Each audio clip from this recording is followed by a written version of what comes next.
преклонимся никогда перед врагами, но с товарищами будем дружно жить. Возьмем мы в руки серп и молот.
никогда перед врагами, но с товарищами будем дружно жить. Возьмем мы в руки сердце вола, горы и знамя, придаст нам силы наша цель.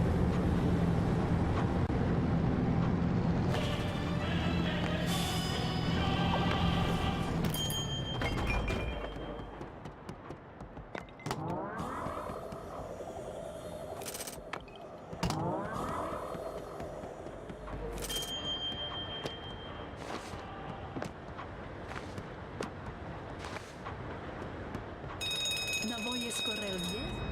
Što će ti radovat? Progozava virtač Plamnjolosti vibrara kit.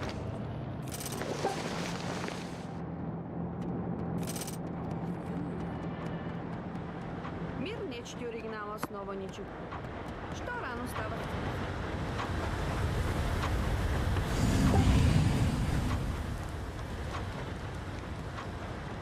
Удивление, если не приступа. О, толку сейчас.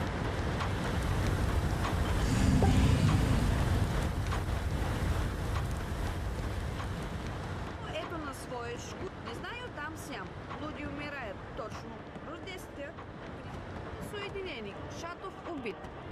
Менят что такое имя.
Navoje skoreljezni, kstočti radovat.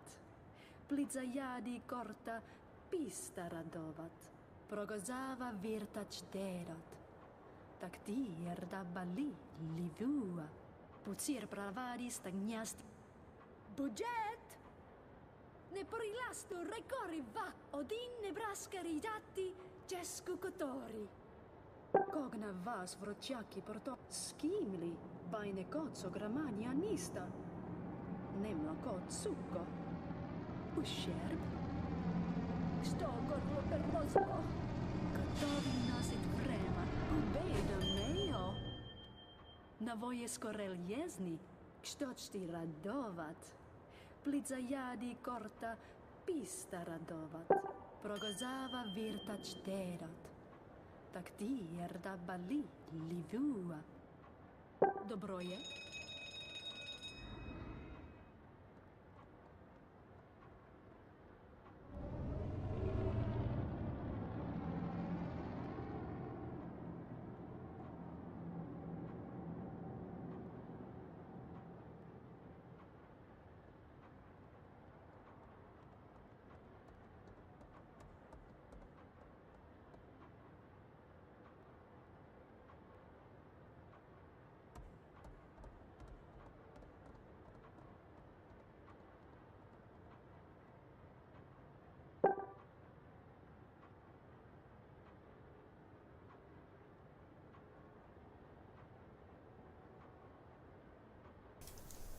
Okay, is this thing on? I think we're good. I think my mic was off for the first part of the stream. Oh well. Let's see. Private residences, high magnitude mandate towns, growing towns. This I'm kind of curious about. Like, how can you visit a deserted town in this game? Like in the old game where they were hosting on a server and maybe there was no one there, that I kind of get, but...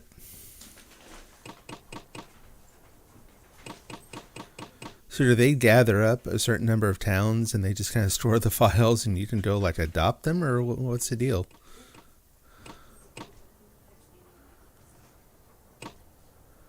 No idea.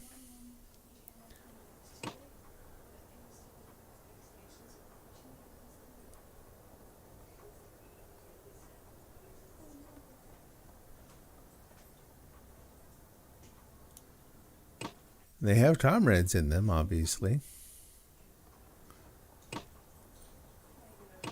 Like 0 residences?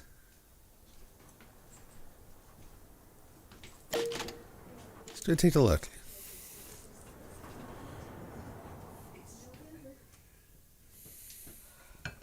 See what's going on.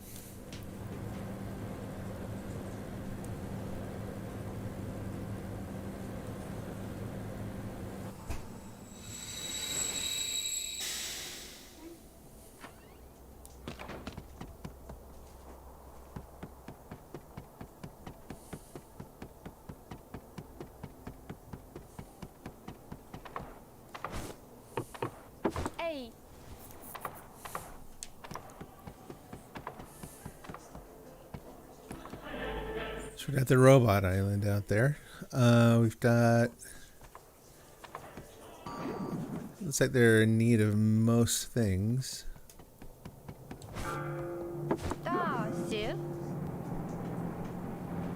Alicia.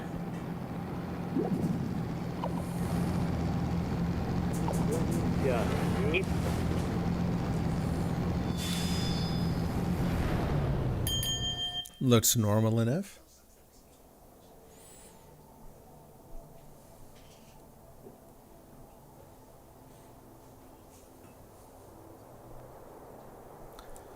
Looks like no stores or anything though, so.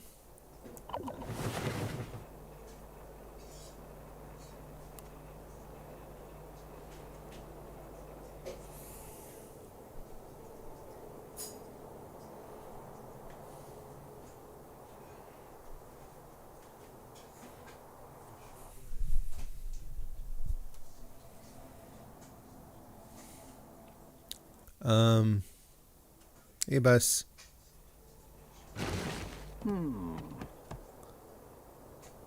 Yeah, is right. There we go.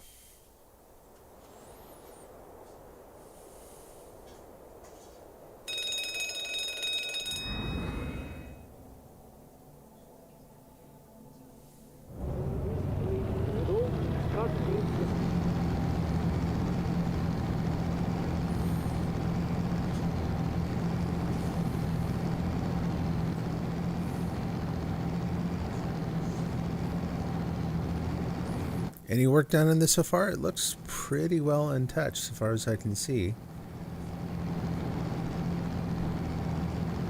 So first objective, we'll get up to the top of the head. Start burrowing down through.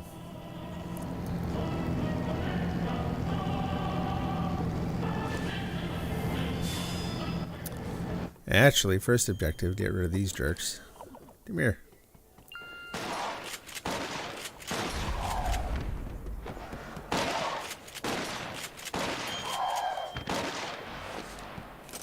Yay! Спасибо.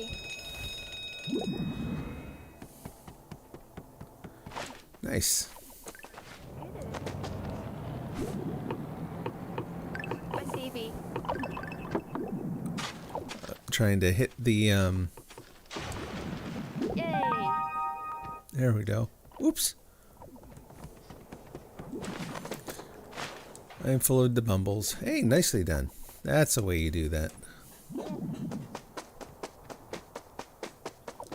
Take that, throw it back towards the bus stop. Hey, you're right in the square.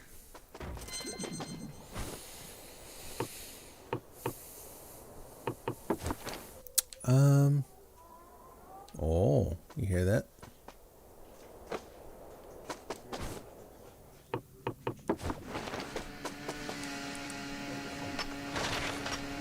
Get to work.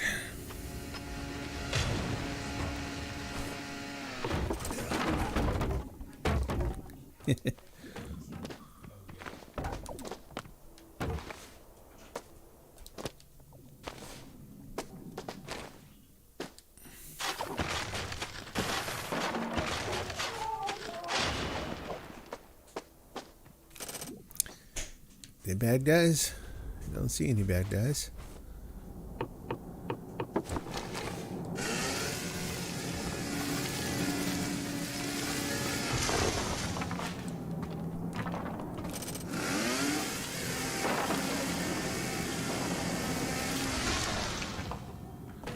And before I do much more, let's do this. Boost can, Dino Guzzle Max.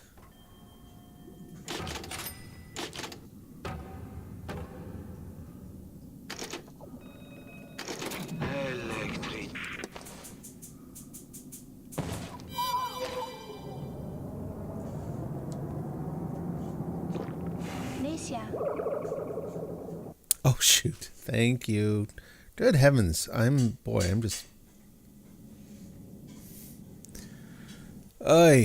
having issues today. I would say they're technical issues, but they have nothing to do with the technology. Thanks for the heads up.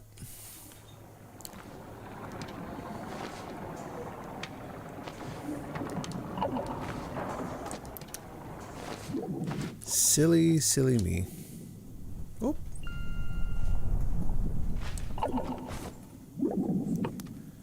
You want to carve that one up? Ah, we'll let them do that one. Good day, Ubi. How are you doing?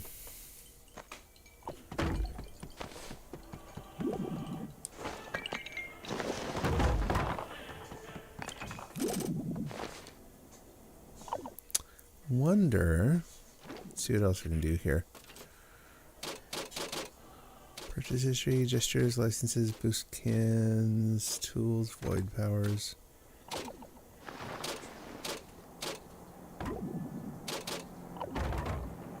We'll see about that one in a little bit.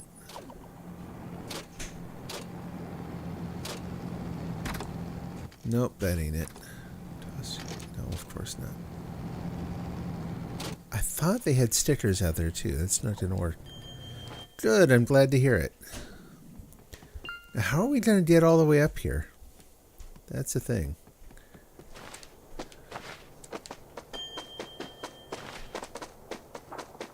Oh, well, there's one way.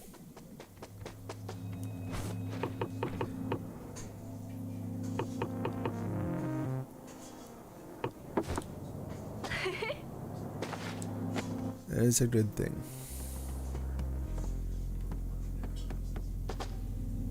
I'd still kind of prefer to get all the way up to the top, though. Oh, well, yeah, there's a jetpack if you got one.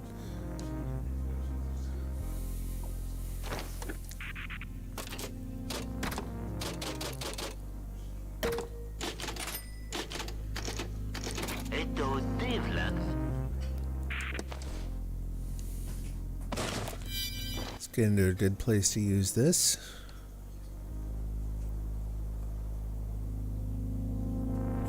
Right about there. And a little low, that's okay.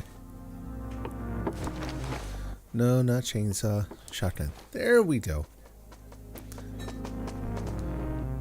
Well, hi there.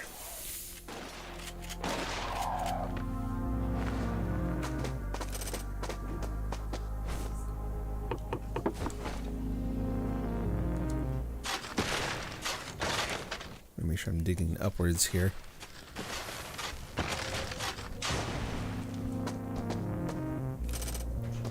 Little dicey.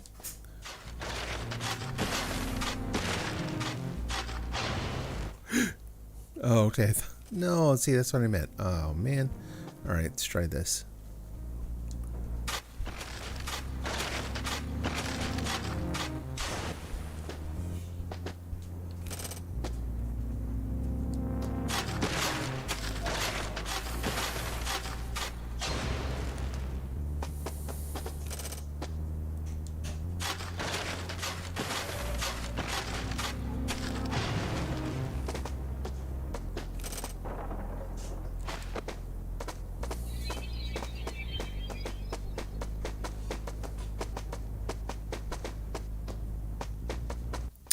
Head around to the other side here. Can't really get a good angle on the steps this time, I think. I don't know, maybe like this. Let's try this.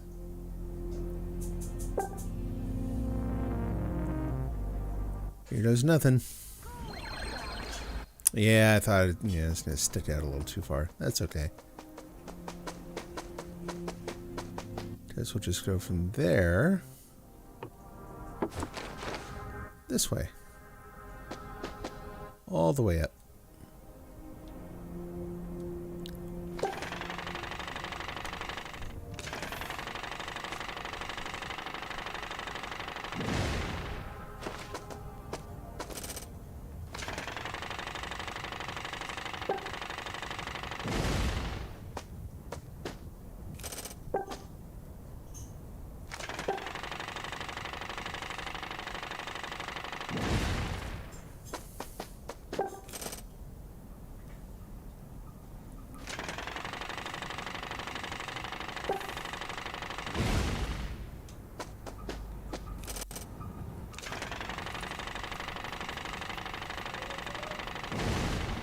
There we go.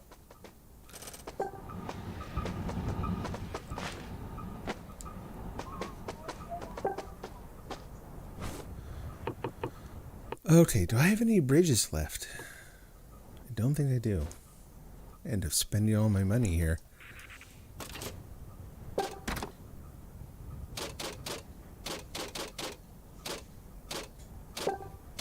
Let's not. Mother's Bridge just isn't quite big enough. What do I have? Dawn steps here. A lot of steps.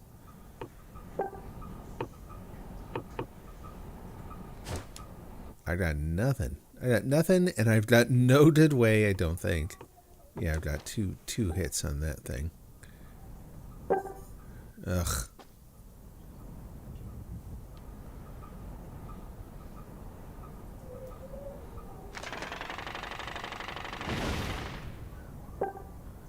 Yeah, I don't think the ladder's going to be a good idea here after all.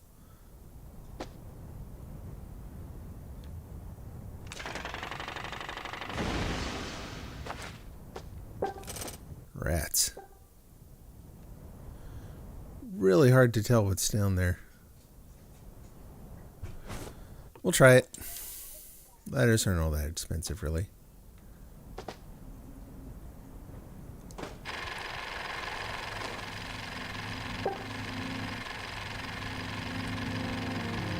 Probably okay.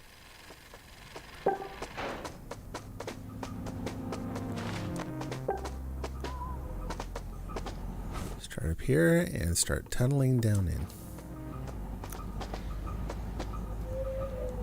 You can hear the bad guys in there.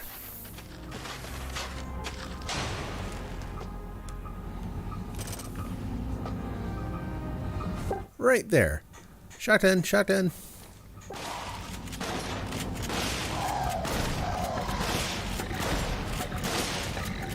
Die.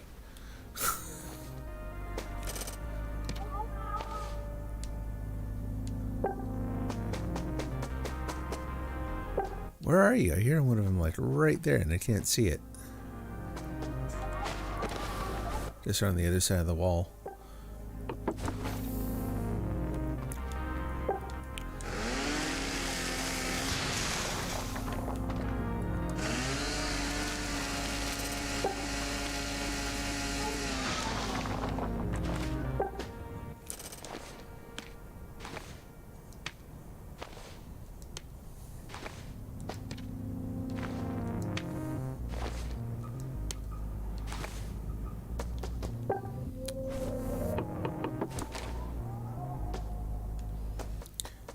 Half the time it sounds like they're over here.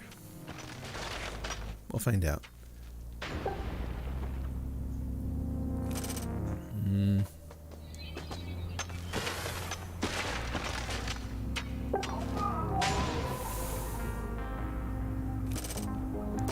Are they on the outside of the thing?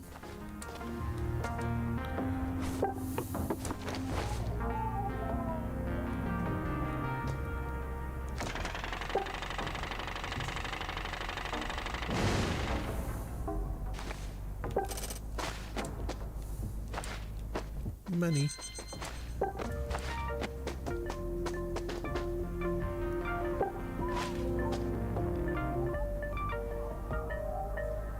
Where are you?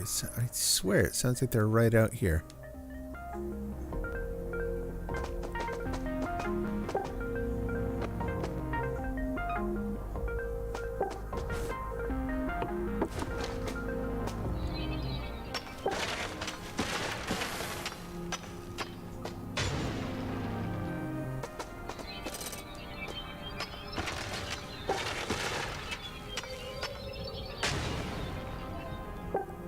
No clue.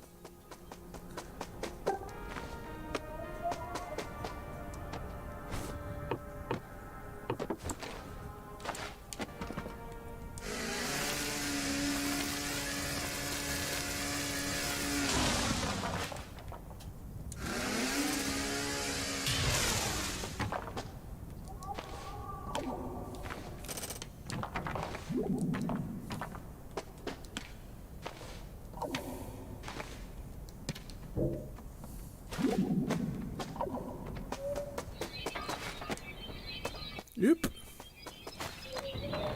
I cannot tell what's going on here. There it is.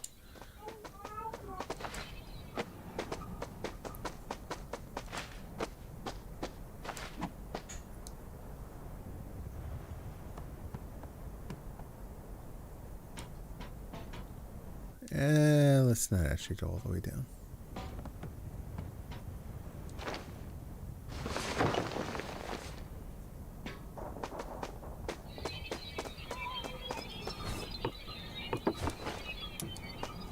This is what I probably should have brought more of.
I swear it sounds like they're like right next to me.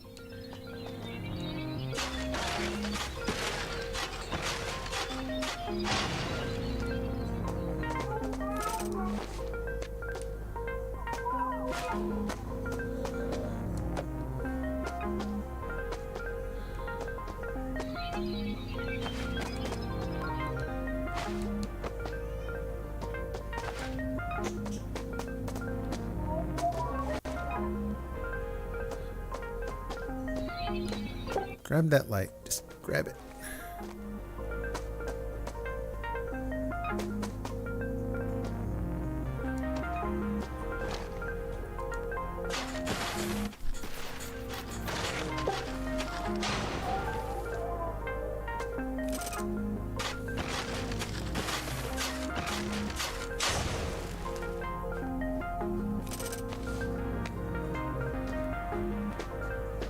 This is just weird.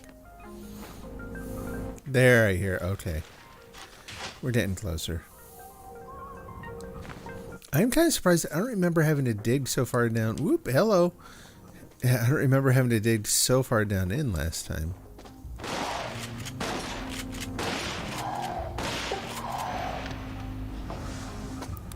Guys aren't producing very much crystal.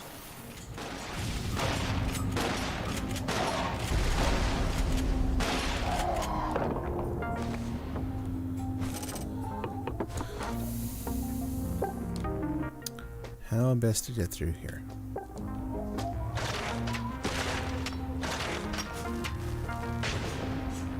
There we go. One. And was there another one right here? Two.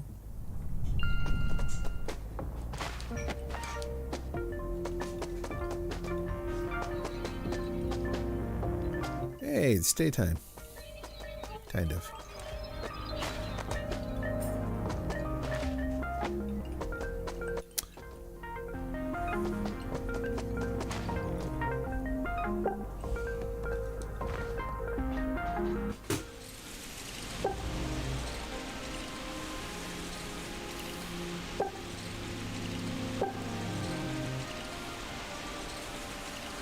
Oh, to just barely get the edge of that thing, yeah. Oh, no one picked up the gold. Alright.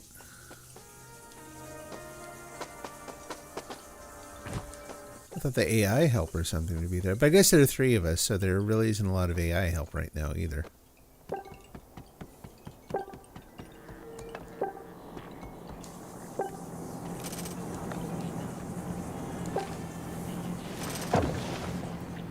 Should have loaded up more. Didn't think about that.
There we go. That's more like it.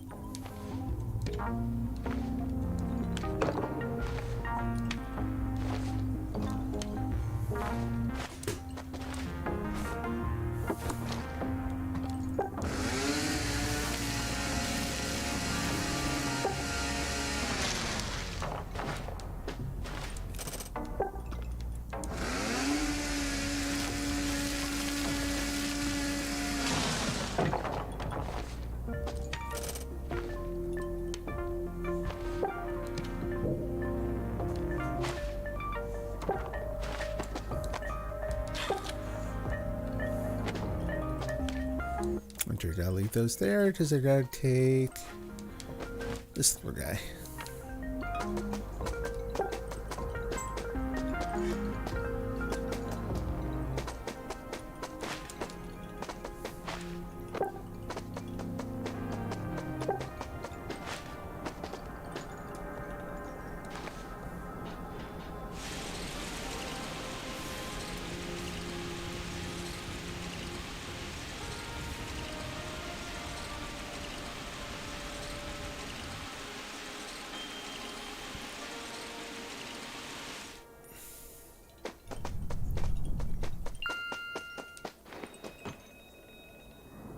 Oh, someone else found one. I'm like, it's leaving already?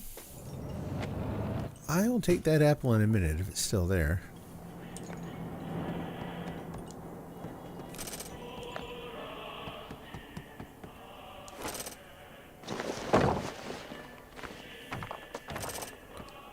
Where'd it go? Just put it down. Drop the apple. That's good. Right there.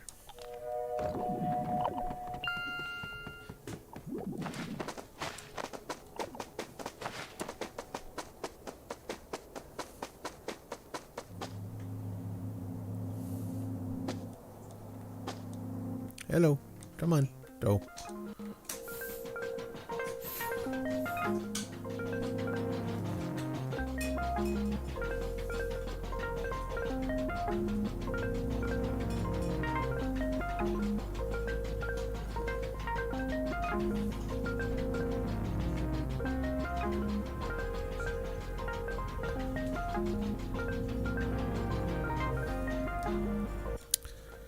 And I see the chat window's not working again. Let me check something real quick. Silly thing.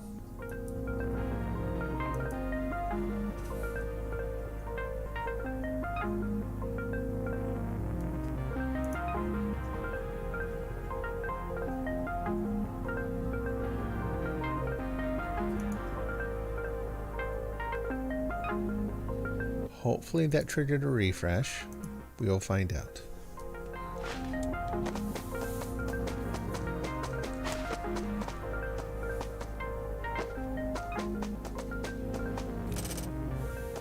Oops.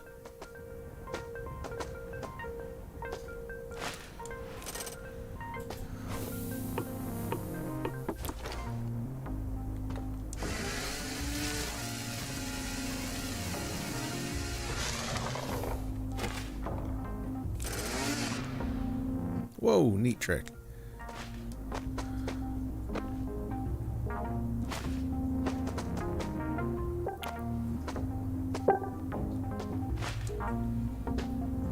Yeah, I doubt we're going to get much else out of that. Yeah, never mind. And somewhere in here, there we go. What? Nope. Maybe the AI grabbed it.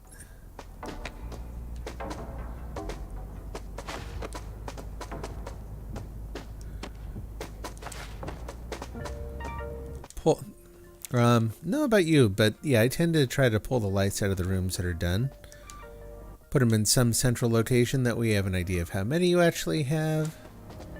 Oh, hey, nice. You can eat them if you have a lot of them. Tears for tomorrow.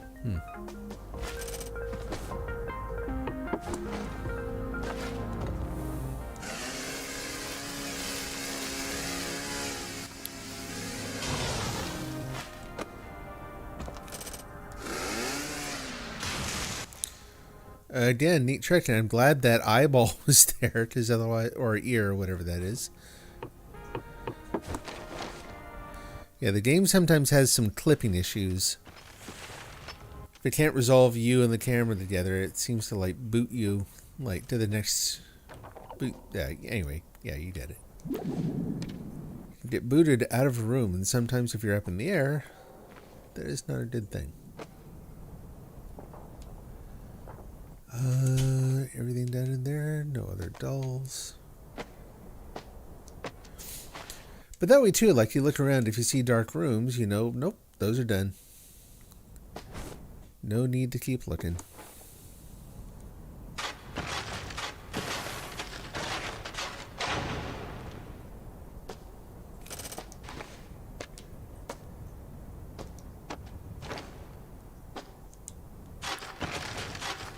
I don't know where I'm going here. Okay.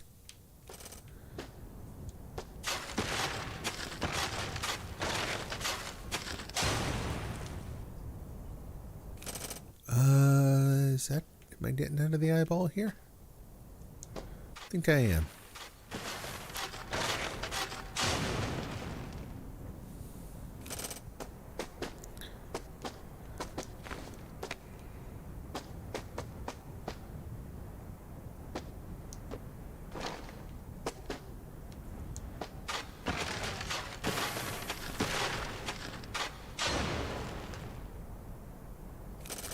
Oh, that's right. These are evil. This could go very, very poorly. Before I do anything with these. No, I didn't. I didn't. I put down a light. Okay, we got the good one at least. So one of those is good, the other is evil.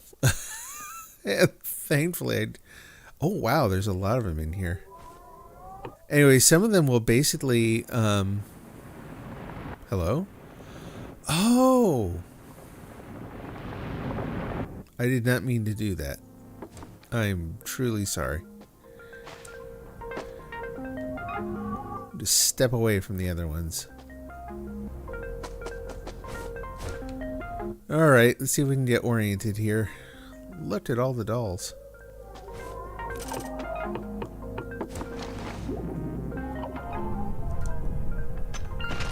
That's right, start gathering up.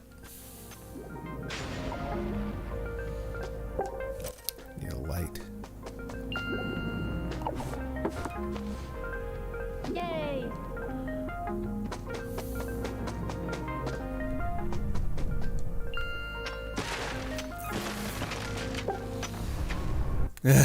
They're having fun. Claim them all!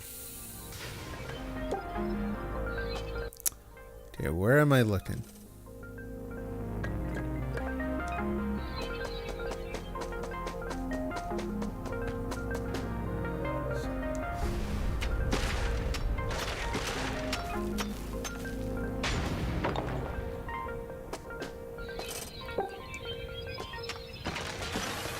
Do not boot me outside this time.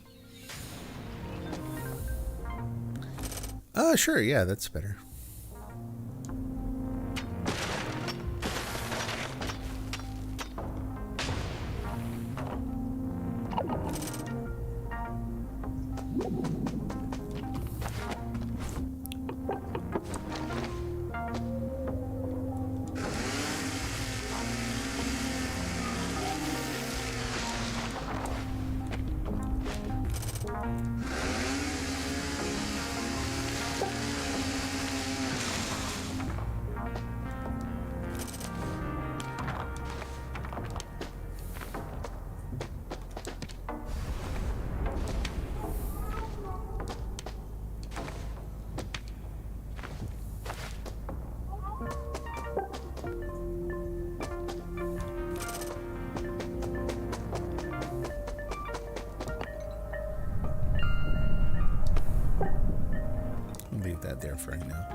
Now, if I drop this stuff off here, is anyone going to pick it up?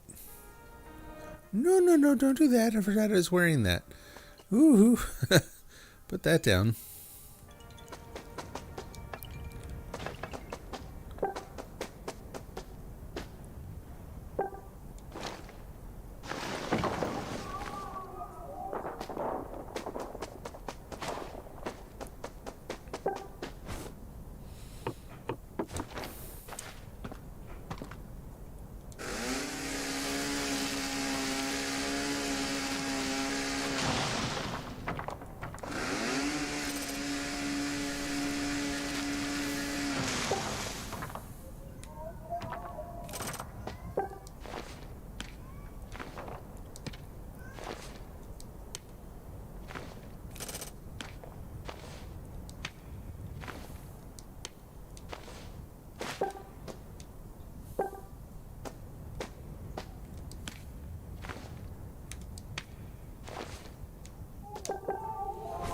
We'll see if we can get a little bit more out of that.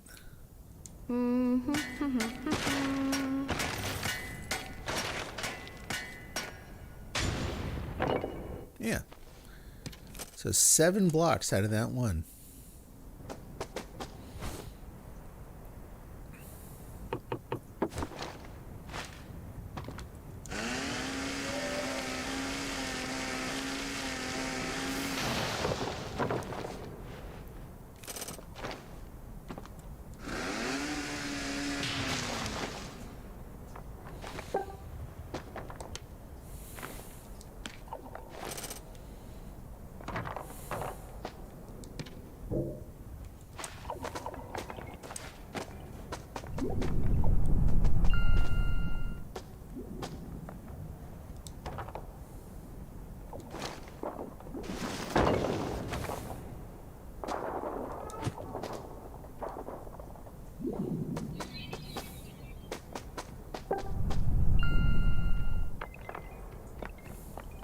What are they doing on the ledge?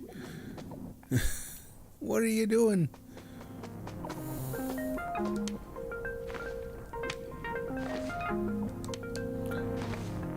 Tell you what, for the dolls, let's go. Is it over here? Yeah, that's the one.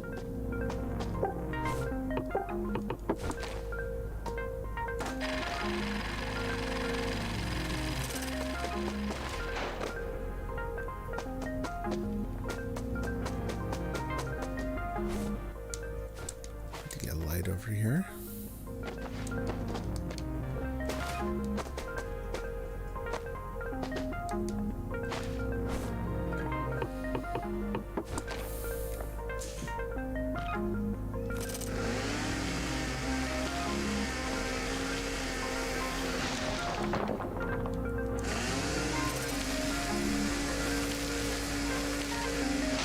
Oh, hey, thank you for the follow. I appreciate that.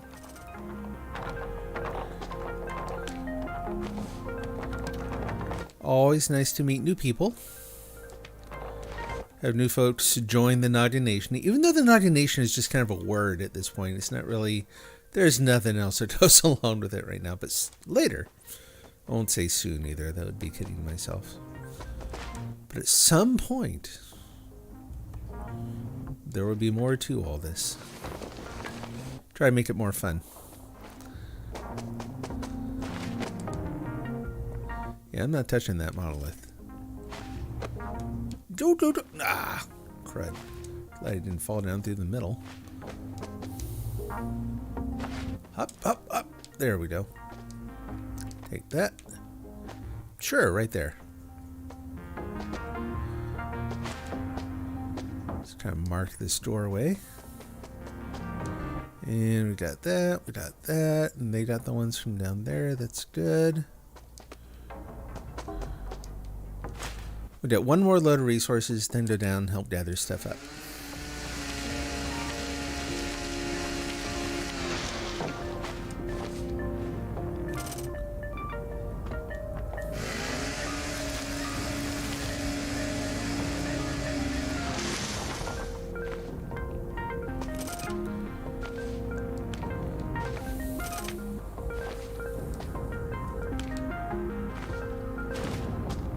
Should I say, I thought I heard someone stomping outside.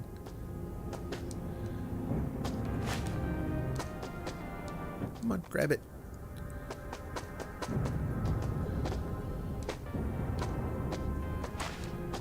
So you can really see the doorway now. Now, are there any other dolls down here? I think they probably got them all.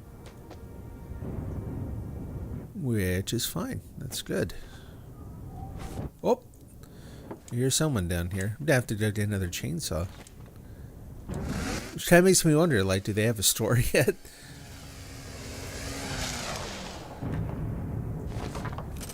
Because if not, I may have to head home to actually get that chainsaw.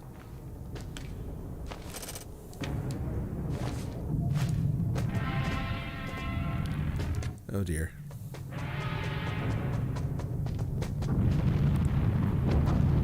Oh, are you kidding?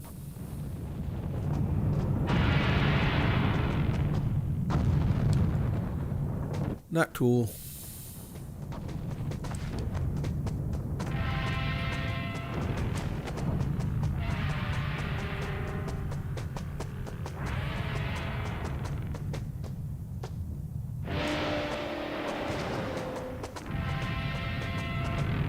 What's he so angry about? Is someone shooting him?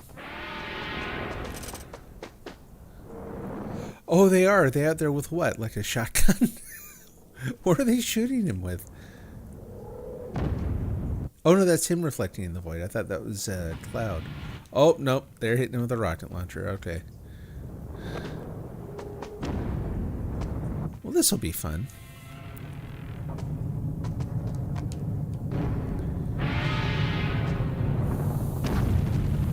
Good time to be had by all. He looks so tiny from up here.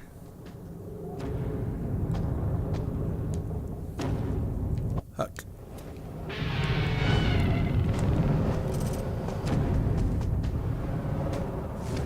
Yeah, unfortunately, a lot of the resources I dropped down there are just going to be toast.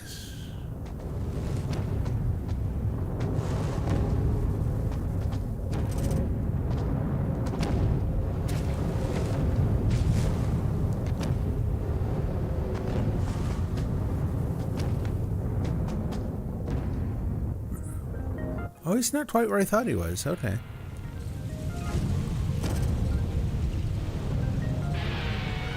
Oh! That's interesting. Okay. Little damage. Not too bad. But my stairs.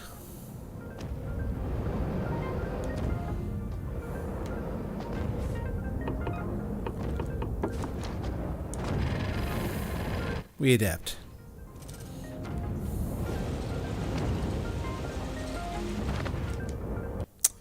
But yeah, unless someone picked up all those things I dropped, they're toast. Whoops.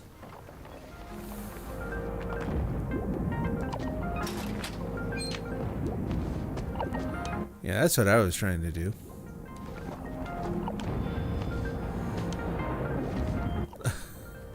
Apparently they had the same problem. Open.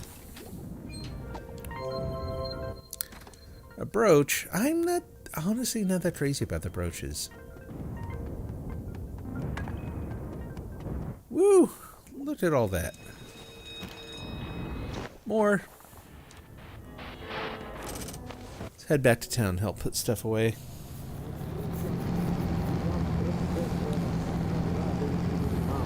Любовь и мужество родителей впитаем, и станет Родина любимая.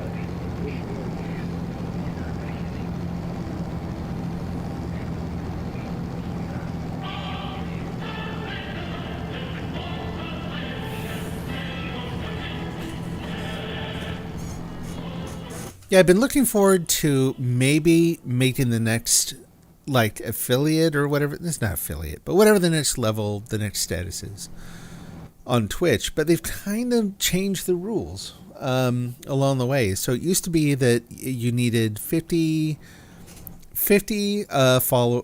followers. And then there were some other things like, stream a certain amount per week on average within a month. And whoops, that's not home. those sorts of things. And they've now kind of upped the game a little bit, so that I think it's going to be a while before I can get some of the additional tools, which is unfortunate. The thing that they're putting behind more and more achievements are the things that would actually help you make it more fun for the folks watching the stream, right? Seems a little backwards, but oh well. It's fun either way.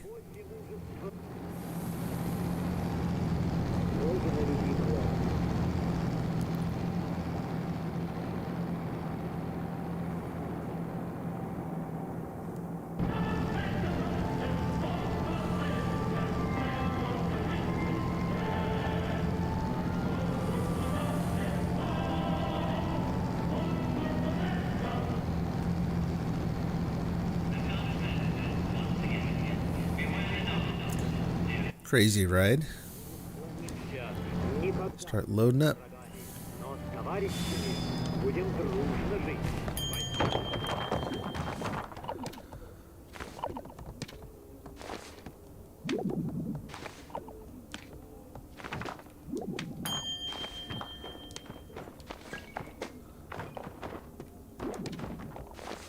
Oh, look what we brought home.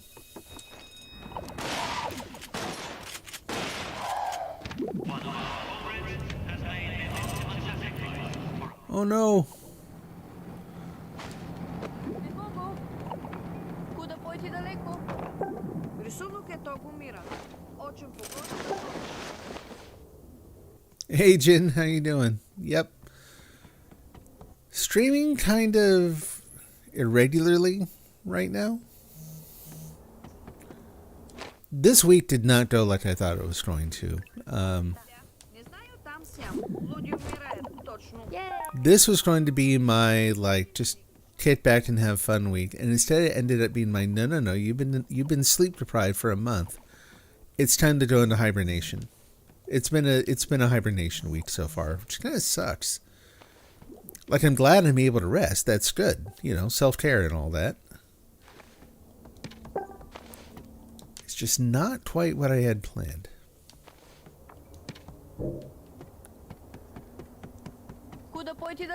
Yeah, so I'm still working on the materials to get you on the drawing. I actually got a lot of work done on the other night. And to be honest, here's the thing.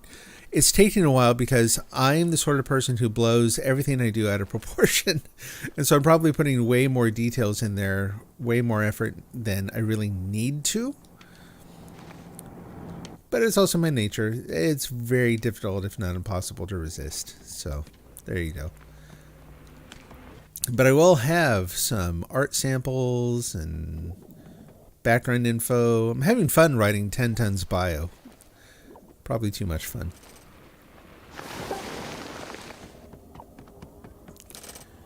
We have military supplies and we have a union shop.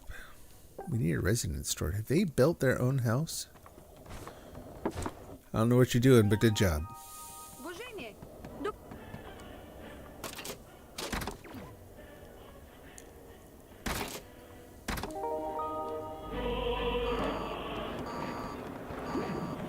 All right. Gonna hang out here for the night. We'll head back to the work site in the morning. For now, just gotta bounce around on the trampoline.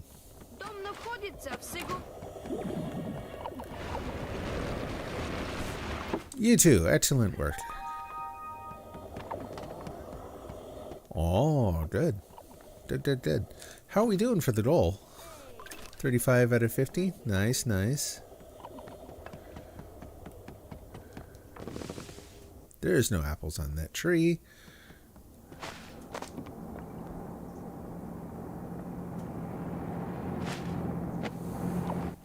Tell you what, can I buy a flashlight at the union shop? Probably. Oh, nice. I like their little fences. It's cute.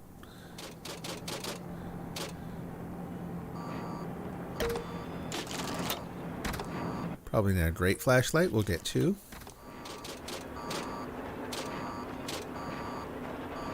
Oh, I don't think I have room to carry that. No, I don't. I hear flapping. Oh, that was my bag. Okay. Never mind. Wait.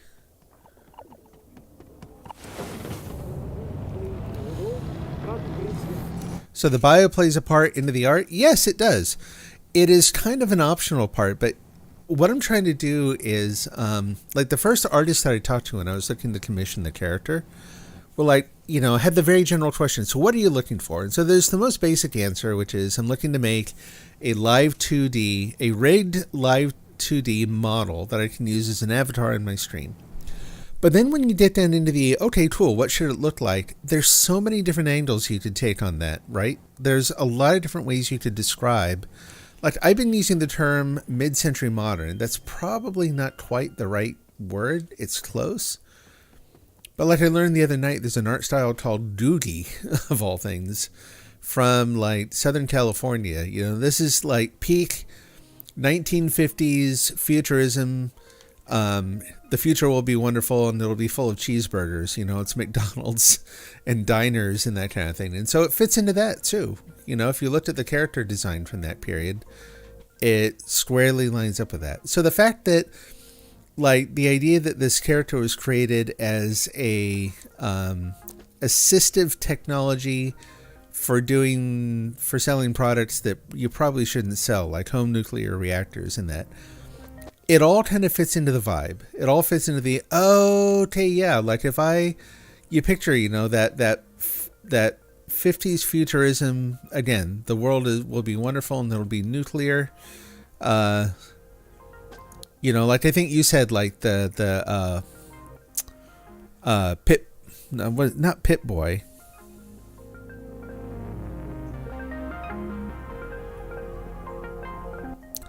The Vault-Tec guy. I can't think of what they call him. So yeah, in the same way that like in Fallout, how the story there, which is similar, right, kind of plays into the character design and their animations, it's the same sort of thing. In fact, actually, the art, the cartoon art in Fallout is close. It's not quite the right thing, but it's pretty similar to that style. So yeah, I'm putting together a bio. The materials will include a list of like here's some sample artwork, here's what I like, here's what I don't like.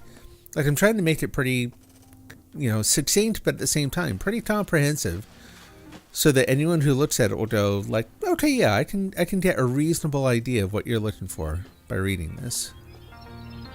Ooh, has someone already kind of dug out the heart here? So this thing, the last time I was here, this thing was full of crystal. No one has dug into it yet. That kind of surprises me. Oh, the chainsaw. I forgot I need a chainsaw. I also hear a doll in here somewhere. But where? There you are. You're coming with me. As is your little friend over here. Gotcha.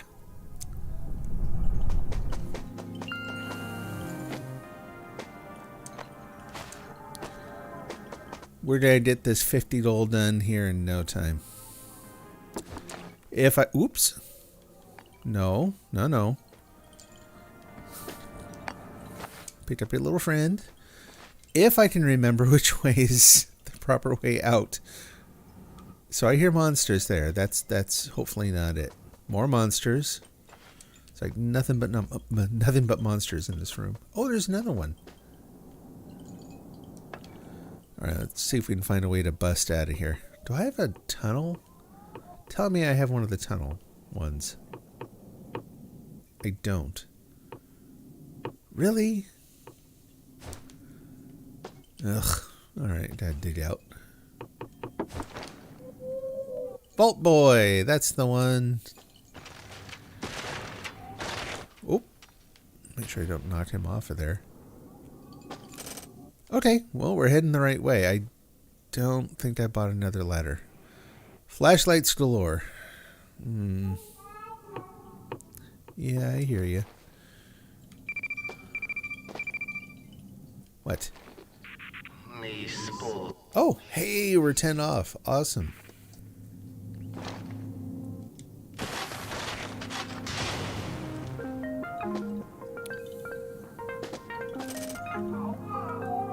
This is what we're going to do.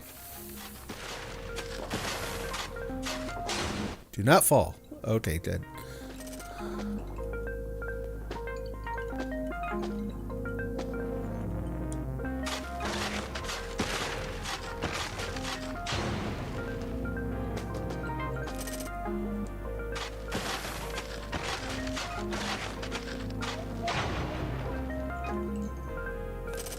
And we're just about at ground level.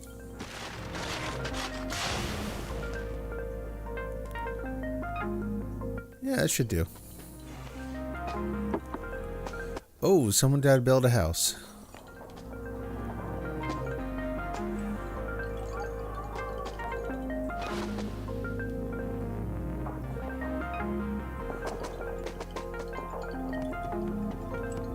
Take some time here to gather up some crystal. So someone found the heart. And the other doll. Good. I tell you, the last dolls on this level. Teal and I finished this level on our own the other night, but man, it was a bear. We spent I don't know how long looking for that very last doll.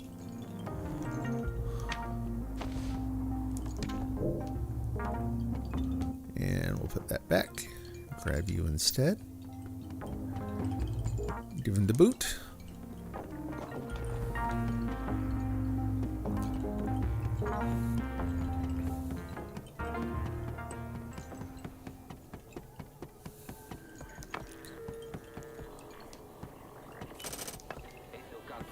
Oop.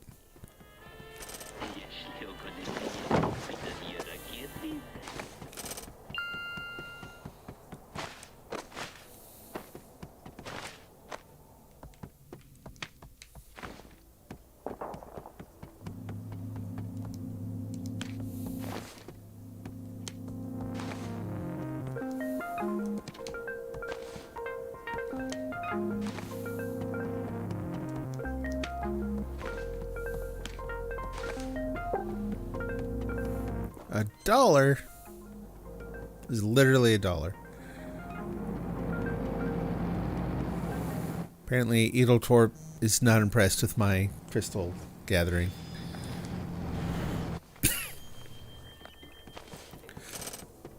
So, have you heard? This is something that came out before this version of the game was released. So, there's additional lore about Edeltorp and the West, and within this whole world where this disaster has happened, right? Like, there are whole other countries still on Earth, apparently.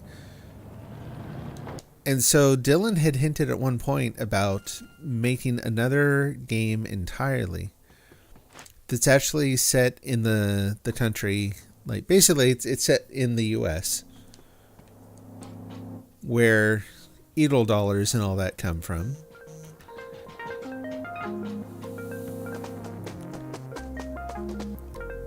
And yeah, it just like continues the, it's like another angle on the story from this game.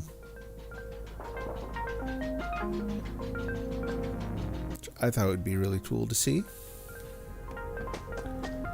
Take one of those with me. And where did I go down? Oh yeah, I was down through here. Woo! Thud.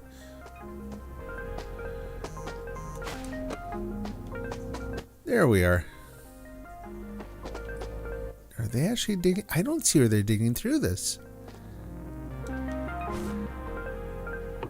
Well, let's try a little bit ourselves.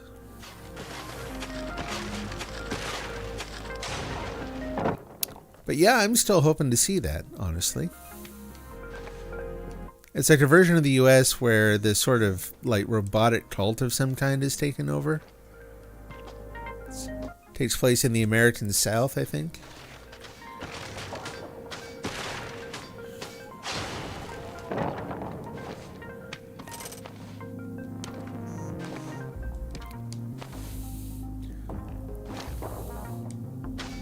But yeah, I think it'd be a kick to see.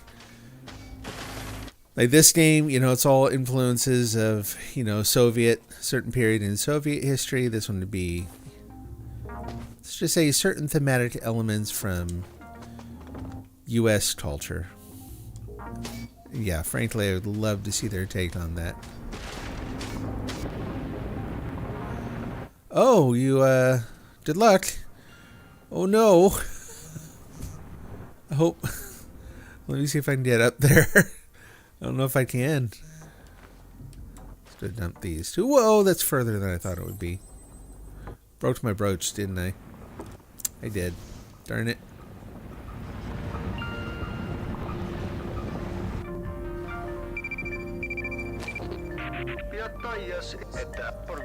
I'm actually helping someone right now. So, no. I don't think I've ever heard that little shattering noise, have you? Still think you should add story and lore for the game so that we can see... Yeah, no, I agree. Yeah, I would like to see more here first, personally.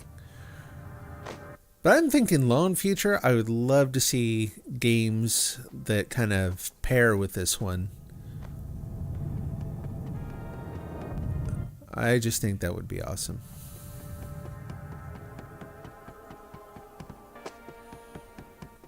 I think you can hear them shooting the rocket launcher in that room.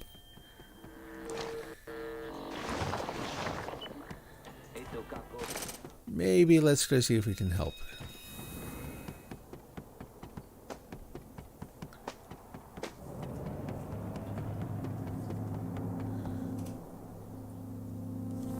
I gotta check something here again. Hold on.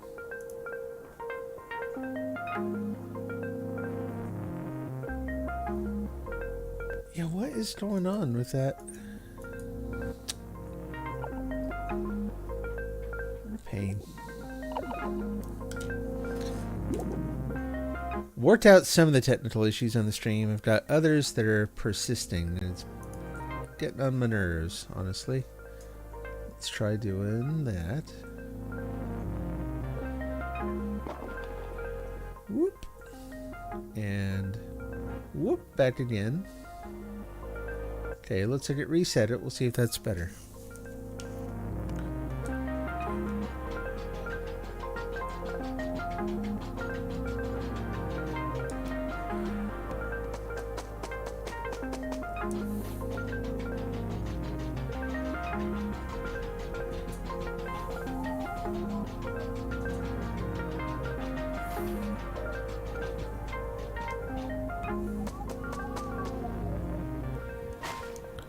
Gotta watch it here. I've fallen off of this enough times. If I do that again... How many times have I walked past that? Another brooch. Hooray. Yeah, it sounds like the fight's going on downstairs.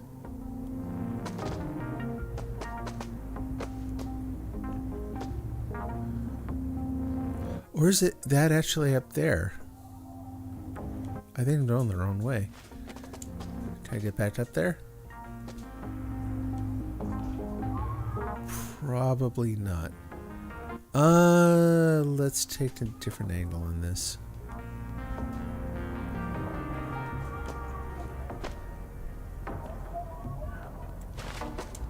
It's not up there.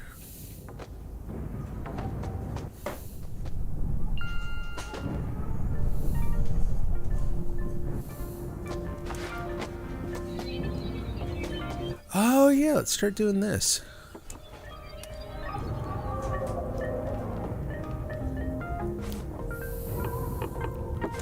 Really am going to have to get some better tools here shortly. Oh, thank you again for the follow. I appreciate it.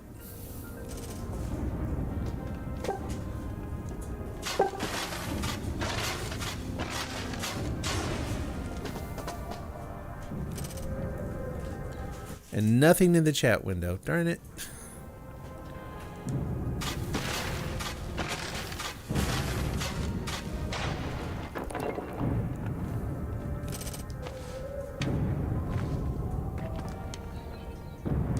Okay. Is there one of those? I can't quite get down there to get those lights. What about up here? Yeah, we'll just grab that one. Over here again. Up that way. right up here. Put that right there. I'll just put this away.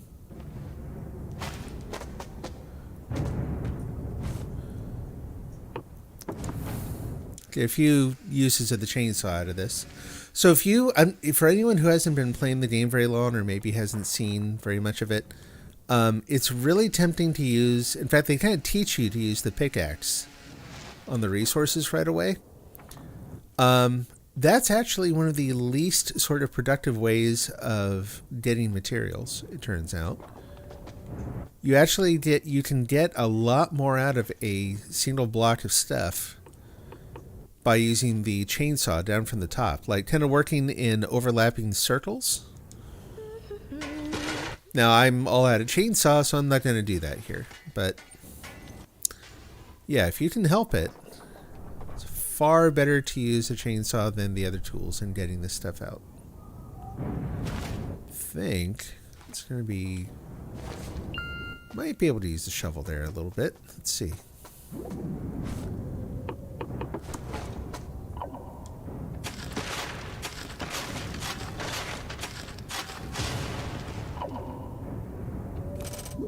No, we're not going to get much more out of that.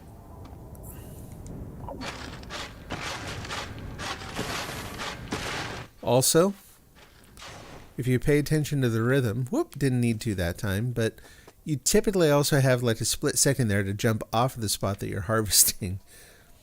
So that if you're standing on top of something that's going to break through, as soon as it's gone, you can actually, most of the time, you can hop off right at the last moment. I can't tell if it's safe to step down there or not. We'll try. Right about there. Whoop, yep, good. And then we'll just keep working.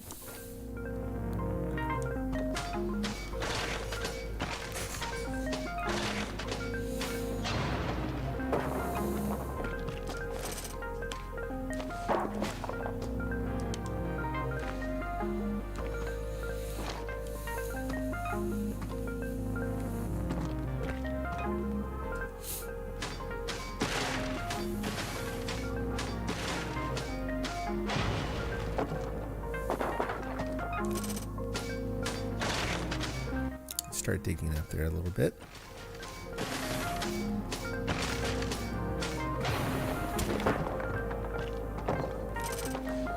Yeah, huge pocket of crystal here.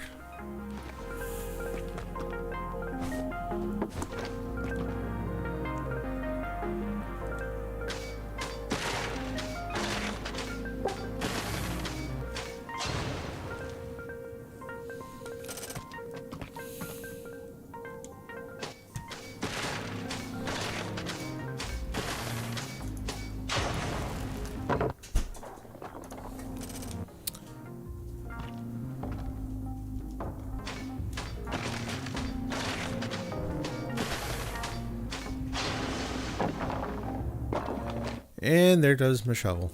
So I think we're done. Done for now anyway. I'm really going to kill myself next time I do that. Not going to go well if I jump off of there again.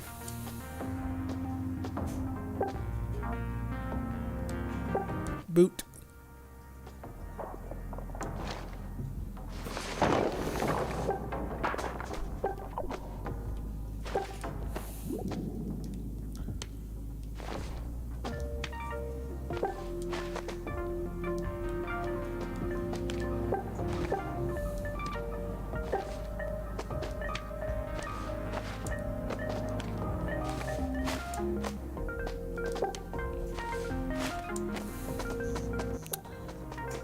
Anything else here? Don't think so. I think we're good. We'll head down. Clean up down there. Deliver the stuff I got. Go back to town. Load stuff. Get some more tools. You know. The usual cycle. Although I'll say again, like I haven't seen that they've built a home in town. They don't have their residence, so they don't have the resident store or anything, so it's It's really hard to imagine going back to using the old-fashioned tools. So slow.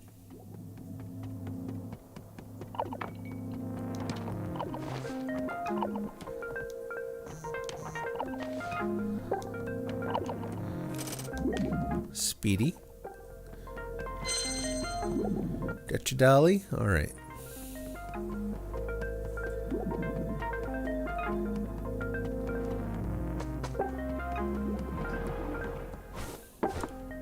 Yay! Just occasional encouragement, you know. Ati.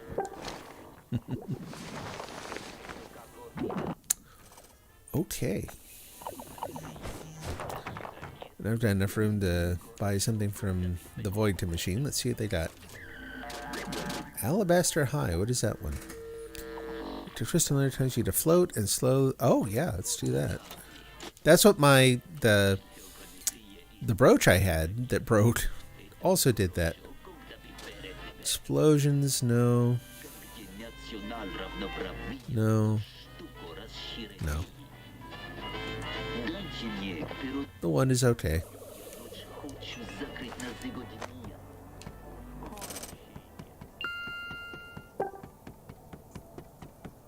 Anything else over here to pick up right now while I wait? Nope.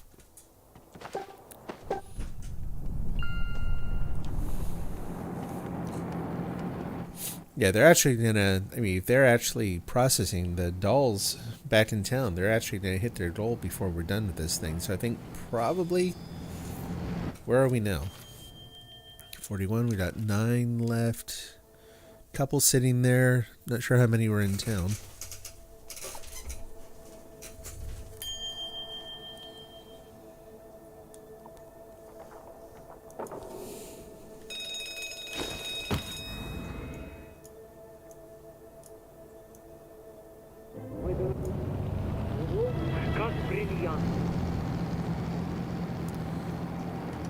Let's start up another account here real quick.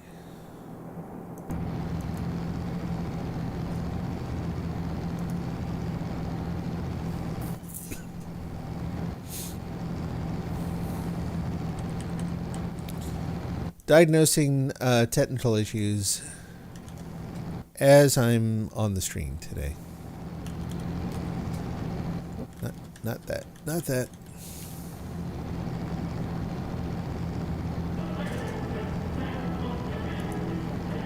Мы не склонимся никогда перед врагами, но с товарищами будем дружно жить. Возьмем мы в руки сердце молот, горн и знамя, придаст нам силы наша цель.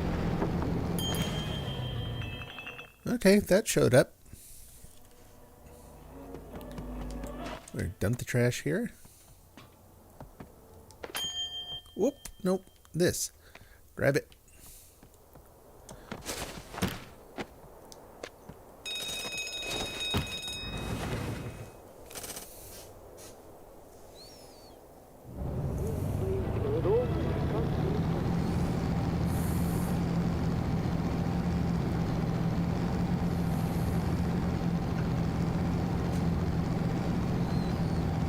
Yeah, my messages from a totally different account are showing up. Hopefully other people will show up on here too.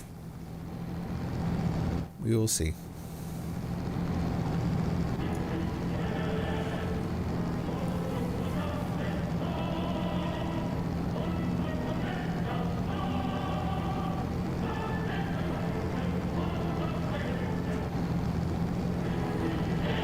Мы не склонимся никогда перед Yeah, with all the dolls they've got lined up there. I'm just going to drop these off. More for you.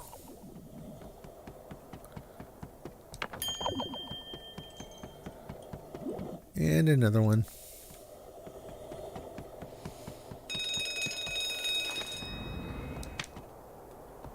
Not what I meant to grab. Also not what I meant to grab. Grab the light. No, the light. Grab the light. There we go. So you don't have to sit in the dark.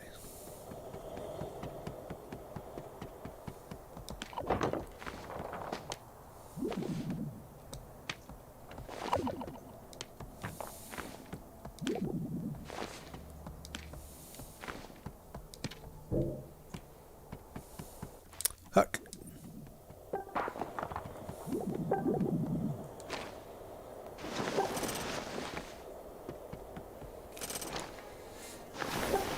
Yeah, I've actually gathered a lot of stuff for him, too. Cool.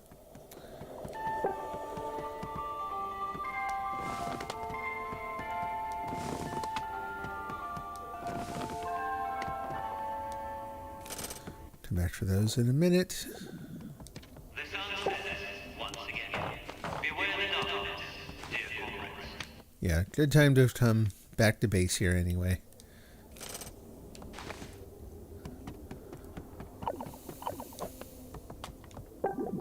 No, no, no. Eat it. No, eat the apple. There we go.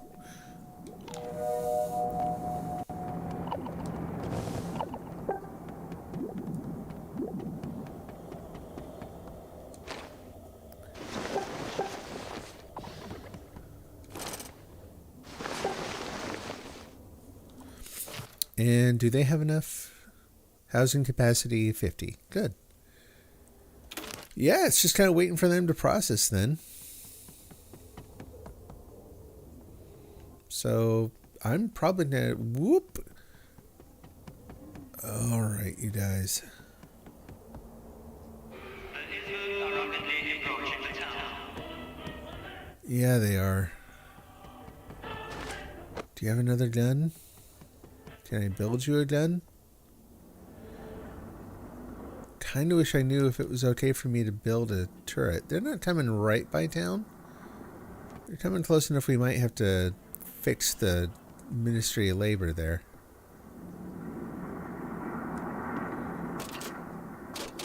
What do they take? They're fairly resource intensive, right? Yeah. Oh boy, but here they come.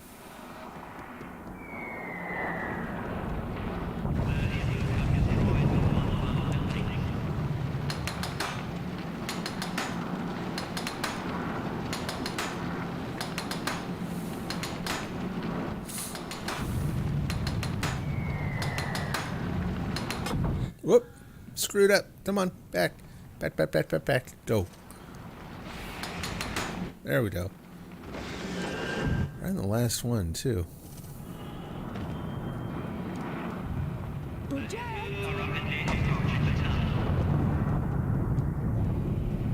Dvigazzi, Dada. Yeah, you need another turret.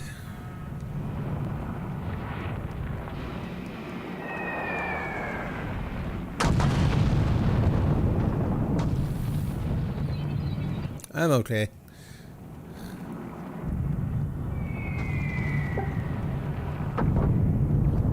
really don't like the Ministry of Labor.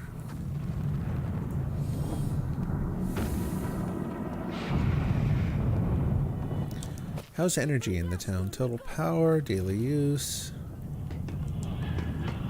Козни размучения были Naboje skorel vjezni, što će ti radovat? Klizajadi korta, pista radovat. Progozava virta čtera. Tak ti jer da pali, lidua. U cir bravari stagnjasti tu mete. Naboje skorel vjezni, što će ti radovat? Klizajadi korta, pista radovat. Whoops. Progozava virta čtera. Tak ti jer da pali, lidua. U cir bravari stagnjasti. Gonna load him up. You go.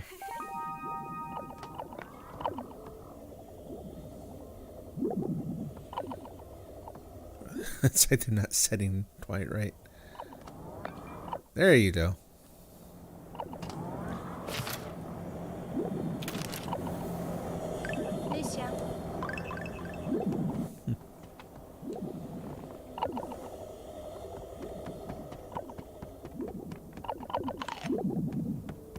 Good idea.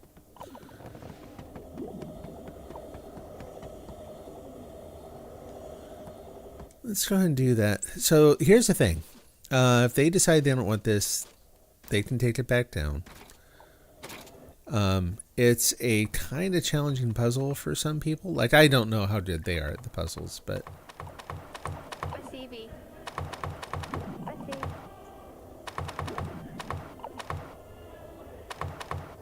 Alicia. So hopefully they're okay with this. And if not, well, you do what you can.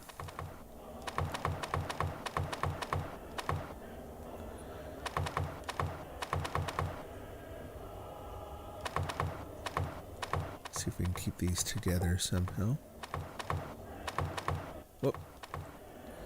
Yeah, it's not going to work. Okay.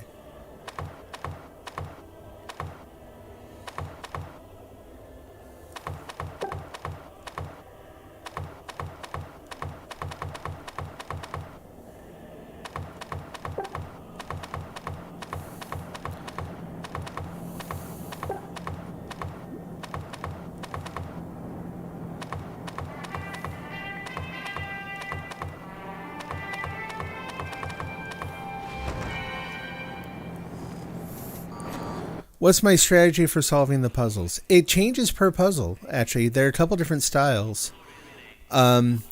Generally speaking, it's learning... Okay. It's kind of like learning to think of them in terms of rotations instead of the individual linear moves. And also thinking in groups, not individual pieces.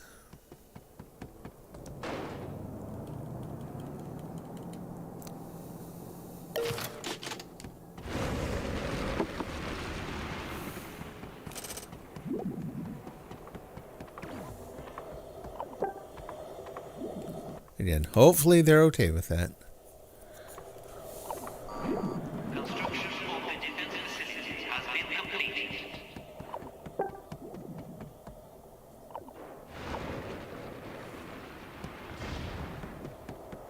Oh, they're getting more of those. Yeah. Just 5 more.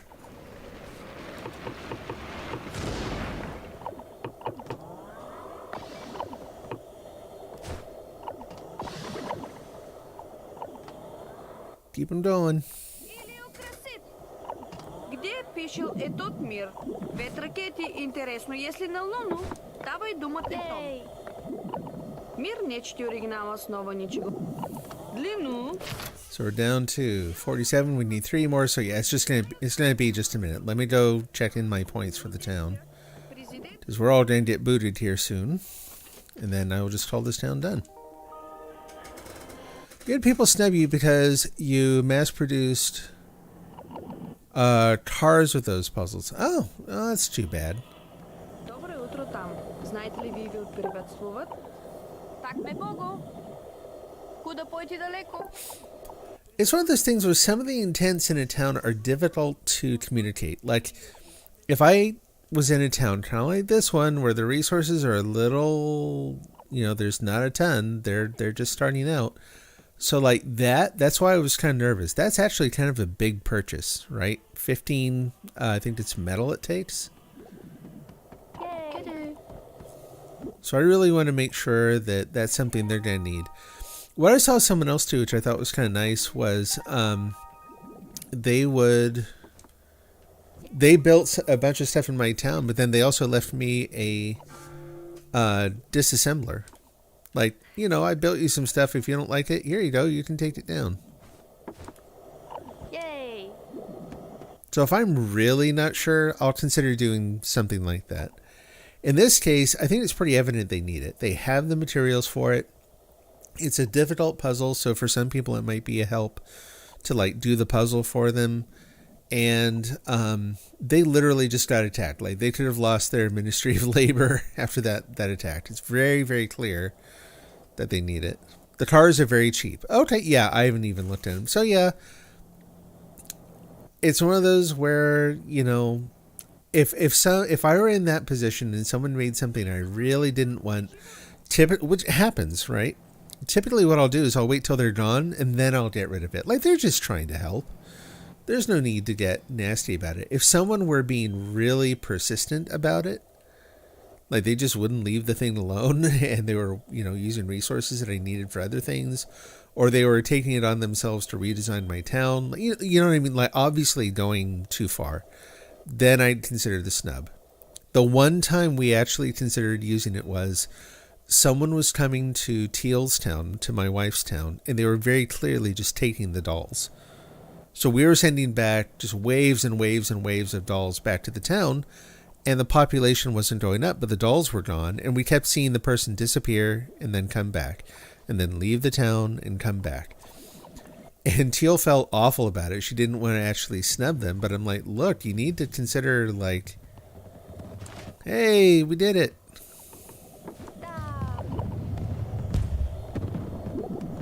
Nadivastri vetra.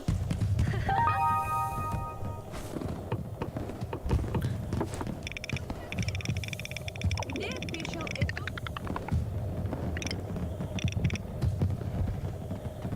I don't have very good ways to celebrate right now. Pojedik dor budu, pagnut autobus. Sodruni je da rezdeka, viteno korstema. Dojde ezbo prosto, kad džujde vakila. Na volje skoro jezni, što ćti radovat? Plica jadi korta, pista radovat. Progozava virta čtera. Tak ti jerda bali. Nice. It's a very beat up looking robot out there.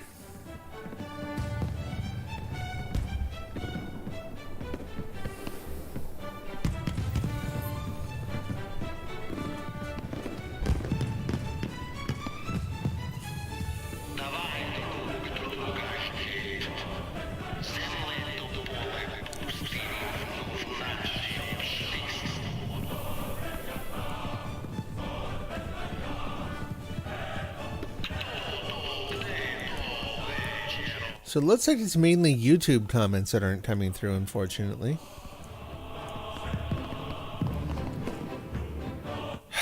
That could be a YouTube authentication issue. I will check that later. YouTube has a very finicky authentication and permissions model. So why do I join towns that end early? Oh, it's just nice to help people out.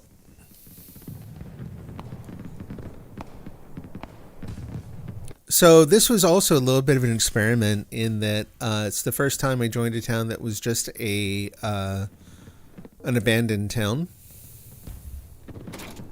I'd never seen one of those.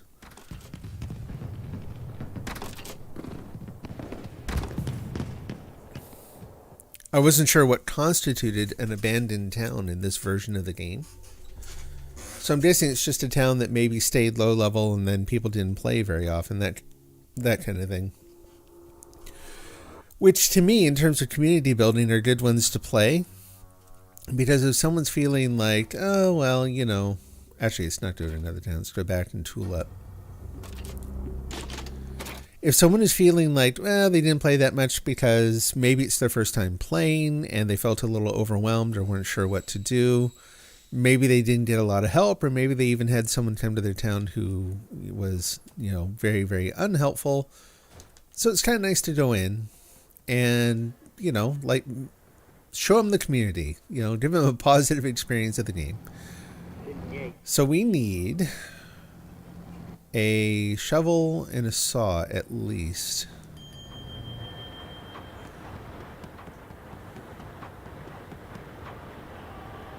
Yeah, let's just use that one. Good enough. For right now.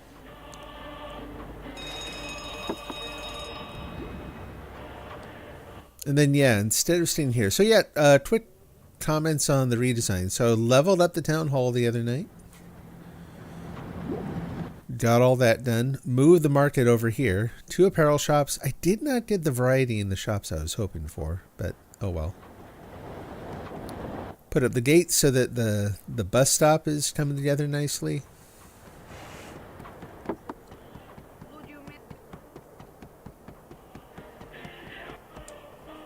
move the rescue pads a little closer.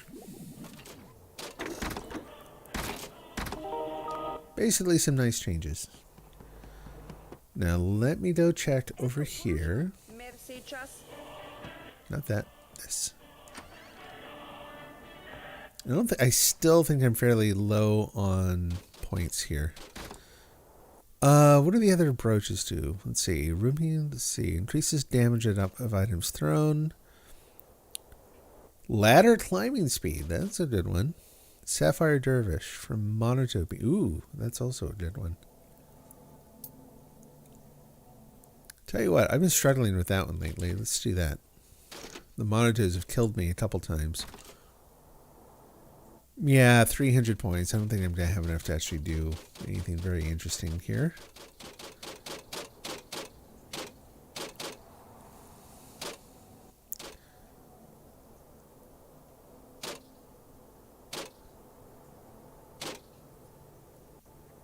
I could get that. Yeah, that's more the one I'm looking for.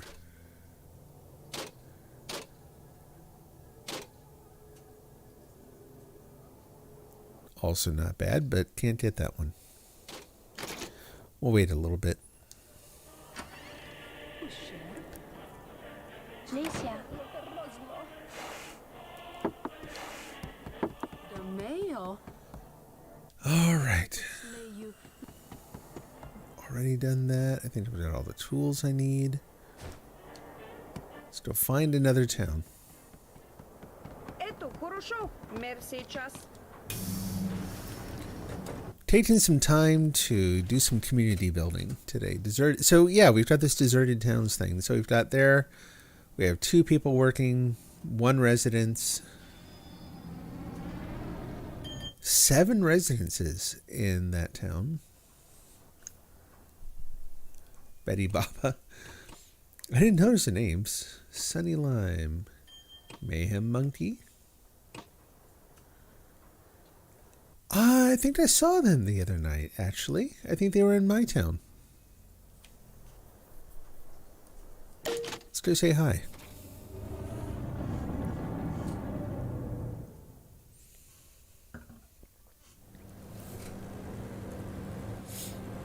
Need to keep a little notebook here of all the different usernames, people who show up.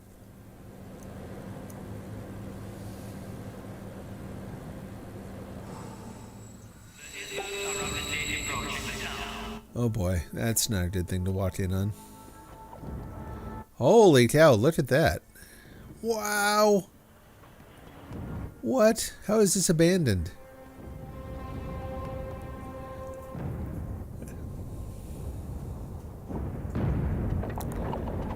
Is there a turret? Oh, they've already walked through. Okay. Man, they've got to have a heck of a building mandate here. And what is that doing there? Let's have a ton of ammo.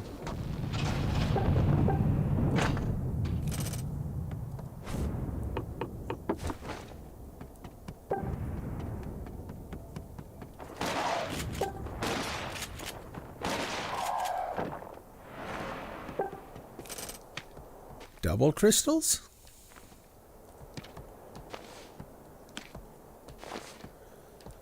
I don't know what's going on here. This is weird.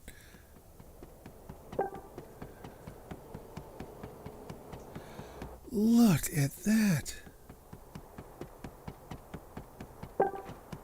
I like their color scheme and stuff too.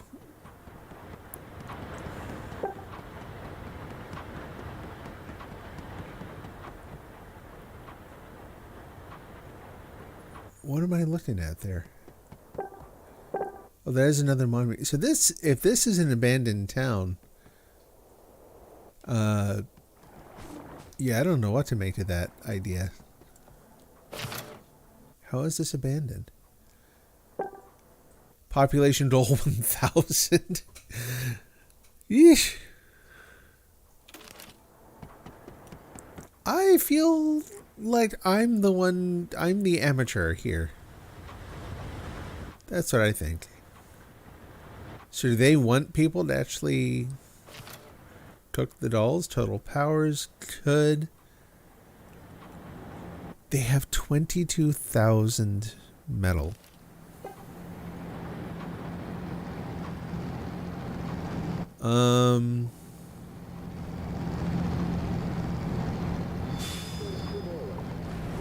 Yeah.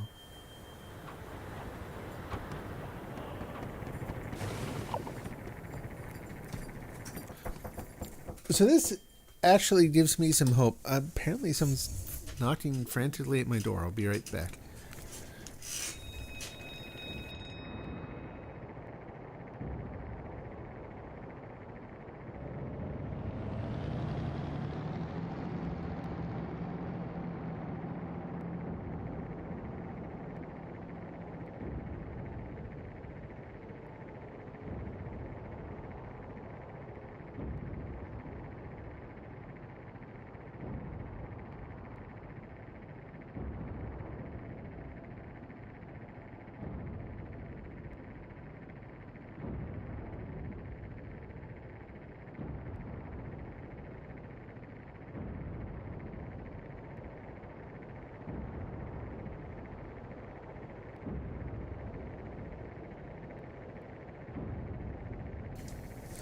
Okie doke.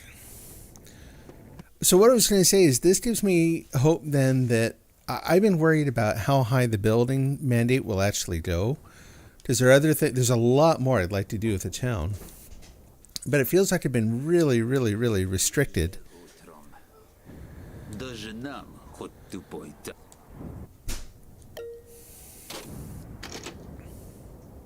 Not yet.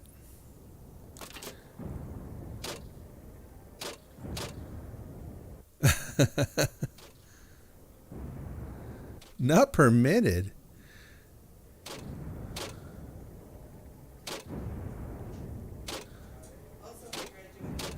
What I don't rate, apparently.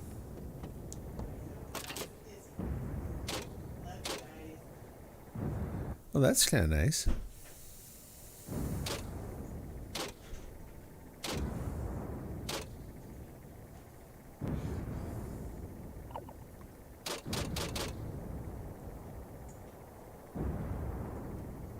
Yeah, I like that one.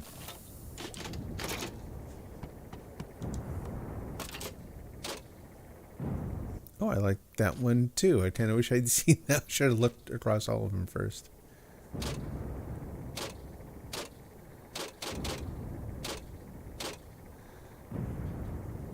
That's okay. I'll keep the other one for right now. Don't want to spend all my monies.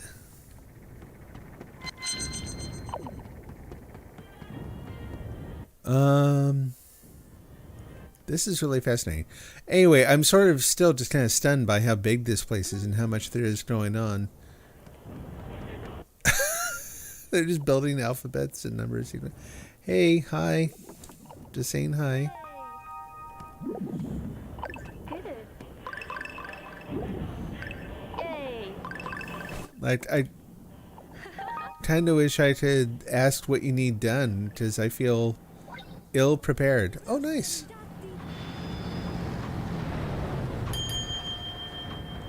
I guess I'll just go out and harvest some resources and say kind of a hi, how you doing? Nice to see you.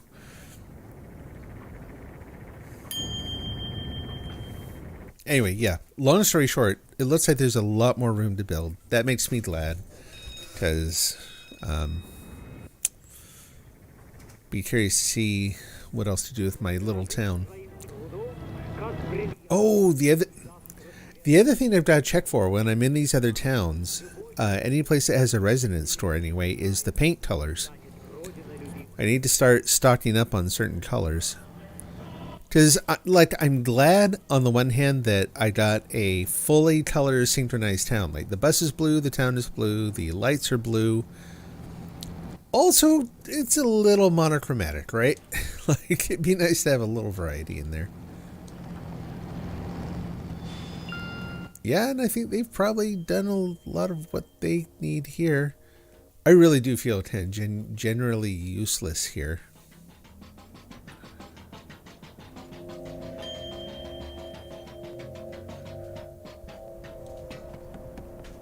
So they have some more dolls lined up.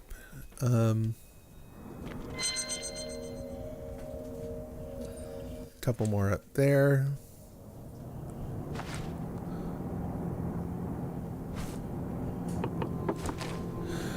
I guess we'll go after those.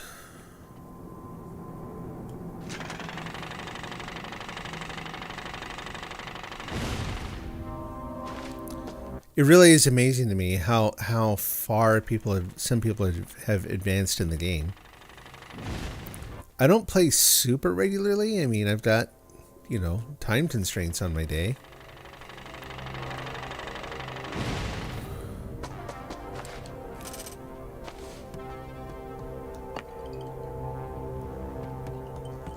Oh, did they? Okay, those have been picked up already, so I hope I'm not doing something. Yeah, I don't think I'm going to hang around here very much. I feel like everything I'm doing here is sort of questionable because they very clearly have been doing this long enough that they're going to have a specific plan that they're carrying out. Keep going. There we go. And I have no idea what that plan is. But look at that town. City skyline there on the horizon.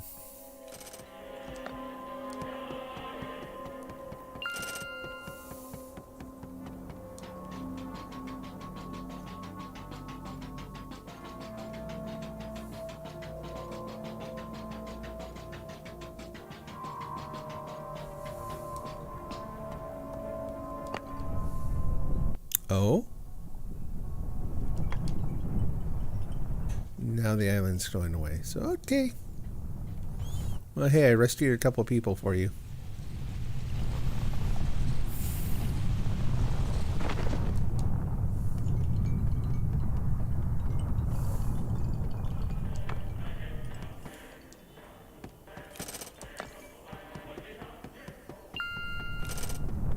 And this is always curious to find to me, too, where they keep one there. Is that the last one? There's also one over here.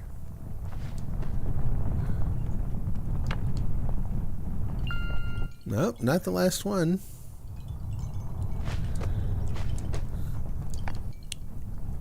I mean, I understand that, you know, it's kind of a general thing where people will leave. For example, leaving that tree at the edge. It's a good idea so that if you're working at night, you have apples in case your cohesion gets low. It's very often, you know, people will very often leave one doll near the front because then if they get in this position, you know which one to grab. I'm just going to leave that there for a minute.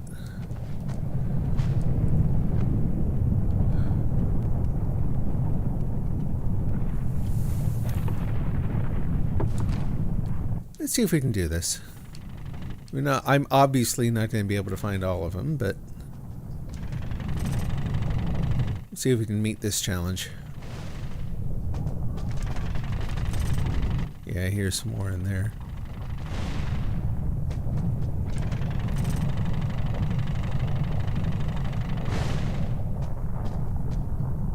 Turn a little bit.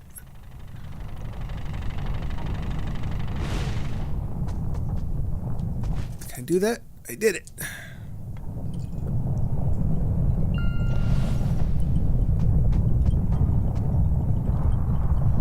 And they didn't even drill through here.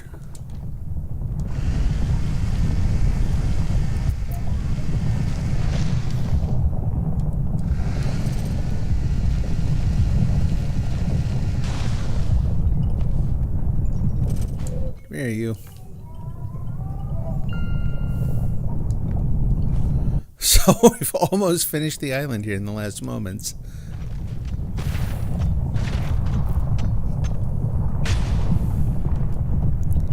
That's enough to get out.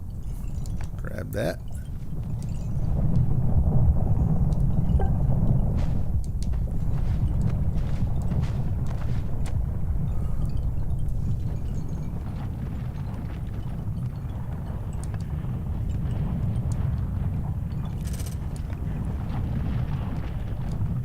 Auto load, what am I holding? Is that it? That's it. So close.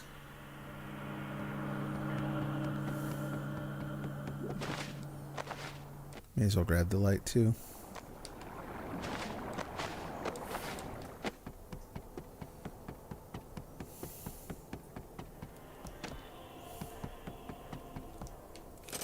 Grab it. Fine, fine. Knew that was going to happen.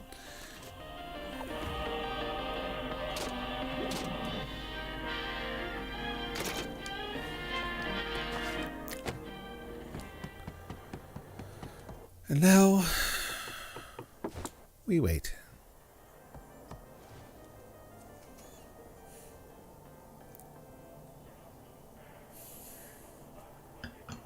Yeah, seeing just how big this town is kind of makes me wonder, I like my town design, but it is very compact. Everything's kind of packed into a very small space.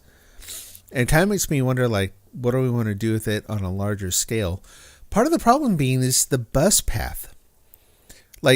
Talking about features for the game, that's another thing I would personally like to add. If you could put some kind of mark on the ground where you could mark out the different points that the bus was sort of gravitated towards so that you could control where it drives a little bit better.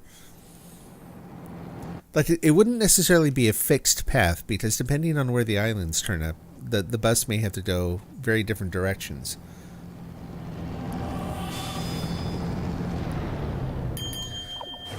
But it would be kind of cool to be able to at least tell it, with mine, it regularly, if the island's on the wrong side, it'll just drive through certain buildings. So if you could put a little thing in there saying, no, gravitate over here, and then see this one lines up over here, and then that way it makes more of a straight shot into it.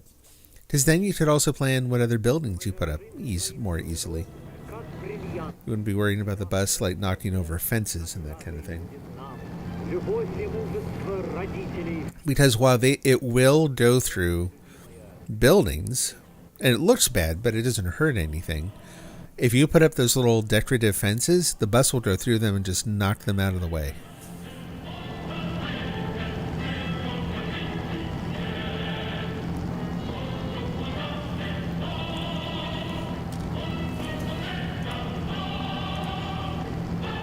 Let's go to...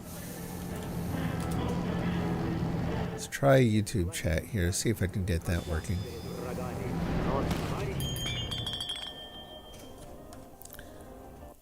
I can help out here a little bit. I did bring the light, right? Yes, I did.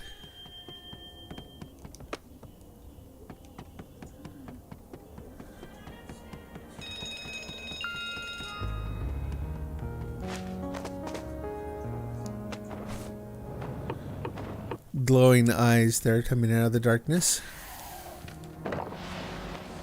He was just out for a stroll. He didn't mean any harm. Okay, let me go, and this too is me.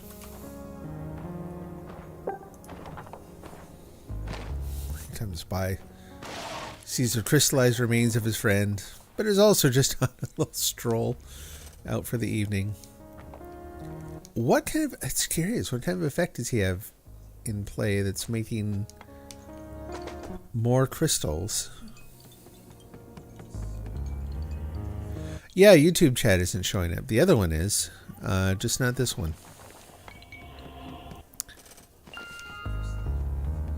It's one of those extra dark nights out here.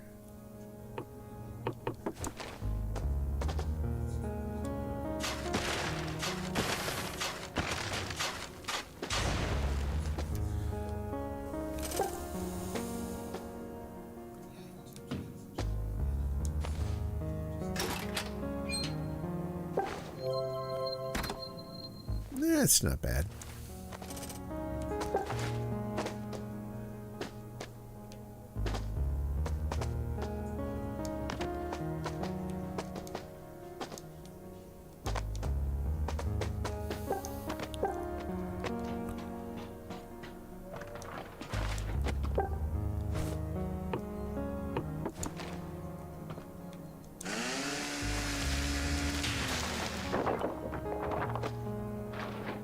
Oops.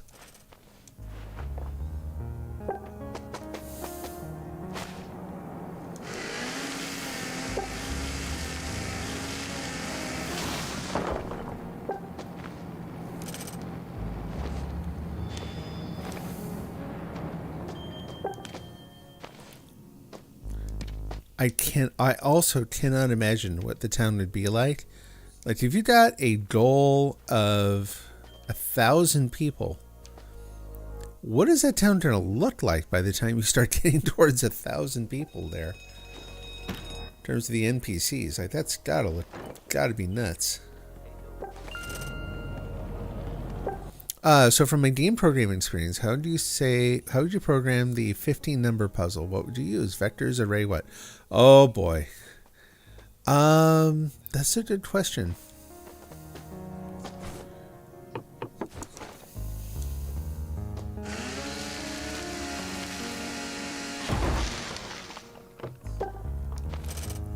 Basically, so you've got a two-dimensional array, and you always have one spot open on it. You're always just transferring one spot to another. One of the goals is going to be to detect a victory condition, right? So how do you do that readily?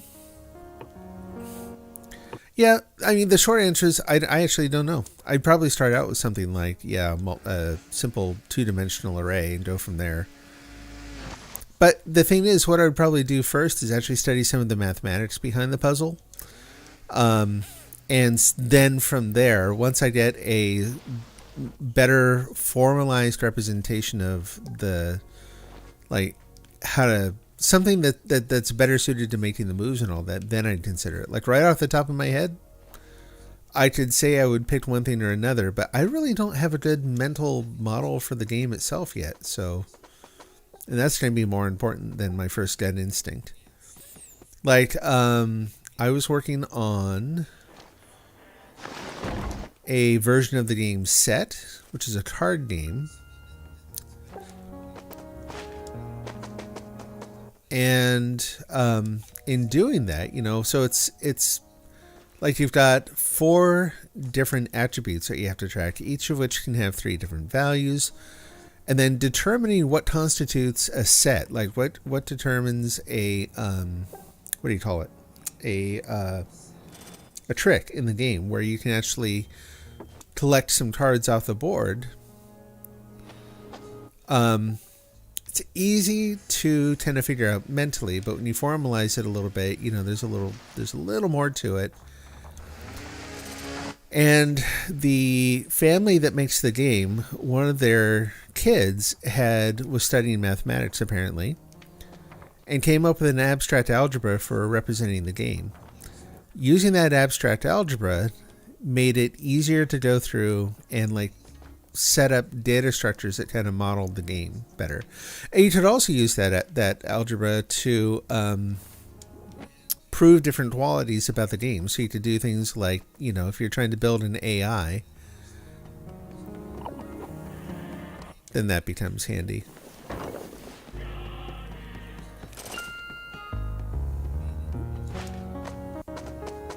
So it seems like the slider puzzles are kind of like a two-dimensional, it's like 2D permutations or something, right? So there's probably going to be a fairly well-established kind of a theory or model, an algebra for working with those. And take a look at that and then go from there. This is where I was talking about, where I'm not one of those programmers who maintains a big list of algorithms and structures in my head. I've never been able to do that.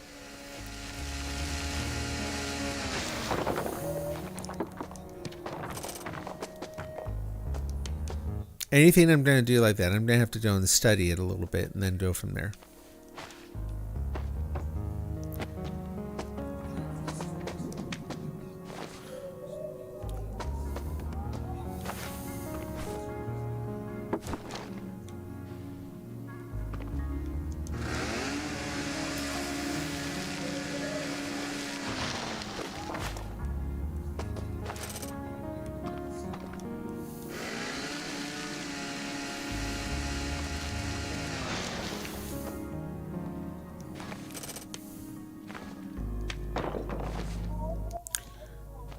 Feel funny collecting the metal knowing that there's like 22,000 metal in the storage area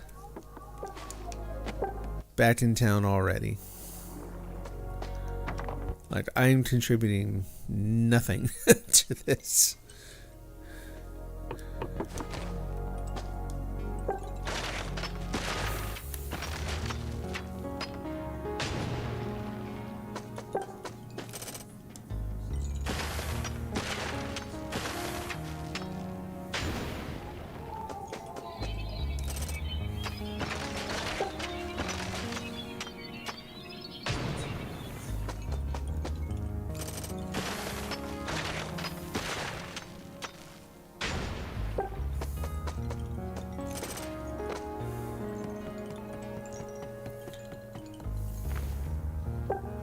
Trying to think, you wouldn't each actually even need a two-dimensional array, would you? You just have a single array or a single collection of things, and each time you make a move, you're basically only taking one of those things and changing its position.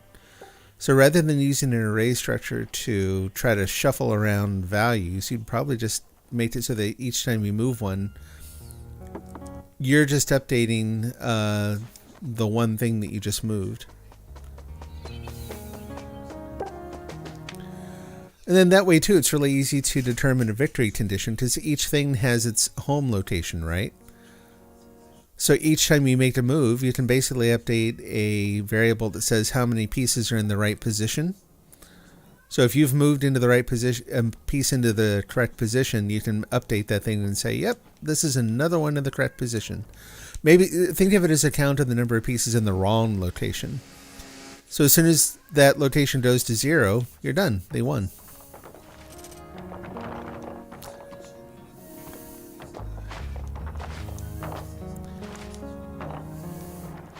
And that way too, you can. I can't. All right. Thank you, Yell Out Arena.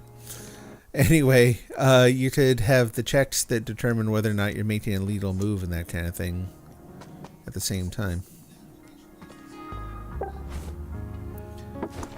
Which is, I mean, that's actually a good example too, where sometimes when you look at the puzzle, like it has a sort of physical geometry to it that doesn't necessarily, like intuition.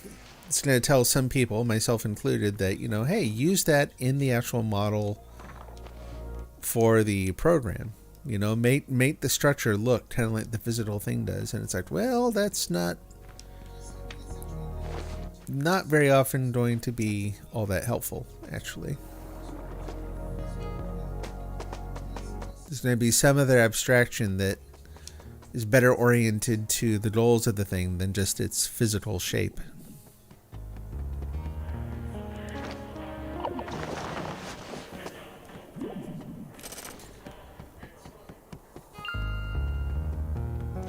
It's a fun thing to work through, though.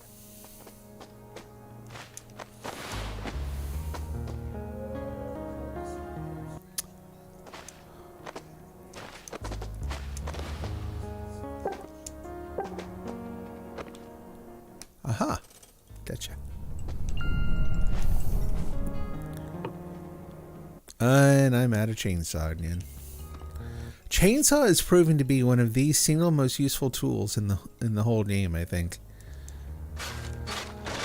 Which I used to put it near the bottom of the list.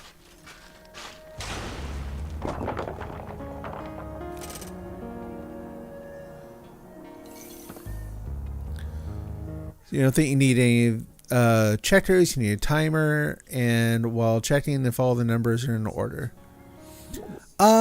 Yeah, but I'll put it this way. It's like you can check to see if they're all in order. And again, this isn't like a computationally expensive problem. The one thing I would say that what I was proposing has in terms of advantage is that you're only ever updating a single sort of an element in place. You're not having to check everything in the grid. Like if you're just checking to see if they're in order, you gotta look at the whole thing each time you want to check. Now again, nine pieces, you're not going to be really wasting a CPU time in that respect. But in principle, if you can make it so that you only update and check one thing, all the better.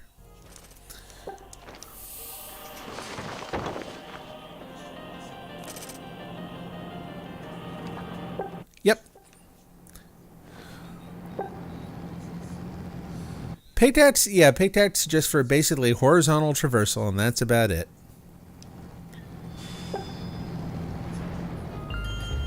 That's all I did out of that. In fact, we're about to use it here, but it's the first time I've used it in I don't know how long.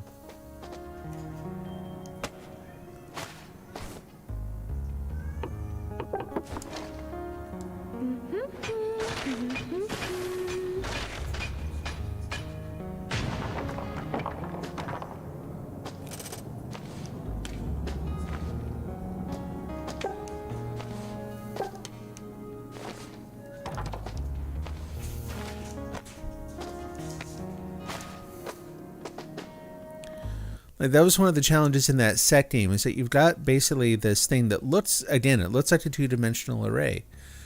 But if you actually want to check for, not really win conditions, but if you want to look for, you know, which options are available to play, the idea of having to actually sort of traverse that array many, many times, searching for possible moves, you're actually gonna like waste a lot of CPU cycles.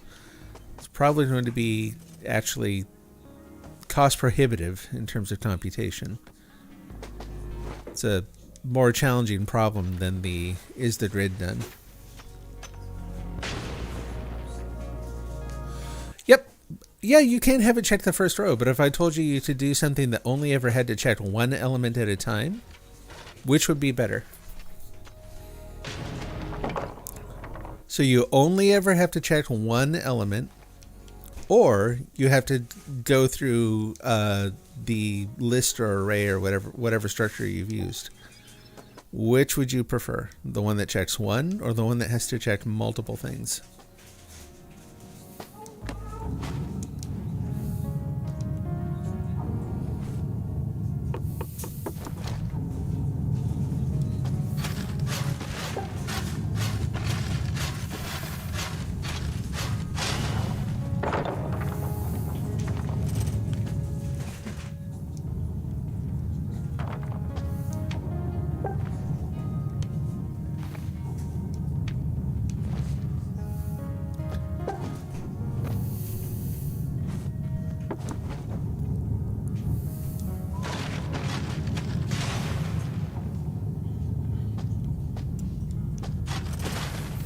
Yep. Yeah, so I think if I were the problem with the one I proposed, I think is actually going to be checking for legal moves is still going to be a little less direct than checking that one thing. So I'd have to sit there and ponder on that for a while. I hear one of them, but I can't see it. There you are. Come here. There's the last one up there. Sometimes it's up there. Come on. You almost did it. Get up there.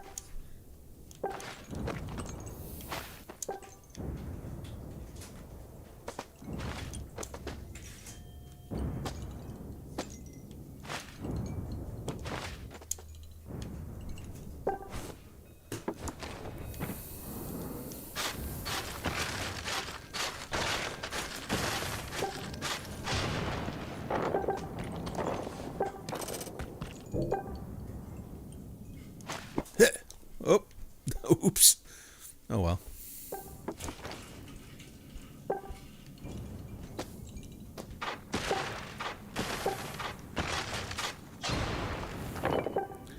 Yeah, maybe it'll be a little sort of a fun side exercise. I haven't worked on that kind of thing for a long time.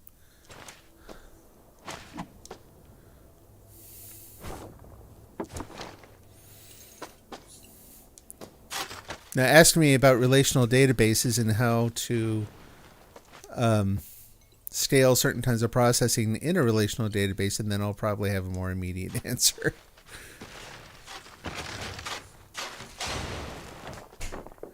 Because that's what I worked on these days.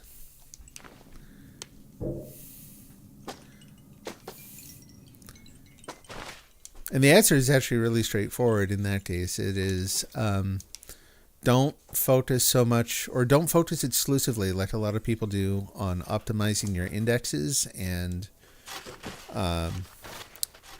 like your foreign keys and constraints and table design and that kind of thing. I mean, table design, yes, but not in the way most people are thinking. Basically, treat your relational database as an append-only system. Oh, come on, get off of there. Drop. So never update data, never delete data, only append data.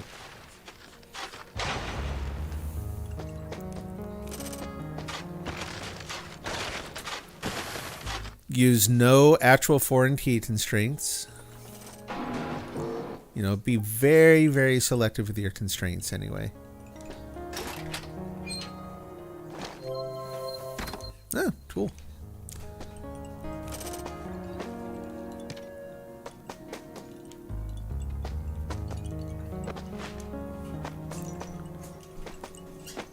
Not all databases will play nice with that kind of design. The idea that we're only ever going to add data, and rather than updating something, we'll just store a new version of it in a separate row.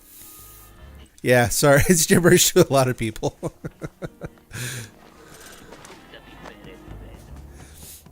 Put it this way, there's certain elements of relational database design that are seen as being like just fundamental, you know, like that's how you do relational databases. And what we found in the last couple of years is that you can, and maybe even should, throw a lot of that conventional wisdom away if what you're trying to get is like some of the basic benefits of a relational database. But if you honestly don't need certain features, then avoid a lot of the other common sort of structures that you would normally use. There's a lot of effort that goes into relational database design that focuses on things like table normalization, indexes, getting your indexes right, and that kind of thing, you know. And there are a lot of constraints added to a typical relational database that absolutely do not need to be there. You know, so in the interest of data integrity, people will put constraints on the database so that, you know, like you make sure that you maintain relational integrity and that sort of thing. You make sure all the values are checked. Making sure that your database is perfectly consistent at there's the last one, at every single step is prohibitively expensive and very often not nearly as useful as people think. So the idea is that you let it get a little sloppy. You let there be some inconsistent or invalid data in there, but you have means of very efficiently detecting that data and filtering it out. And that ends up being a lot better than the traditional ACID sort of approach. Yeah, anyway. Conventional wisdom, not always good. Conventional wisdom, not always wisdom. Sometimes bad idea, actually good idea. Like, stripping it down to this, like no database terms at all.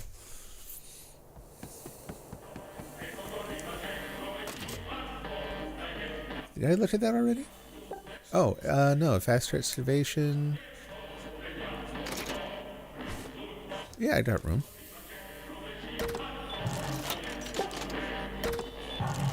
And that really is the main takeaway. It's not so much the things about the individual, like, you know, database design principles and stuff. It's a notion that you need to be ready to throw, sometimes you really do need to be ready to throw away conventional wisdom in the interest of making something better.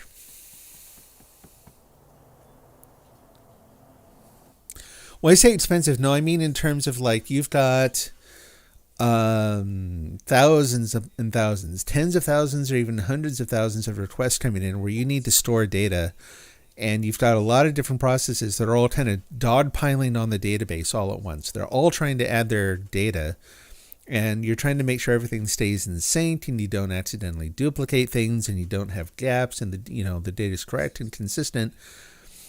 Expensive in that case ends up being like, if I have, 2, 3 or more different processes that are all trying to access the same bucket of data all at once, and they're all preparing to do things that are incompatible with one another, so that you can't just let them all go at the same time. You've got to serialize the operations. You've got to figure out who wins. Like, if people come in with conflicting updates in that data, which one do you actually keep? What do you do? Like, how do I order these and all that?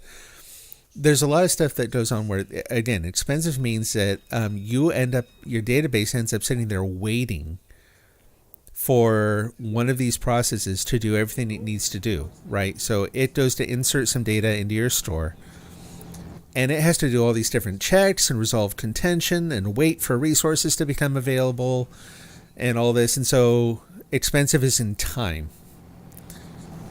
So instead of everything being really slick and quick and that stuff done really fast, your application ends up being slow and problematic in that you get what are called deadlocks, where things are competing for resources and they can't figure out, like, they're in an unresolvable situation, so one of them ends up just getting killed and now you've got to maybe retry. And so instead of everything just kind of flowing through your system smoothly and everything working and it being able to keep up with its workload, it is slow and inefficient and problematic. Kudu. Oh, Kudu. Merci. Yay. you are very welcome. Aw, they're very nice. Yay.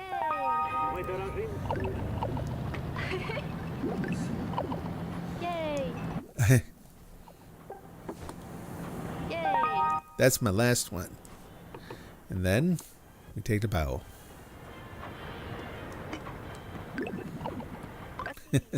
Nice.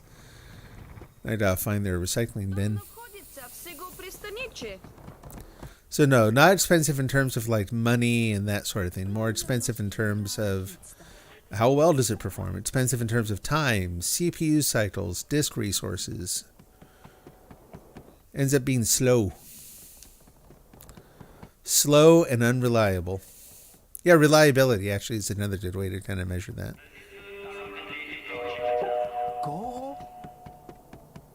Do they have a recycling bin? I have not seen one.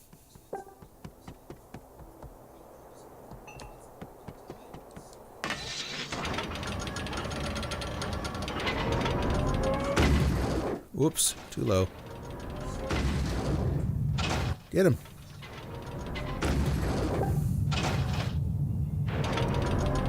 I am bad at this.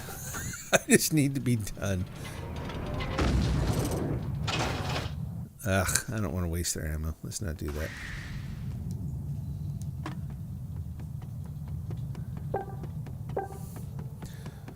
So that's the sort of thing that I mainly work on these days. I work on things that where you've got lots and lots and lots of processing to do. You've got, tens of thousands of, individual units of work that need to be done.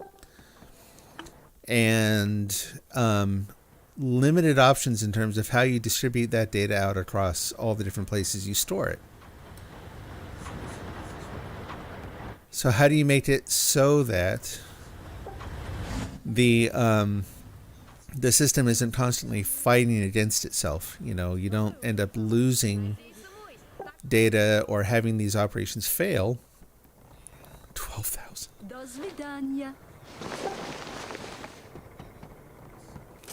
And what I have found is that people will very generally, they will stick to what are, there's the recycling bin.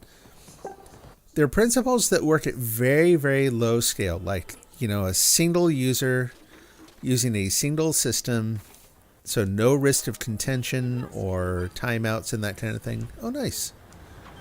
Cool. What do we want to build up here? Strength. So I'll get each of those 3 that I'm building up to level 10, and then then I think I will start working on some other things. Gold.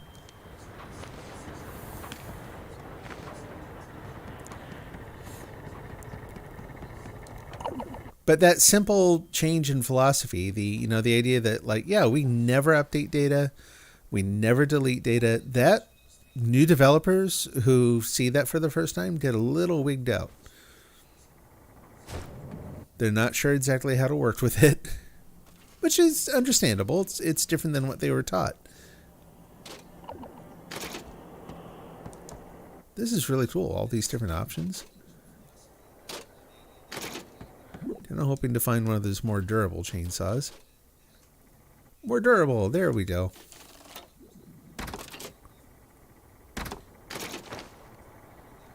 And resident store. Oh, I forgot. I was going to... Let's go over here. Pojediktor budu, pagnut autobus. Take that and drop it. Dojde ezba prosto pro... Двигаться да? Толкова се чака. Длину. Сделано ето на своje шкури. But it has proven really, really useful at the same time. Oh, well. Oh, I can't buy it here because I'm not a resident. Yeah, so that, of course, makes sense. But green, brown, yellow, don't really care. What colors do they have here? Green, brown, just green, brown, and yellow, and that's it. No, thank you.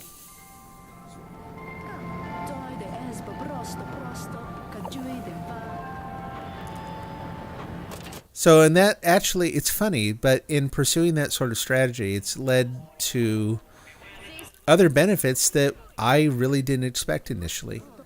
We initially, because we end up storing data across multiple rows instead of just having a single row that's up to date. So yeah, we have all the historical data in the system as well as the current values.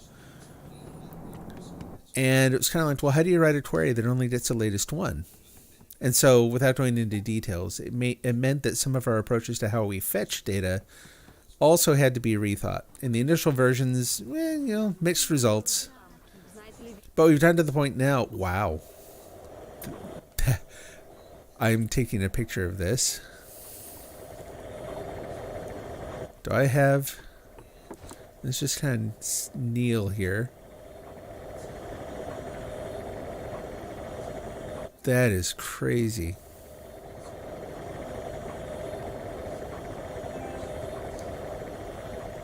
Man.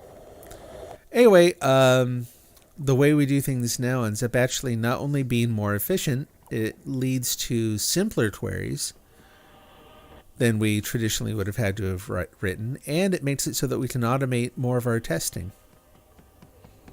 So, not really part of the original goal of what we were doing by any stretch of the imagination, but ends up being really, really useful for other kind of surprising. So I'm personally, the next projects I work on, I'm probably going to be taking this with me and kind of looking at like, okay, you think you need this kind of database.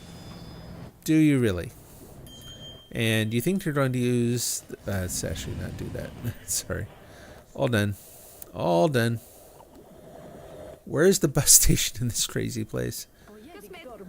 There it is. This is awesome. This is so cool. I do actually kind of want to build a town here, but how many residents do they have? Players, housing, monuments, 15 out of 23.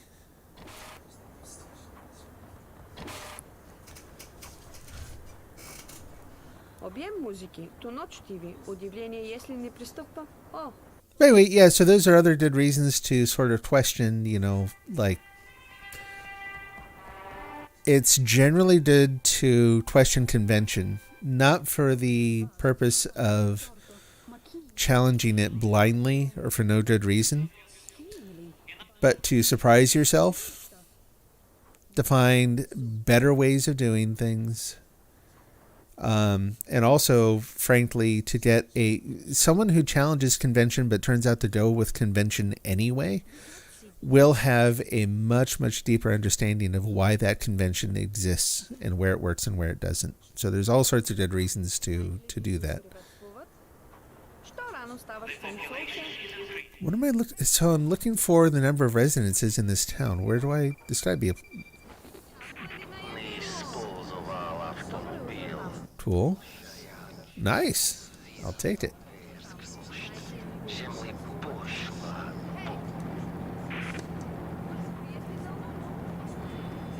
Is it an info board?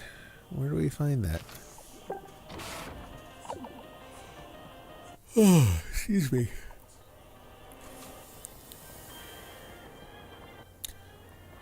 Oh, there, upper right-hand corner. I didn't see that. 2 out of 30. I'm going to guess that they don't want a lot of additional residences, so as much as I'd like to have one there, we'll just move on. Can I add them? Is there a list I can add them to? Comrade management. It's not really comrade management, is it, if I can't do anything with them?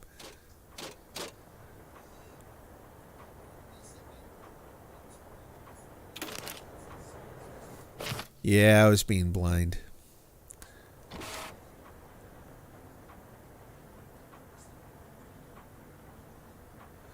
Yep, first page says it.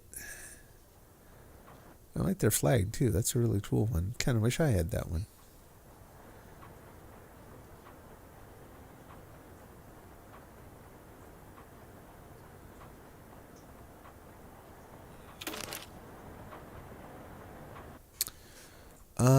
What else can we do here?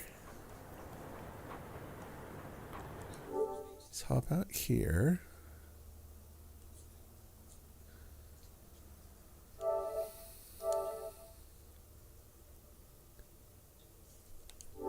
Actually,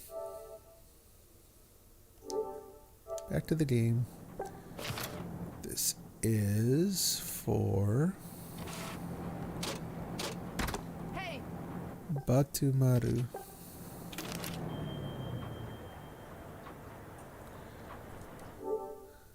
I don't know any better way to do this, so.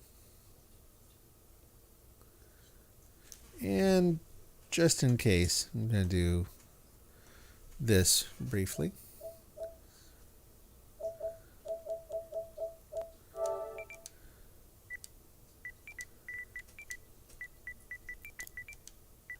I don't have a good sense of where it shows what might be considered sensitive information versus screens that are safe. So we'll just play it safe here.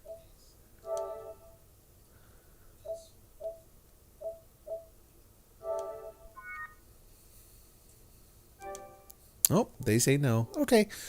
Respect. I get that. Some people do the more sort of, my settings used to be just that way, basically. I was a little more closed off on the idea of who did send friend requests, so I did that. Nice to see you. Moving on.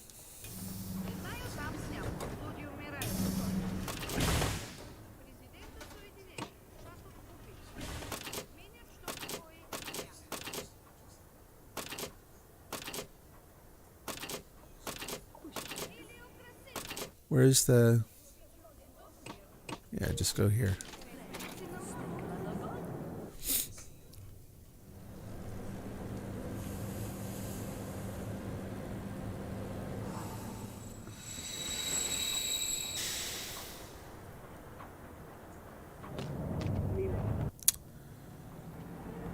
Okie doke.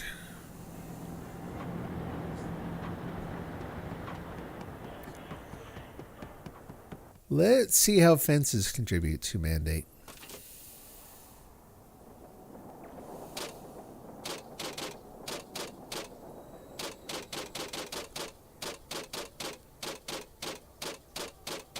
Did I buy it already? I must have. Totally wasn't paying close enough attention. Keep going, keep going, keep going. There, right there. Jeez.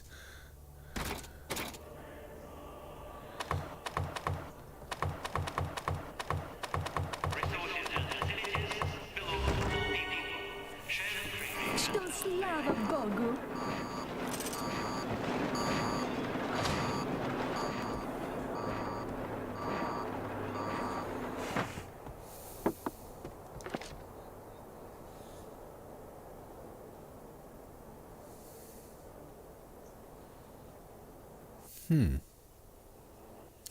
You got my brain going on that problem of how I would implement the slider puzzle. I'm sitting here like that little pause just now as I was like, wait a minute. So if I'm how would I actually check to see if a move was valid?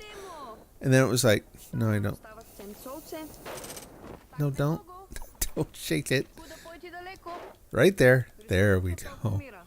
От поток реки Юки. Без Almasi protecting lovdi.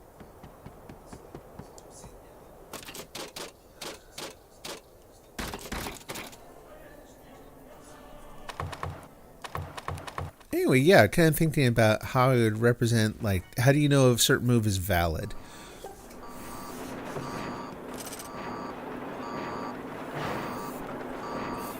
It's still a small set of variables and nothing that should require, I don't think there's any part of it that should require, like, oh boy, scanning an array or anything.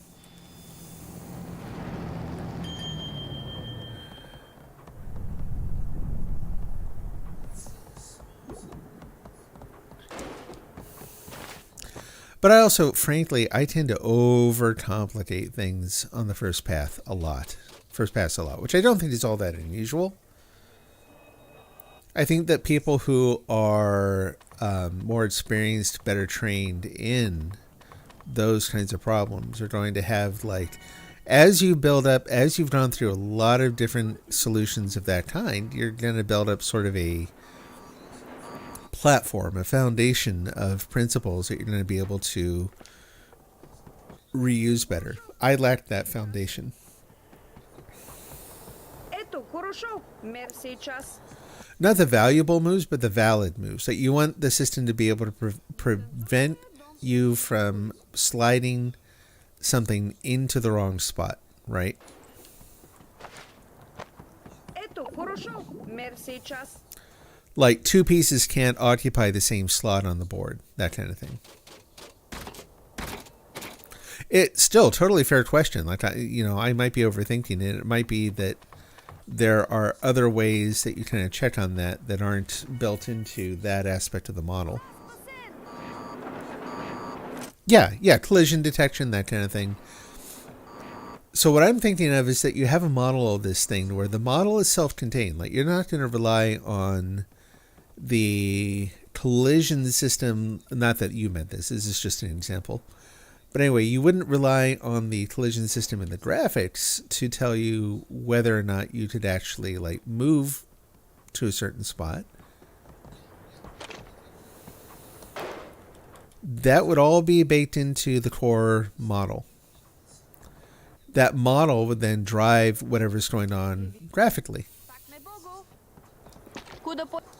So you wouldn't be using, like, 3D collision detection to determine valid moves. You would let the model tell you what was valid and not, and go from there. Почему не возвращаться? Everything that happened in the sort of the visualization, the presentation layer, would be driven by whatever's going on in the model. Президента Соединений. Шат.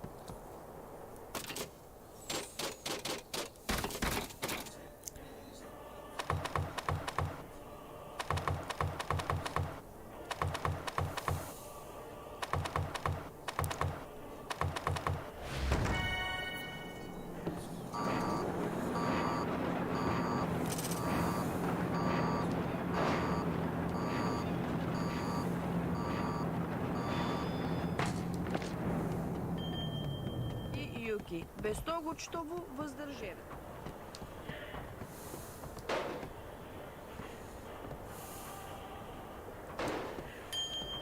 Move that one over just a little bit.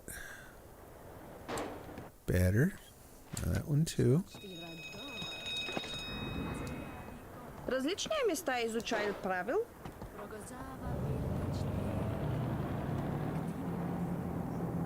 Good enough. Всегда, действительно. That's okay. I didn't like that island much anyway.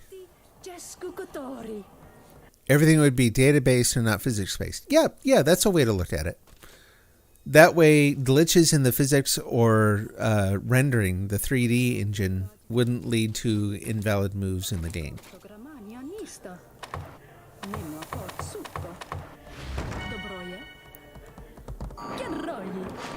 I mean, that tends to be kind of how things are done anyway, I think. I don't think I'm wrong in saying that. Even if you, excuse me, even like, for, depending on what you're trying to do in the game, you may have a couple different overlapping models, that you use to do. So I remember seeing like for Shadow of the Colossus, right? Which, so you're climbing all over these giant things. And there's a lot going on there in terms of the creature itself and how it looks and the fur and which parts of the creature you can grab and which parts you can't. And, well, those creatures are like, I think, 3 different layers of information. Not just one 3D model with 3 different kinds of information associated with it, but 3 completely overlapped 3D models. One of which does a kind of collision detection, one of which is the climb model, one of which is, the visual. Ew, that looks awful. Поток реки Юки, без того, чтобы въздържевит. Nope. Okay. That's all the way over. Okay, where are they coming from? Oh, hell. I let myself get caught unawares.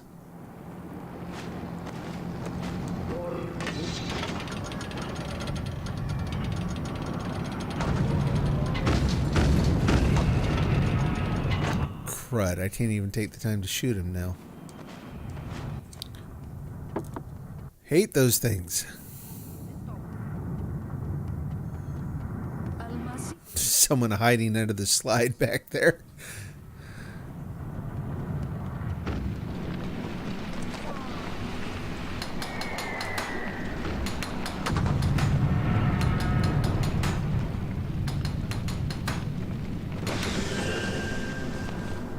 Good. Now what else is on fire? Anything? Don't always pick up on the smoke very well, so I gotta really take a minute here and look. I don't see any other fires. All that seems okay. Guns are doing okay. I think we're all right.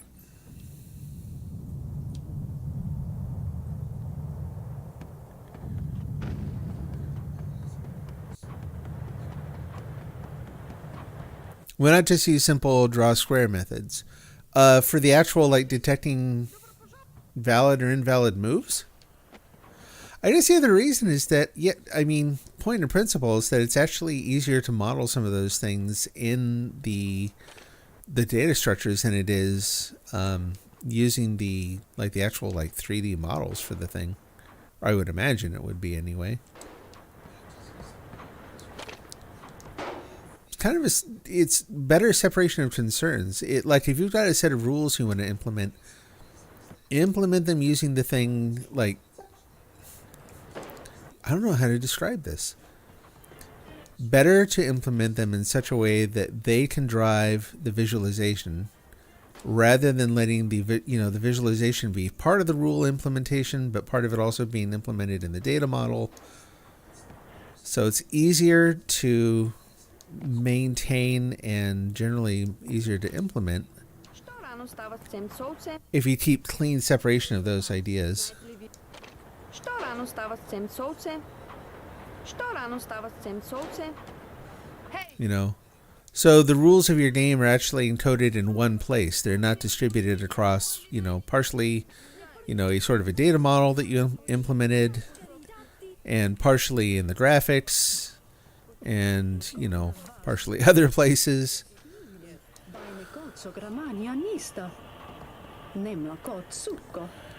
Like, we're talking about a relatively simple sort of a system. As that got more complicated, it would be more and more problematic, very likely, to try to represent that purely in terms, or not purely, but at least partially in terms of the graphics.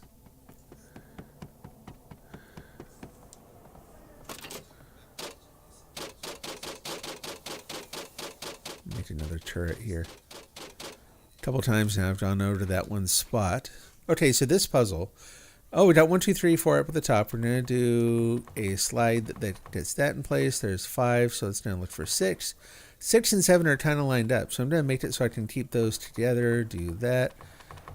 And again, we're moving this around such that they can kind of, like, think of it as a snake moving, not individual pieces. 14 and 15 are near one another. We're going to try to keep those kind of close still. Problem being, this is going to be a pain. Yeah, it's not going to work. Ugh, get myself all choked up here. There we go. Closer. There, okay, now it's starting to come together a little bit. We got that 12 there. Darn it. That over, move that over, move that over, so that we can get that in line with the tail of the snake. Move that over, because that puts those bottom ones in row. So that's the other thing. So I tend to think of it in terms of rotations, think of it as moving in groups, and also the more you can think of hitting 2 different goals at once. So like in that last move where you have 2 sort of chains of pieces that you're moving at the same time, the better.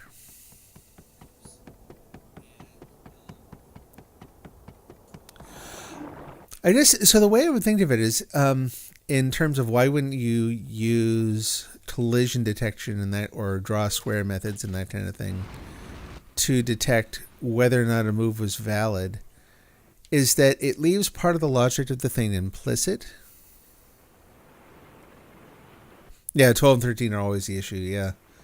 Yep, and most of the time I find that to solve that one, it's that you have to be solving 2 goals simultaneously in increments.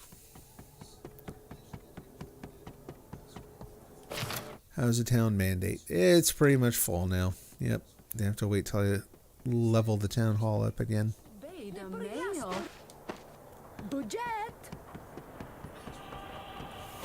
I like the little garden here, though. So maintaining the code over time, like there's benefit in coding to keeping related functionality in a common place. So if part of the logic for the game is implemented in sort of the graphics layer and part of it is implemented in the logic layer, maybe part of it's even implemented in the data layer, when it's spread out all over the code like that, it ends up being more difficult to maintain too. Like, it's really nice when you can structure your problem in such a way that you can, without thinking about any other part of the system, you can focus on the thing you're trying to solve. So creating a model for the pieces and what valid moves are and what a win condition is and, all that stuff. If that is in one place and you're not thinking at all about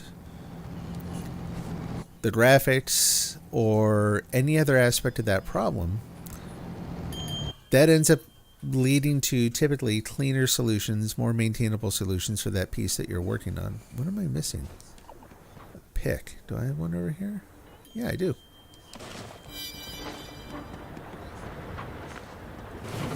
We'll go see what the new island is. And then that ends up sort of propagating through the application then. So if the graphics layer doesn't need to know about collision detection at all, you can basically remove that from the system for that piece of it, so that if your model of the game is consistent and it's controlling what what valid moves are, and it can do that, and it's doing it without having to do something that's computationally more expensive, then all the better. Like, I think there are actually a lot of reasons why you would definitely want to keep the model for the game concise and contained and encapsulated and separate from the other aspects of the game. What am I looking at here?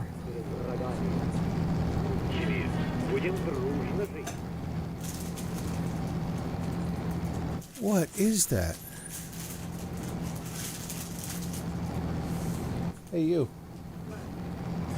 I'll show you here in a minute.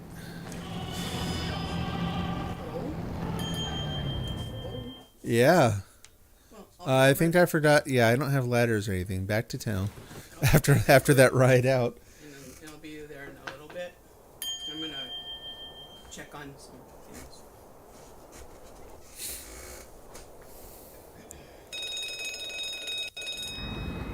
things. Interesting. So if there is a bug to fix, then, and it turns out to be something in the game logic, where do you go? Well, if it's distributed out across a couple different things, then it's like, well, it might be over in the graphics part, or it might be here, or it might be, and we got to make sure we keep all this stuff in sync. Versus, no, it's just in the game model. It's a rules problem. Go fix it there. Everything else follows on from that. Like, everything else is implemented in a way where it doesn't depend on the details of whatever your implementation is. It's just looking for certain, conditions and events. That's it. Really straightforward. You fix it in the model, you're done. Everything else is still tied to those same sort of events that come out of that model, and there's nothing else that you have to update.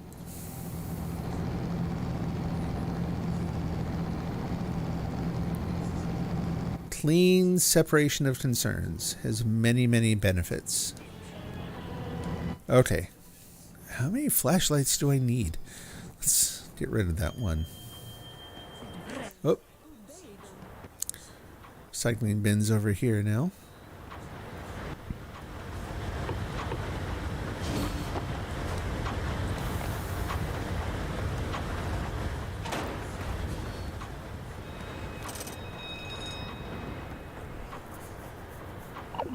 Oh, excuse me.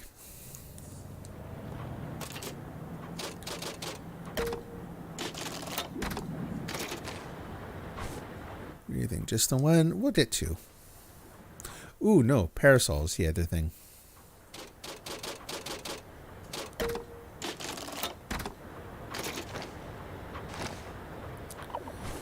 And then I think we're good. Everything else is fine. Instead of the shotgun, I may actually need that later, but for right now, I'm going to leave that here. See if I can afford a jetpack.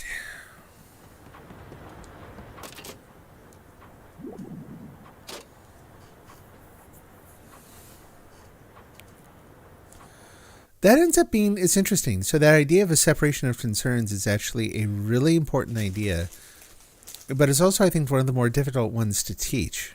This idea that you should implement your code in a way that you have self-contained subsystems or subcomponents that only expose their behaviors and that through sort of limited surface area, limited points of integration.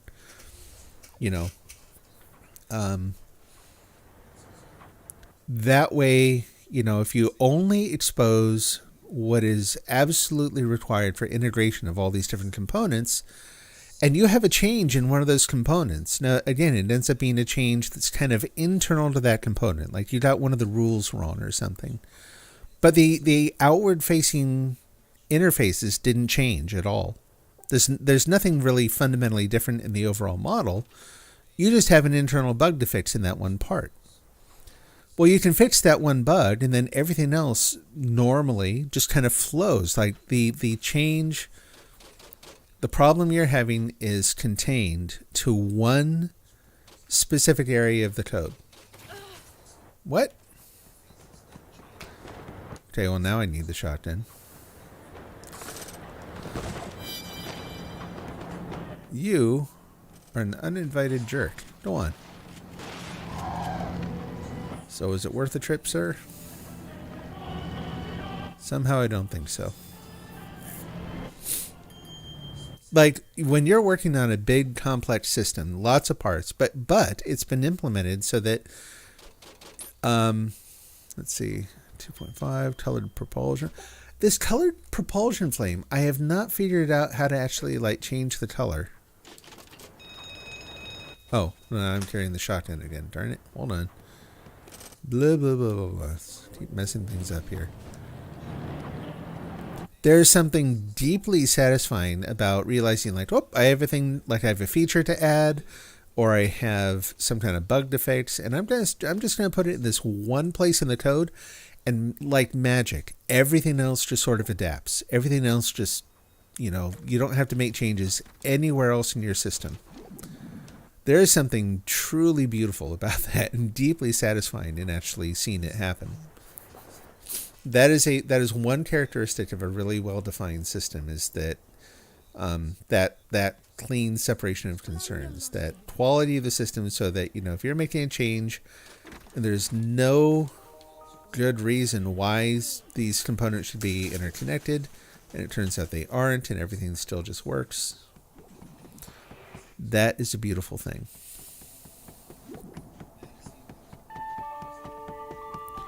I think game programming, from my limited, very, very limited experience, tends to be one of the areas where that separation is maybe the most difficult out of all the different kinds of programming. Game development and like real-time or embedded systems, some of the optimizations that I think you end up having to make kind of run against that principle. You know, so the optimizations that you might make so that something... Oh, didn't realize I was out of shells. The compromises that you have to make, or rather the optimizations that you have to make just to get something to run well enough, might require you to kind of break that rule and interconnect your systems a lot more than you would like to. But that's one of the reasons you'll hear it said, you know, don't optimize early. You know what I mean?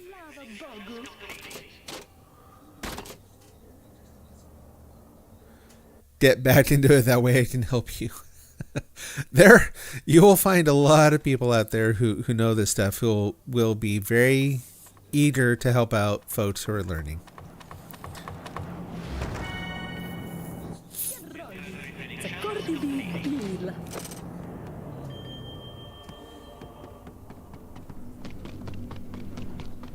Like, seriously, I found when I started looking into Unreal development, there was an just amazing community of people out there who were really kind and very helpful.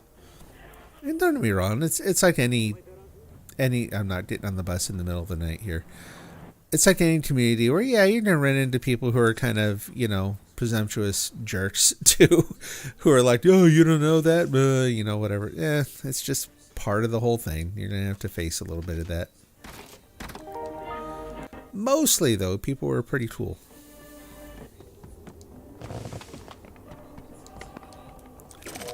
I honestly, that's one of the things about, you know, just internet culture that I've, like, from the early days of, like, you know, using the web without pictures, using text-only browsers, using Gopher and FTP and Telnet and, like, all these, like, from the earliest days, the tendency for people to act like some kind of gap in knowledge was a deficiency or something to be ridiculed. Like, they're still out there. They've been there since the internet started, and they've never gone away.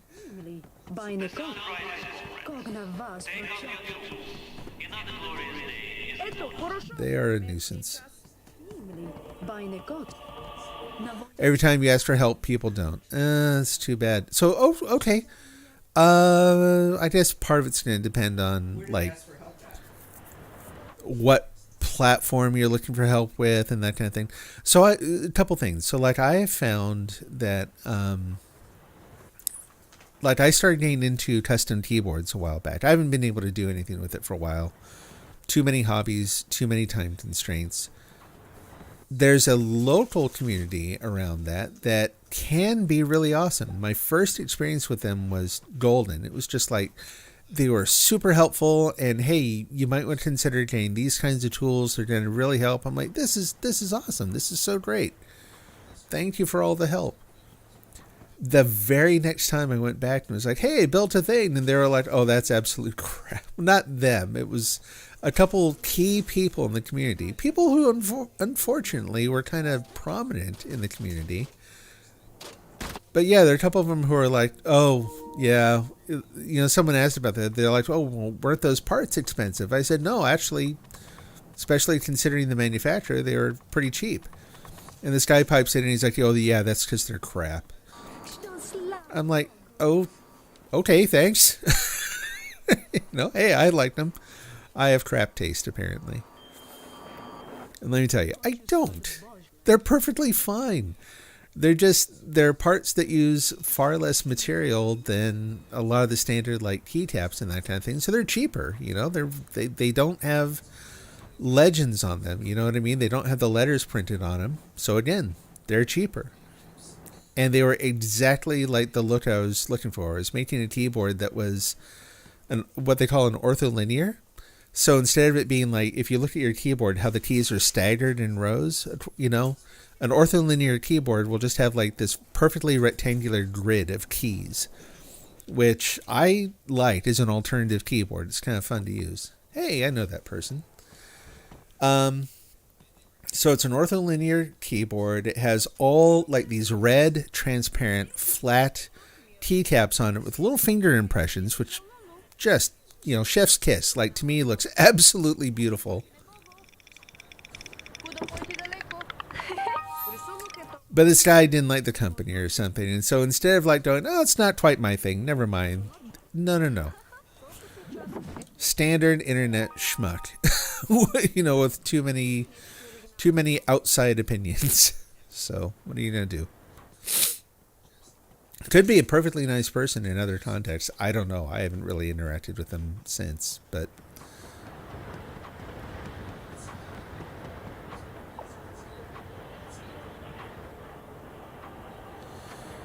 and now we wait for the bus again.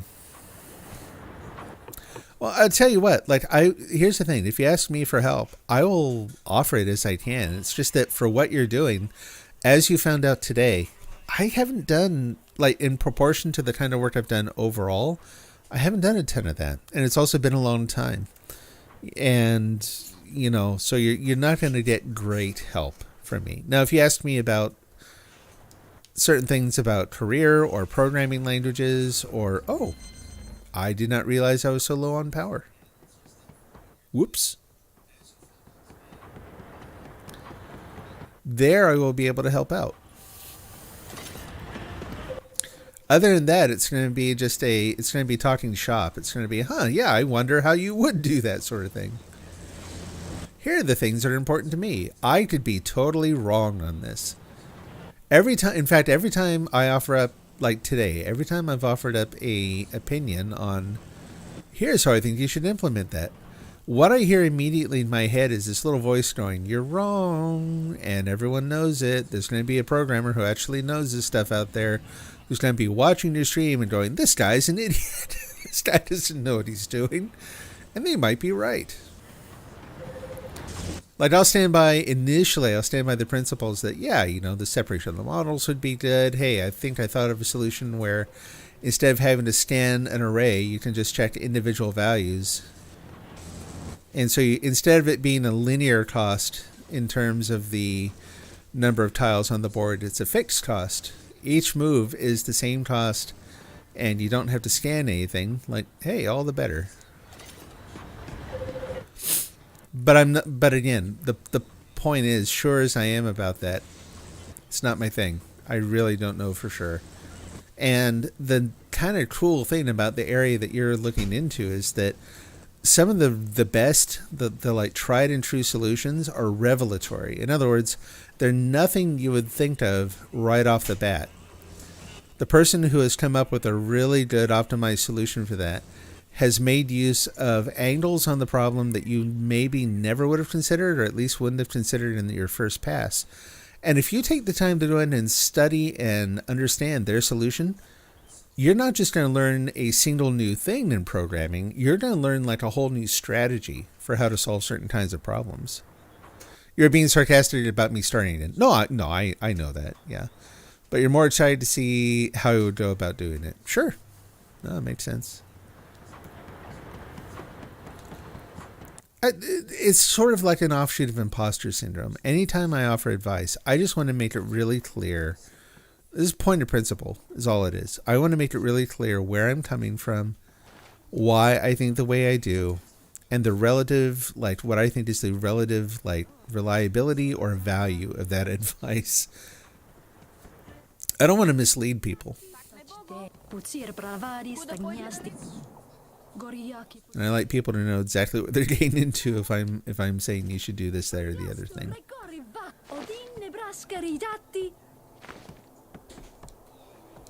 Аксесуари личени кики. Или наядемо. Сделано ето на своje škurite. Не знаю там сям. So now I really need to find... Oh, I kind of like her outfit, too. Need to find a different place for the tools that I'm storing in the garden here.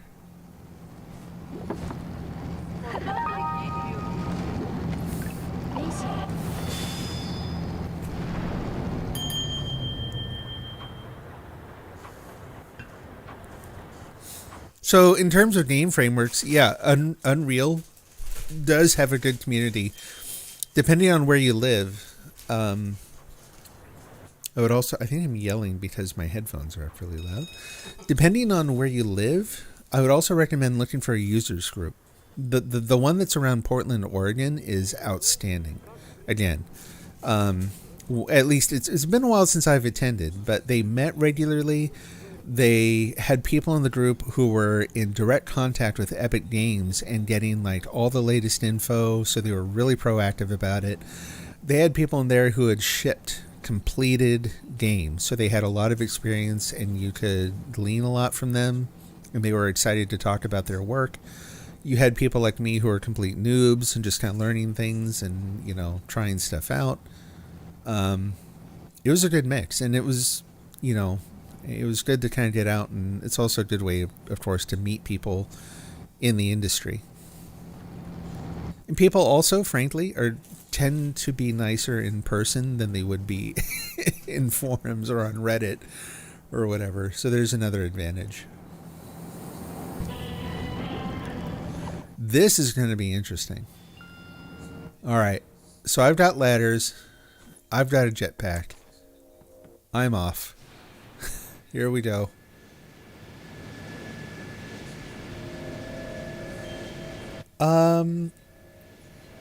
I can hear my voice echoing back, and is that... I hope that's not coming across the stream. Let me see where that's coming from. I thought I muted... I know I muted it. Okay. There we go. That should be better.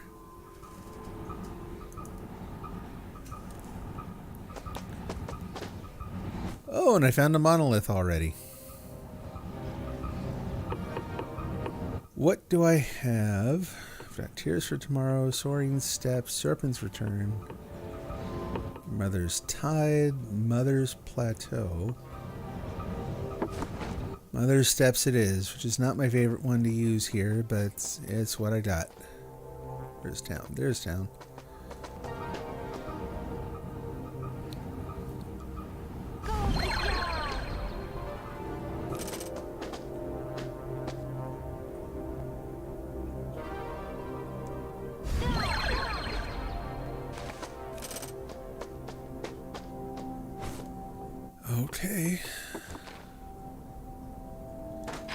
I would random opinion here.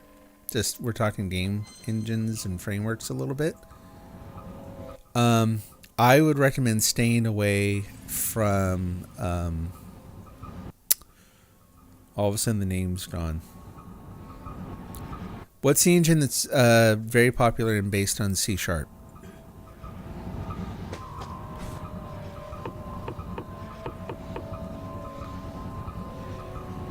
I have no shotgun. Let's go beat that guy to death with a shovel, he said. Nope. To which point? I lost the context. It's not a shovel, it's a chainsaw, which... Still. Oh, and your friend, too.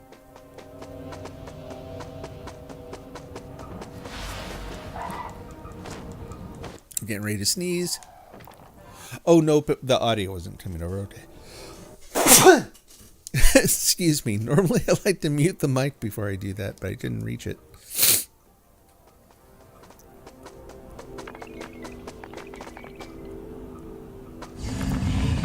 I hear Dolly somewhere.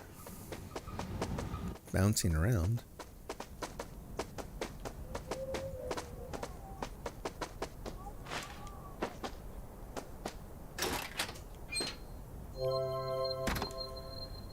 Yeah, sure, I'll take it. Unity, thank you. That is the one. Personally, I would recommend against using Unity at this point. And this from someone who C# is easily one of my favorite programming languages ever. I really enjoy it. When Unity came out, it was the first one I gravitated towards because it used C#. C# is a really awesome programming language in a lot of respects. But Unity right now, their leadership is trash. They are in the process. They've already changed their licensing model in terms of what's free and what isn't, and what developers have to pay. And I think that's probably going to continue. So they're headed up by a guy who came from EA Games, and he has that trashy corporate EA Games vibe through and through. He was quoted as basically saying that anyone who didn't want to make a game that wasn't like psychologically structured to encourage grinding and preventing people from leaving the game, anyone who didn't want to take that approach was an idiot. And he did not say it quite that nicely. He was quoted as saying that people who use hands-on design tools for other things, like basically he was talking about, I think it was Porsche. He's like, I love Porsche cars, but they're still using physical models to design their cars, so that's effing stupid, or I can't remember the exact quote, but that's not far off. So their leadership is garbage. They're in the process of changing some fundamental things about their licensing. And this after a lot of developers have invested their game, their platform in that company. Oops. Hello. I don't have anything for you, so I'm going to leave. Ugh. There. Okay. You guys can't take a hint. That was meant to tell you to please go away. Chainsaw it is. Come here. One at a time. Get in line. Remember, you wanted this, not me. Ouch.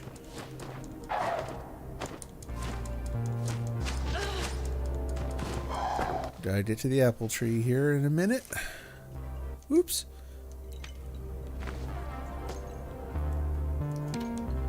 It's kind of a bad idea to come in here completely unarmed. Oh, I'm not completely unarmed. I forgot. I got a weapon. I will get it out in a minute. First, just priorities. Also, I mean, just technologically, when you look at what Unreal has done in the last couple of years, so if you're looking at that kind of platform, sheer capabilities and the kinds of features that they're adding and what the platform itself can do, I don't think I would be wrong in saying that it looks like Unreal is leading the pack in that respect as well. It depends on what kind of game you're making. I mean, are you doing some kind of big 3D thing, or there are lots of smaller game engines for different styles of games where if you're not doing that sort of thing, you don't need that kind of functionality. Why use Unreal? You're doing a scrolling platformer sort of a thing, maybe not. Maybe, but probably not. Isometric, again, maybe. Not necessarily, though.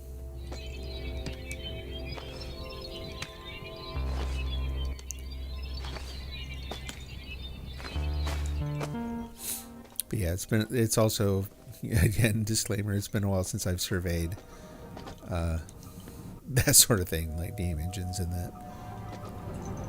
I was just really disappointed to see the trouble that Unity is, that their CEO is now bringing on them. Such a garbage mindset, in my book. Completely unnecessary. Subverts what was, turning out to be a really, really good platform. Oh, nothing. Really unfortunate. I gotta find my way out of here.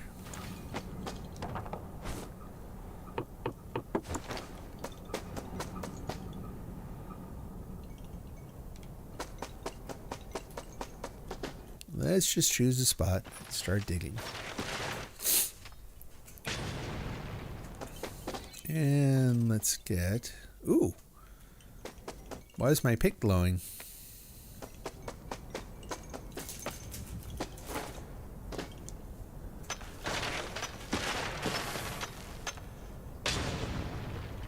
Oh, that's no good.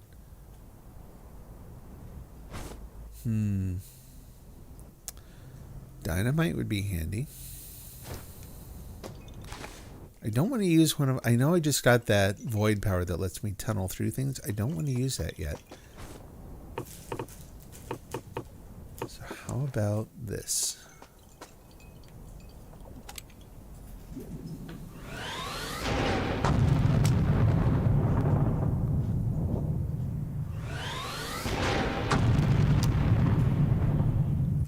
Is that even... Why is that not doing anything?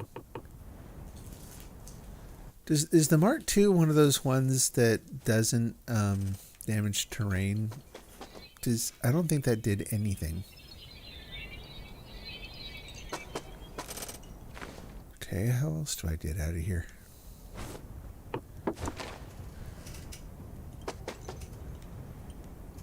This is a pickle.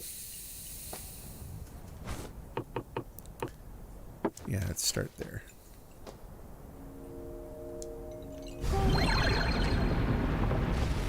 There we go. And go over to this corner. Get right on the corner.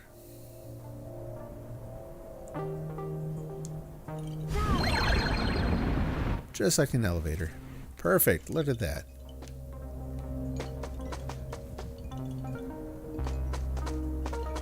Now we'll see if my ladder goes down all the way again.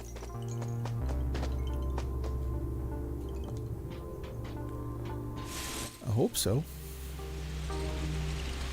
I don't think it will. That looks really, really high up. I expect them to get down here and then it's just going to be a drop at the end of it. Because I'm still... Yep, there's the drop. I'm still up by his knees. Jeez. Alright. I can't access my tools there either. I was going to see if I could switch to the parasol like while on the ladder, but no, you can't do that.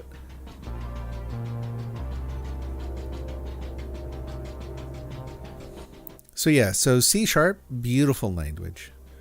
And they just keep, to me, they keep improving it. And yes, they're doing it sort of like they seem to go out and survey all these different languages out there, and they tend to pick and choose the best features. Now, there are limitations. Like, there's limitations in the .NET platform itself that kind of prevent them from just, like, there are certain things that they won't ever be able to do as well. Like certain things in the way I don't know how to describe it. There's a kind of a tight fluidity in a language like Scala that I don't think you'll ever get in C#. Scala will just be better at solving those kinds of problems. C# is a good compromise, though, just as a general purpose language.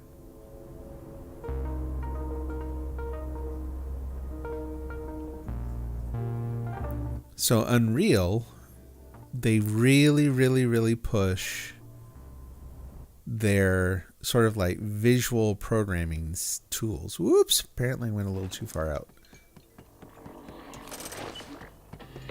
And don't get me wrong, they're actually really cool. Like, I've never been a huge fan of visual programming where you're like connecting, like laying down blocks and then connecting them with, that is way up there. How do I even do that?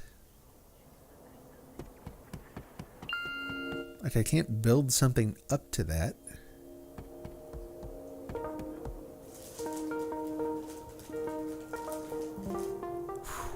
Man.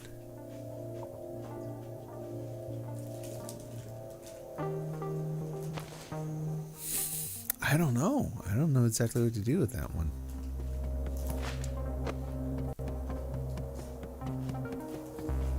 This is a challenge. It's a fun challenge, but woof. Tough one. See, someone's been a little busy bee here.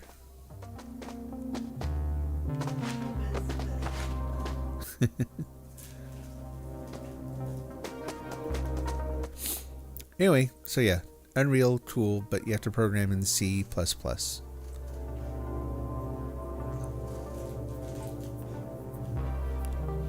There's no engine that I don't know that I'd say there's no engine that's really good with physics.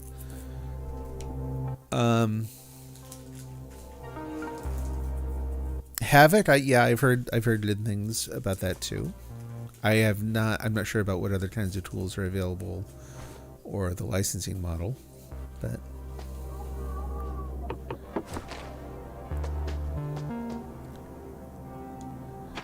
I guess part of it's going to depend on what you want to do with the physics, because just in terms of like basic physics sort of things, yeah, I think there are actually a lot of options out there. Wrong way. Go up. There we go.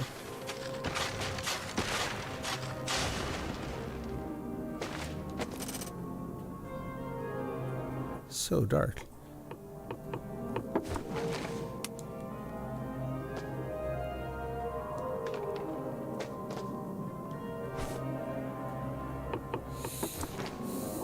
Like one of the very first things in Unreal I remember doing, one of them was just setting up a simple little room with like mirrors for walls and a lot of light sources in the middle and just kind of watching it, like seeing what it would do. And it handled it just fine. It was actually, by today's standards, it's literally a little cubic room. But there was something really mesmerizing about, like being able to set up, like I put some fire burning in a brazier, like in the middle of the room, then watch it reflect off of the ceiling and floors and, really, really cool ambient, kind of warm lighting effects. And one of the next things then was building again, simple room, learning to work with objects and like grabbing and releasing and that kind of thing, and then making it so that you could like throw stuff in the room just by kind of whipping the controller around in that. And it like just basic physics things out of the gate, just right out of the box, handles it all for you. The only physics space that allows buildings are Space Engineers, Empyrean, Planet Nomads. Oh, I used to play this game called Planet Nomads. It's supposed to be the best sci-fi ever. It had procedure generation planets and physics-based building like Space Engineers. Yeah. So that sort of thing where if you're doing like structural analysis, where it's not part of a basic physics engine, but you're creating your own system, then yeah, I would agree. You're not going to find that like right off the shelf necessarily. Although that's the other thing about a lot of these engines, Unreal and others, is that they have marketplaces for that kind of stuff too. So even if it isn't built in, it's modular code. It's a modular system, so you can probably find that someone else has built something in that maybe does that thing you're looking for. And if not, if you have your ambitions set on making a really unique game and you're going to that's going to be one of your things, you're going to create this really awesome structural analysis system, structurally based physics, then that's your selling point. That's the thing you're going to make you're going to have to roll your own. But again, if that's the point of your game, if that's where you're expecting the enjoyment's going to come from, that's going to be your selling point, then more power to you.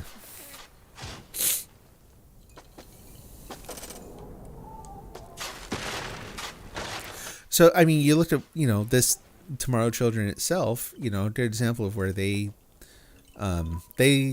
Games seems to like doing different things anyway. But also, the rendering technology, the sort of volume-based modeling that they came up with so that they could do the lighting effects that they wanted to do. There's basically no other choice than to kind of do their own thing.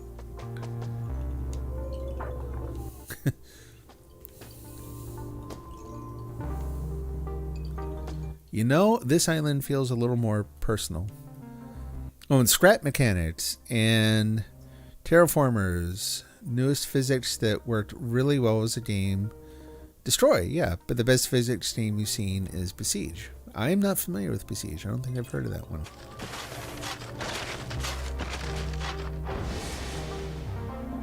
My shovel died. My shovel died. It's dark. I lost one of my flashlights. I don't have a bridge. I have 5 mother steps, and I don't think they're enough to get over there. Mom, I'm gonna try.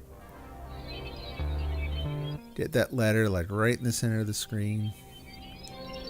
And 1. These are tiny. Not terraformers is not it. Let me get the name. Okay. 2.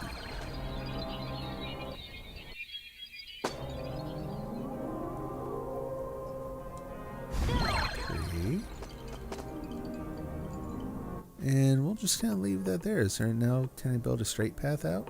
Steps, not the steps. Come on. Give me something else here.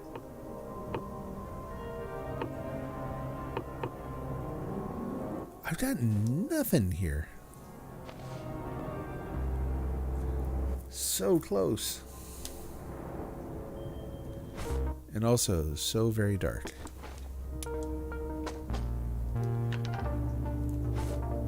Nothing to do but wait out the night.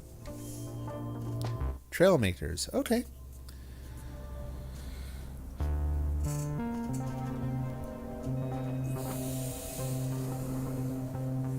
Yeah, it's one of those things where, yeah, if you need something, I would imagine that if you need something for your game that involves unconventional physics, like you're talking about, the thing where everything is destructible, right? You can like blow up or create holes and everything.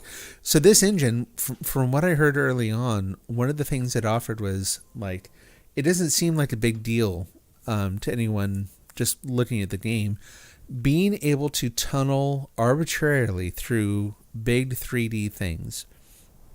If you tried to do that with a traditional polygon-based model, it would be fantastically difficult for reasons I don't think I could articulate very well, because I have limited understanding of them myself. So they wanted to make a thing where they could do that. I don't know if that's really what drove the development of it, or if they came up with this system for other reasons and turned out that was just something that was good at. You don't need it. Your games are very simple 2D. Yeah, well, all the better. I mean, that way, that's a huge undertaking. So if you don't got to, then, you can hear my cat in the background. He's just kind of losing his mind.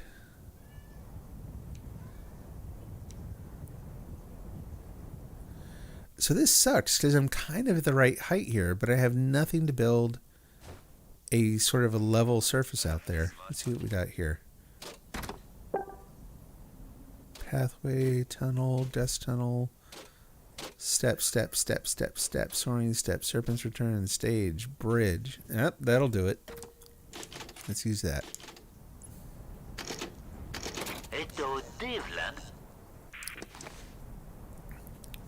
But anyway, for whatever reason, as a consequence of how they model things in this game in particular, you can tunnel through stuff. And that's kind of a big deal in itself. There we go. It's not letting me on there. Won't let me. Oh, there we go. Yeah, I was just on the wrong side. Okay. So then, here comes the other ladder.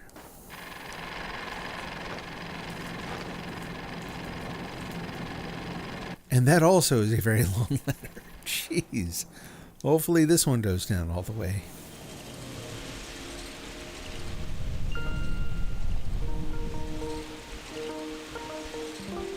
I'm all focused on building out infrastructure for this thing, and I feel like I'm going to get it done around the time that you're done collecting all the dolls.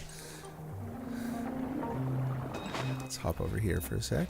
Let me up there. There we go. And do I have... Thank you. Someone trying to kill me by throwing coal at me.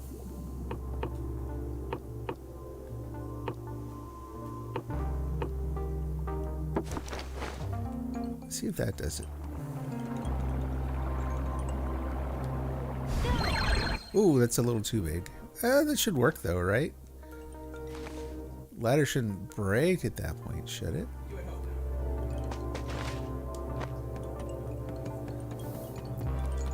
Brought it because I was talking about Unreal amazing visuals, but they don't have amazing physics. Again, I don't know. They actually do have a lot of... I guess it depends on what you mean, by physics, because they do have a lot of stuff built in for doing that sort of thing. So... I don't know that it would get by someone in the know if they would actually call it amazing per se, but good basics anyway.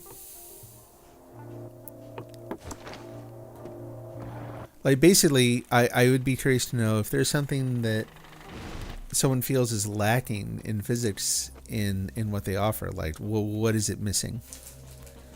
What is it missing, or what does it just do poorly? Like, what just doesn't work very well in it? Because I certainly have not pushed it.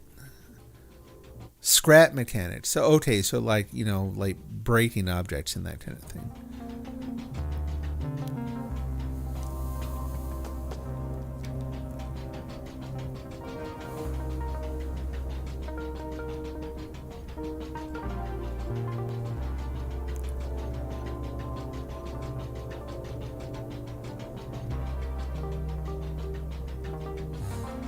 Yeah, I've never heard of such a thing than that. So yeah, just realistic physics. Yeah, again, if you're just talking about kinematics and that kind of thing, that's not kinematics so much.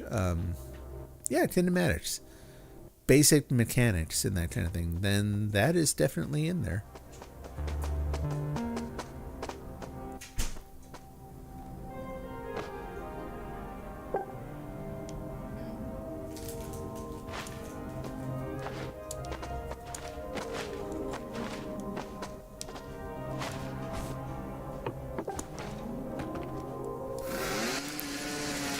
Watch Besiege sometime. Okay, no, that fair point. That's if that kind of helps point out some of the differences, then. Did I check towers? I did. Not really my thing, mainly because of the sort of fantasy setting. I am not only kind of a weird thing maybe, but I'm not only just not a fan of fantasy stuff. I'm like actively turned away by it. I do not like swords and sorcery. I don't like fantasy. One of the reasons I like you notice the games that I've mentioned that I played, this and Fallout 76, are kind of postmodern or somehow not really urban, but there's far less fantasy and wizards, and there's nothing of that sort here. And I couldn't tell you exactly why, other than I was into that genre growing up, and I got to a certain point and it just switched off, and it was just like, nope, no more, all done. Do not want. So I don't like fantasy in books or films or games. The one exception, literally the only exception that I know of, is Lord of the Rings.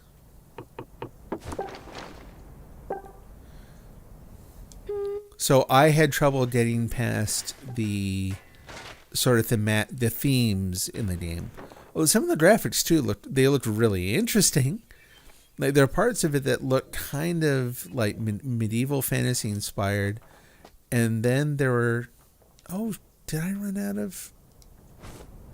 Oh, I ran out of the carry more stuff juice. Rats. Okay. I don't want to buy anymore.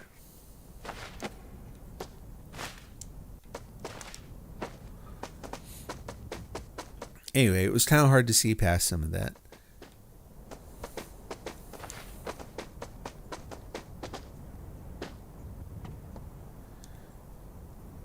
No, I don't want to climb down.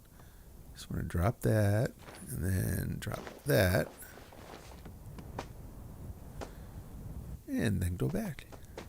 Gameplay seems interesting. The planting, tending, farming, community helping each other. Yeah, and there's so much of that in principle, community-oriented, resource-oriented, instead of being, strictly about blow stuff up and combat and that. All good things. I went looking the other night for just that. I was looking for, other games to play that had those elements.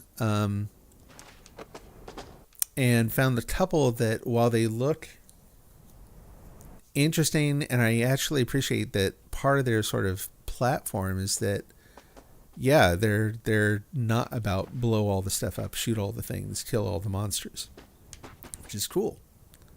There we go. Thought there was more down here, but I couldn't play them.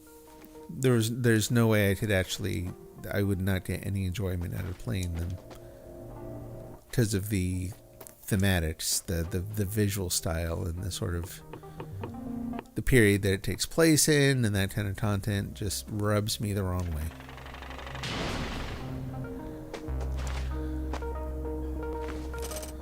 There really does seem to be a really big surge towards that kind of content too.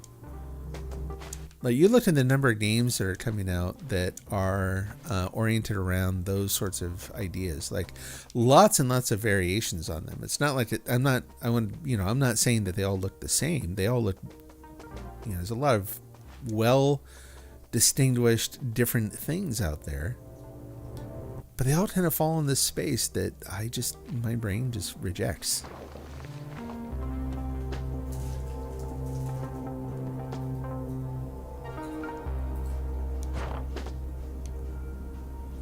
Other folks in my household played Skyrim, and really enjoyed it.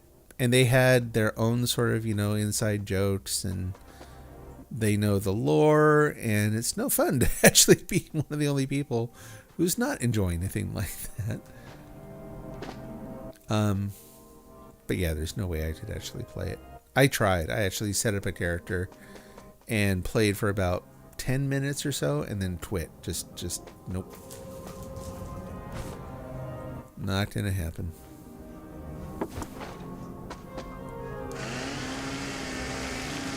So no Witch Hunter, no God of War in particular, for other reasons I cannot stand. I want to be really clear. Other people like the games, like what I'm not a comment on other people's likes. I do think those games are problematic in other ways, or at least the little teeny bit I played of one of them had some content in it that involved crud, where am I now? Flashlight. Oh, okay. I'm in the deep dark pit, and here come the monsters. Turn off the lights. That'll help.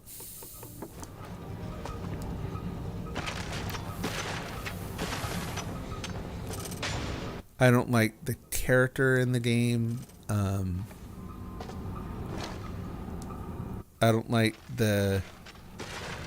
It's because I never done the arrow to the knee. I at least know about the arrow to the knees thing a little bit. Like, I don't have a deep appreciation for it, unfortunately, but I am at least... Someone says that, and I'm like, oh, hey, that's a thing. You play Skyrim, or you've at least heard that. You've seen the meme.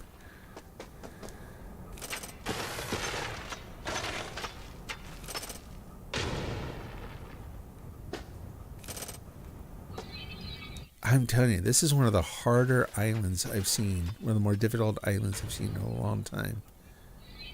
All sorts of difficult twists and turns and challenges in this.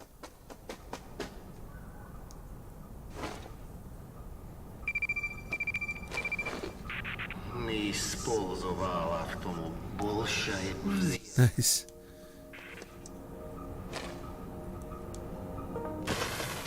Did you head back to town? Did you head back to town? I did a little bit ago. Oh, okay. I just saw there were people being processed. Yeah, and I filled up your gold mine. Oh, nice. Thank you. Yeah. No Dark Souls, no Bloodborne. My son actually... So my son plays quite a few games too. A lot more than I do these days. For quite a while, really. And so my experience of those games is mostly through him, although I did try to play a little bit of Bloodborne, like a demo or something, and only confirmed that what I suspected, that, yeah, I would not be into it. And that one, in addition to the fantasy thing, I'm also not really a fan of the a pointlessly difficult game is a good game sort of design philosophy that seems to be part of those.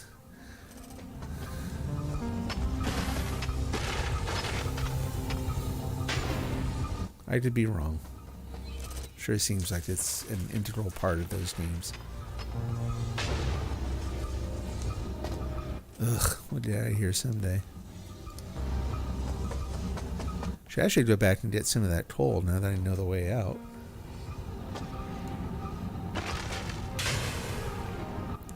I'll tell you, the closest thing to fantasy that I actually like are the Myst and Riven, Shadow of the Colossus and Ito. For some reason, I couldn't tell you why, my brain excludes those from that category. Like those, in fact, Ito and Shadow are some of my favorite games ever. Contrary to my no fantasy rule. Yeah, that's part of it. Yeah, they don't feel like high fantasy to me. That's Teal there. Which new challenge here. We need to get Teal a microphone so that she can join in the conversation more. I think that would be really fun. It's because most games nowadays hold the player's hand. It doesn't let players figure things out on their own. I disagree. I know, like, Riven is a good example I just brought up of a game that it does not hold your hand. It's challenging, but it's not pointlessly challenging. You know, it seems to be that those games have a like difficulty is quality sort of mindset with them. And again, I'll freely, I played them limited amount, so this is, you know, take it for what it's worth.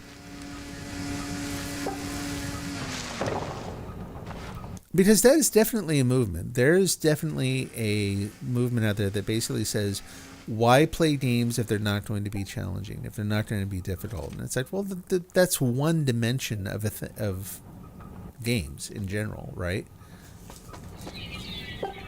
Oh, golly. Just all kinds of busted up here.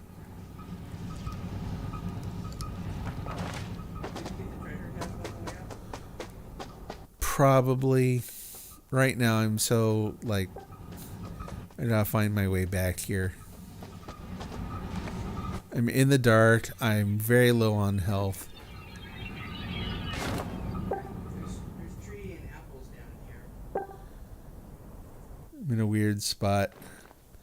Yeah, no Cuphead, no Super Meat Boy. You did try Super Meat. I did try. Yeah, no, I tried Super Meat Boy and was like, "Well, this is fun" for about half an hour, and then it was like, "This is the same sort of mindset over and over and over again."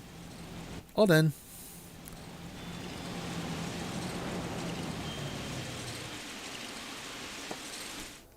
Simply didn't offer the kinds of systems that I'm interested in exploring. That's all it comes down to.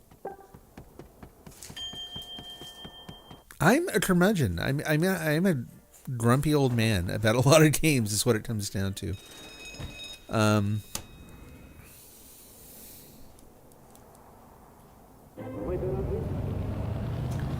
Trying to think of another game that doesn't really. This game doesn't hold your hand much. It was one of the main complaints about the first version of the game is that people went in and had no idea what to do. I came in and was like, "Oh, like a toy box to play with." Just fundamentally different mindset. And I don't fault people for coming in and going, "I don't know what to do. Give me a goal and I'll pursue the goal." You know, that's how some people think about it. I don't like that. And I tell you what, I think I would probably agree with you maybe tangentially, where one of the reasons I don't like 76, even though I've played it a lot, is that while I don't think it holds people's hands, it is a single path game, right? Not literally. Like there's more than a single path through the game, obviously. But whereas it presents what looks like a broad toolbox of options that you could use to build many different strategies for playing the game and enjoying it, there's a very small number that are really viable in playing the game, right? You're actually, even though it looks like there are a lot of things, you're really going to be pretty limited in what you can realistically do. So you look at the broad array of guns in 76, and then eliminate all the ones that once you hit a certain level, you just can't use. Because even if you completely reorient your character via the perk system and all that, certain weapons are just not going to be usable in the challenges that you're going to face at that level. You know, so why are they there? You know, and there are some that I also understand. There's some that look useless, but you've got to know the exact sort of combination of perks and chems and other things that you might use to make them effective. And then suddenly you get to the point where like a mole miner's claw is more effective than some kind of like majorly souped up heavy gun. You just go up and you scratch something a couple times and it bursts into pieces. You know, it's like, and that's the other thing about that system I don't like is that there's for whatever you want to do, there's a fixed path to do it. There's very little room to like individualize your approach to do. There's no way to express like, this is how I want to solve that. This is the character I want to be. This is the story I want to tell through my character, because that's what role playing means in the game description, right? It's an RPG. How much can you actually RP? And, you know, I don't know, Teal's probably in the background listening going like, but I I do lots of things. You do lots of things. And she enjoys it a lot. And I look at it and I'm like, I watch, like when people come up and talk to you in the game sometimes and they're like, well, what kind of build are you using? I'm like, I don't know. I just grabbed this and that and I grabbed this thing and blah, blah, blah. And it's like, yeah, but what kind of build are you? It's like, I don't know. And it's like, oh, well, are you a bloodied build or are you a this or a that? And if you're a bloodied build, why are you using that thing? If you're a bloodied build, why don't you, basically, if you're that kind of build, why don't you use that one sort of standard approach to doing it? And I'm like, because looking up recipes in a book and then sort of mechanically implementing them strikes me personally as boring. And I don't want to. Like, I will take something that is suboptimal if there's something else about it that I enjoy more.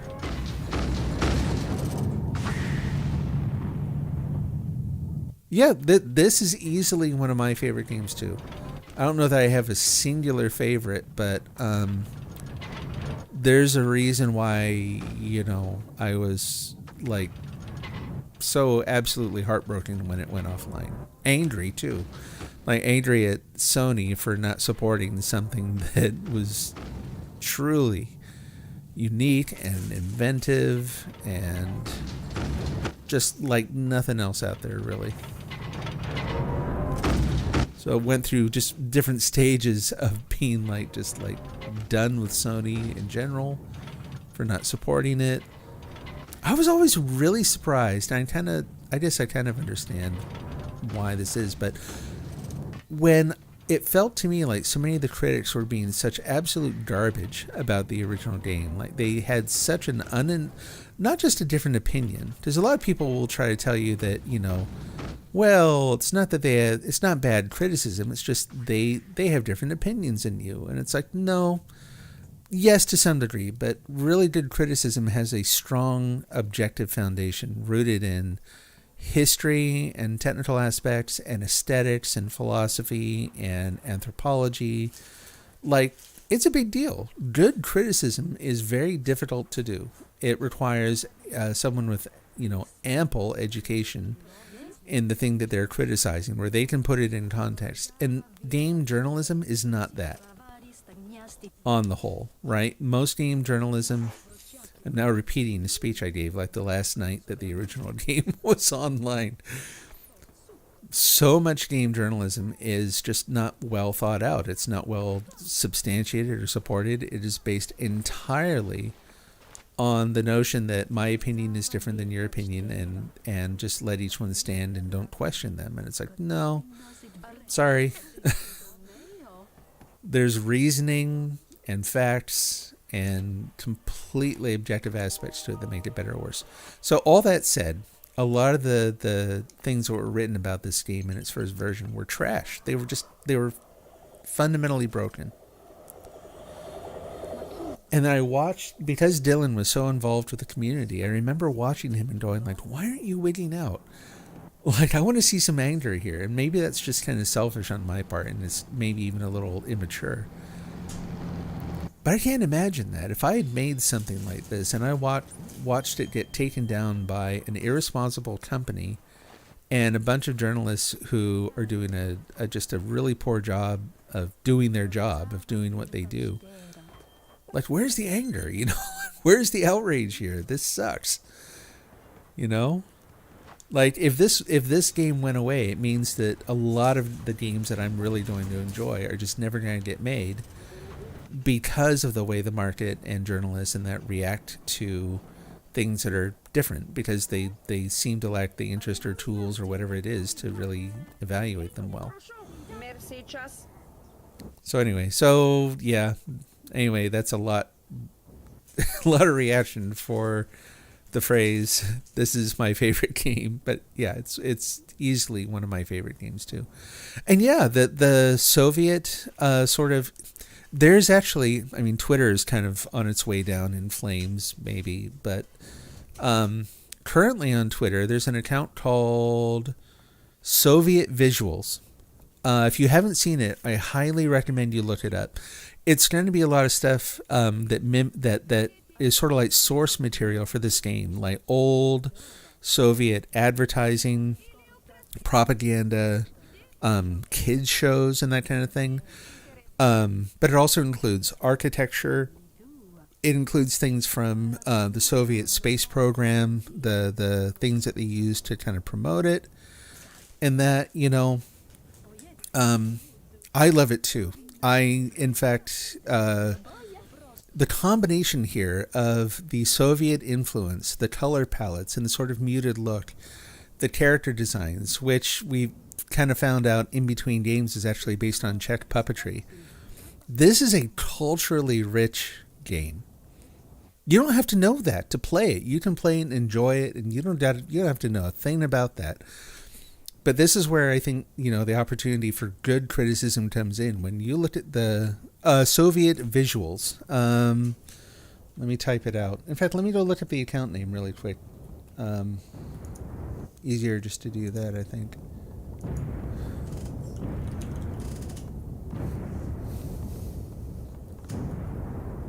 Yeah, there we go.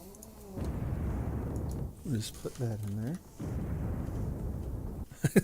Teal's in the background. She apparently just discovered something. Is making ooh-ah noises. There we go.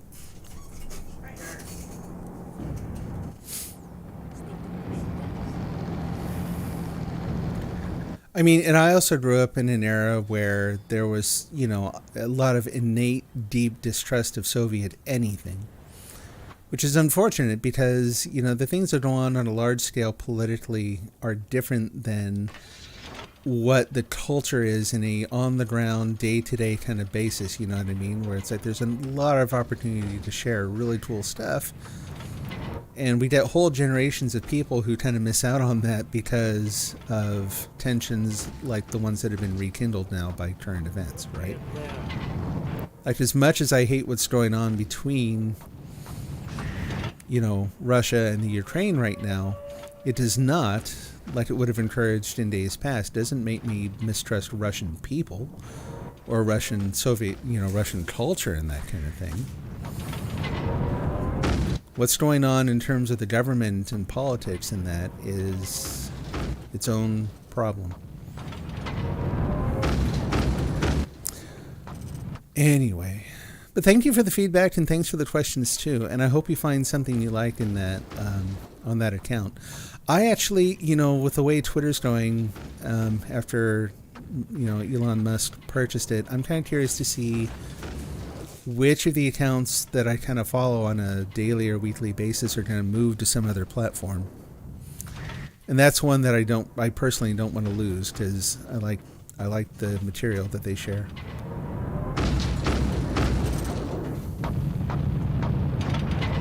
Get this guy worn down to just a little teeny bit so the next time he comes by town we'll...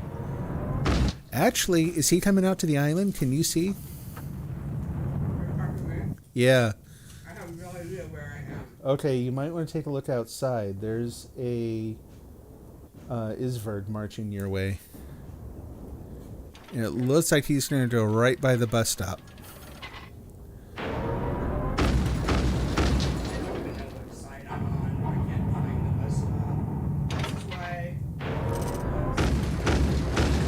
A compass or whatever? Yeah. Got him.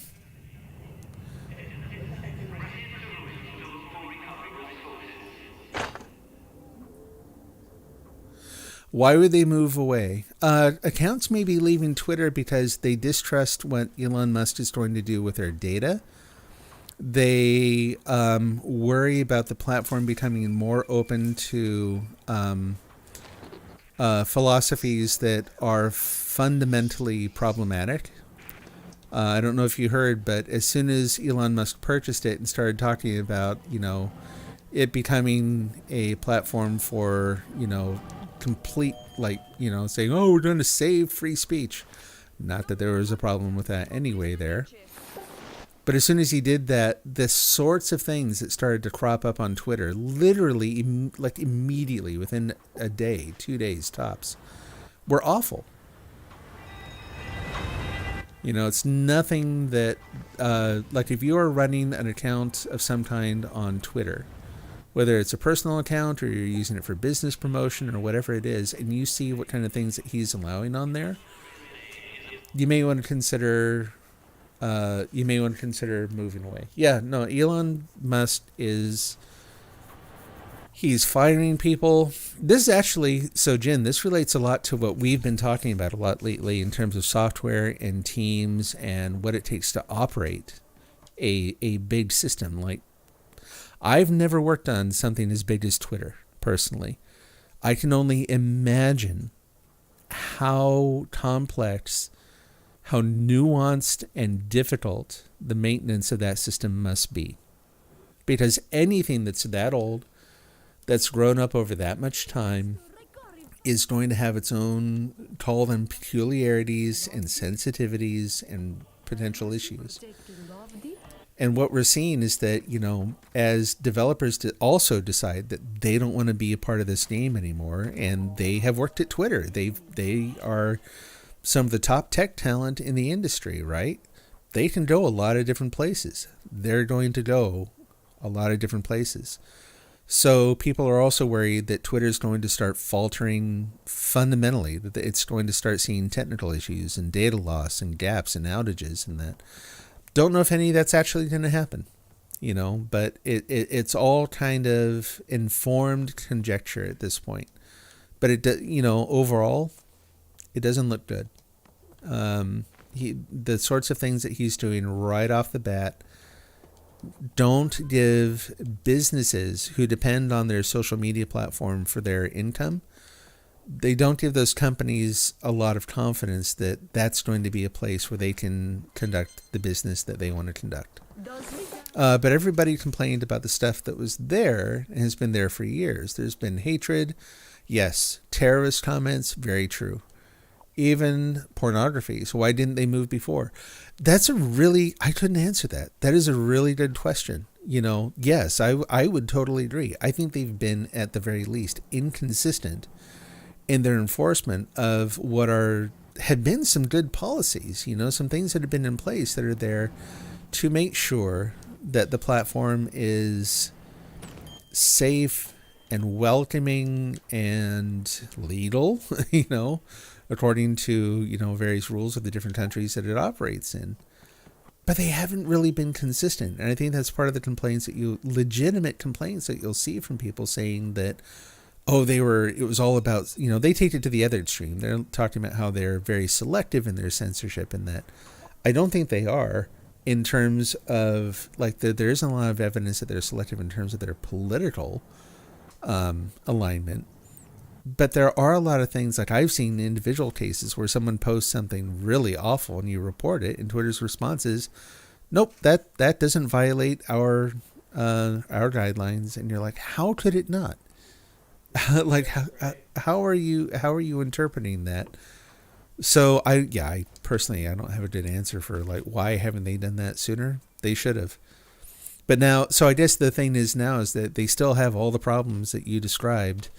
But now they're moving the other way. They're actually, he seems to be orienting the company to allow even more problematic content.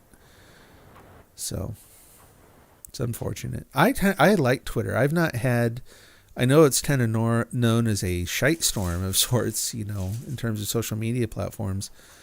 I've had my incidences there. Any social media platform is going to have those sorts of issues, but I've not had the really, really bad ones that other people have had, other people have described. You don't really use social media that's not a bad thing, right?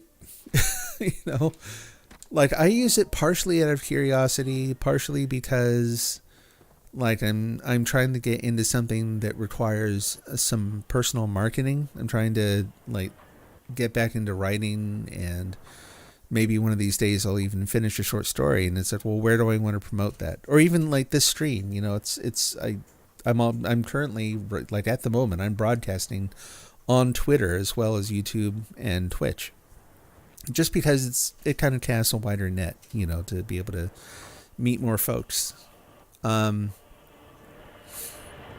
So yeah, I don't use it nearly as much as I used to. Twitter is one of the few things I went to fairly regularly, honestly.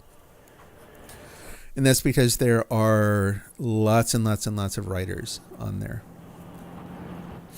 And that's where I've had a couple of conversations with people, who make the stuff like, that's where my first interactions, a lot of people's first interactions with Dylan, about the game, when things were kind of up in the air about, with the original game, about what was going to happen.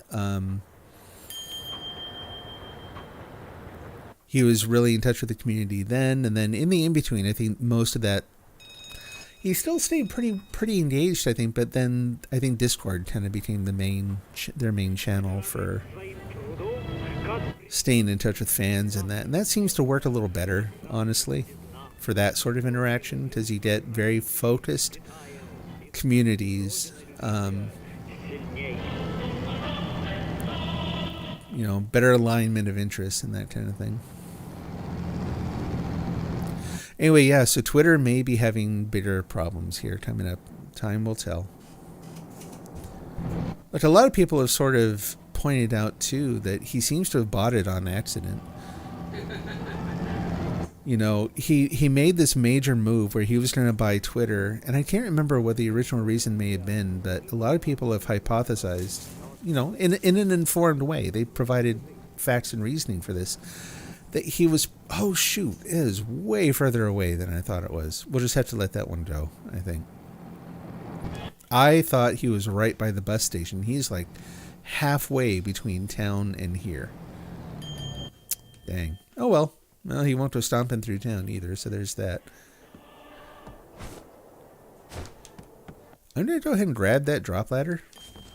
I presume you left down there? Go for it. You're from Europe. It's different there. What is offensive in the USA is not that offensive here. In Italy, yes, I saw what was going on in Italy. I'm curious to see how all that pans out.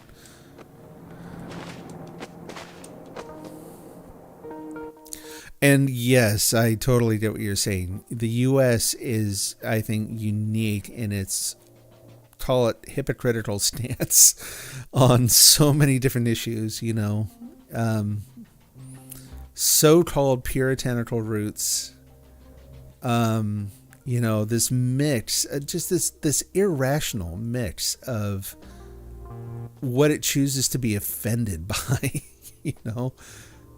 and that has only gotten worse over the last, say 6-7 years. I'm telling you, as someone who, I'm from the U.S., I grew up here, I'm here now. It has been mind-blowing to see what has come out of the woodworks, like what has been revealed by the political and health and social sort of circumstances that have come out in the U.S. and the world in the last, 3 years, especially. You don't see it having a problem if you allow people to express their mind. If you start restricting how people express, then you're near the brink of power grab. I do think you have to be careful, obviously. I think that's very true. But, the classic sort of, let's do something, let's call it boundary searching, right? We're not looking to make, one extreme case, but we're looking for the fact that, like, are there boundaries? And if there are, where does the line exist? And in that respect, when you start talking about free speech and you mention something that I'm reticent to even say the word. I don't like saying these things on my stream, but you look at something like, let's just say illegal pornographic content. And I think you know what I'm probably referring to. Oh, really? Someone moved in? Yeah. Hey, nice. There are obviously certain kinds of content where there are limits to the free speech and part of it is free speech, part of it is platforming. In other words, are you providing a megaphone for someone that you want to provide a megaphone for? And in those cases where it is, even in a world where there's a lot more license and a lot more sort of variety in terms of views, Oh, but see, people would argue with that. People would say, no. Like, there are certain kinds of expression that approach that sort of thing that are free speech. It is still self-expression. This came up with, there's an artist, named Robert Mapplethorpe back in the 80s, who using public funds created some artwork that a lot of people considered to be just outrageously offensive, and wanted to shut it down. At least did not want public funding to be used for those purposes. Whereas other people are saying, no. He's making a legitimate point. You may not like how he's doing it, but what he's doing is a form of expression. You know, like in the thing I'm bringing up, there's an obvious sort of line in that, thank goodness, it is illegal, right? And will remain so, I trust. But again, the point isn't to say that, oh, well, that means that you have to, you have to shut it down. No, I'm not saying that. I'm saying that in the broad scheme of things, there's a boundary. And if you look at one side of that line and say, this is allowed, and you look at the other side and said, well, that clearly isn't. What is the nature of that line? Where does that line fall? And how do we, as a very increasingly diverse society, how do we draw that line? Right?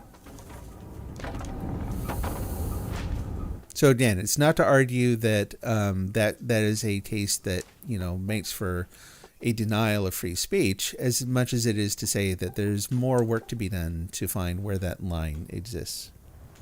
It's a double standard because they allow nudity in some cases, like sculptures. Yes, very true. And paintings, but not others, as in images. One could argue one being art, but for a child is nudity. That's exactly the point I'm making, is that there are some things where, and right now, in the U.S. especially, this is coming out in the form of banning books, right? Because they deem the content somehow inappropriate for either general public consumption, like they don't want it in public libraries, or specifically inappropriate for kids. And there's a whole lot more material, a whole lot more issues involved in determining what do you mean by appropriate. So in other words, like on Twitter, there will be certain things that, I think the more interesting and the more, difficult to sort of address cases are going to be the ones where there's no obvious legal restriction, but the content still poses certain challenges in terms of availability, regulation. I would argue too that this isn't just about, it's not strictly about legal matters as much as it is also about, like we had talked before about this notion of trigger warnings or content warnings on material. I was proposing making a game that could have some content that was disturbing for some people. And I made the case that I would want those people to be informed in a general way before they played the game so that they maintain control of their own well-being. Okay, well, do you want your platform that you're creating to address those sorts of issues? It's not just about do or don't. It's also about, making sure that the people who are using the platform feel safe. That they have control over what they might be exposed to.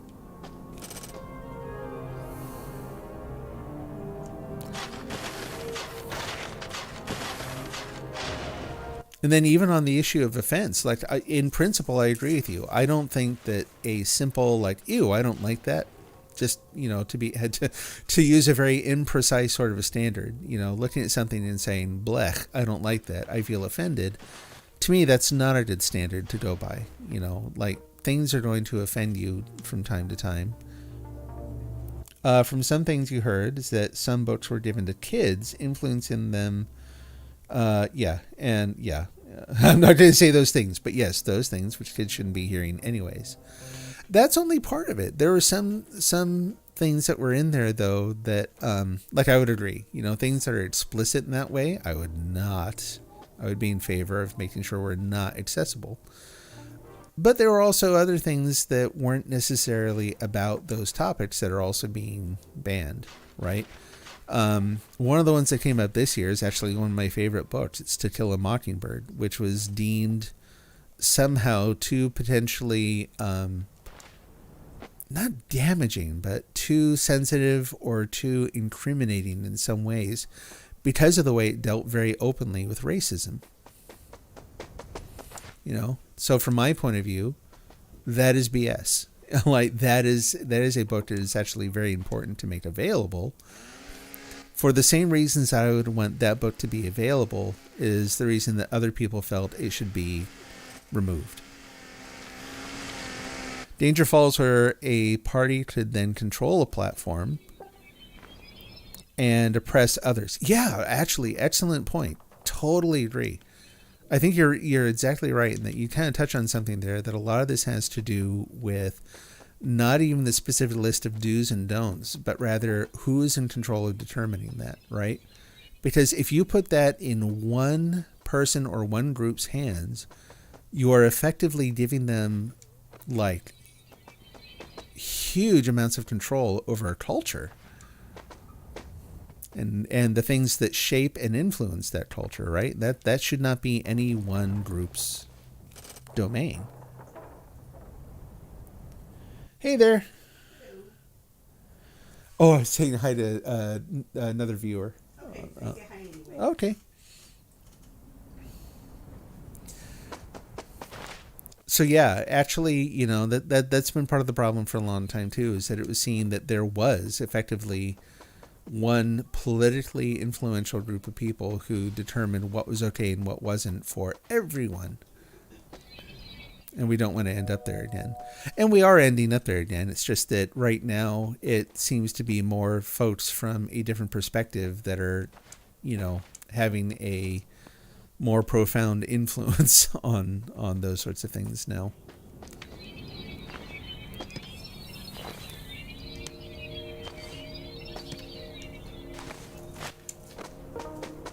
It's like one or the other, kind of flip-flops back and forth.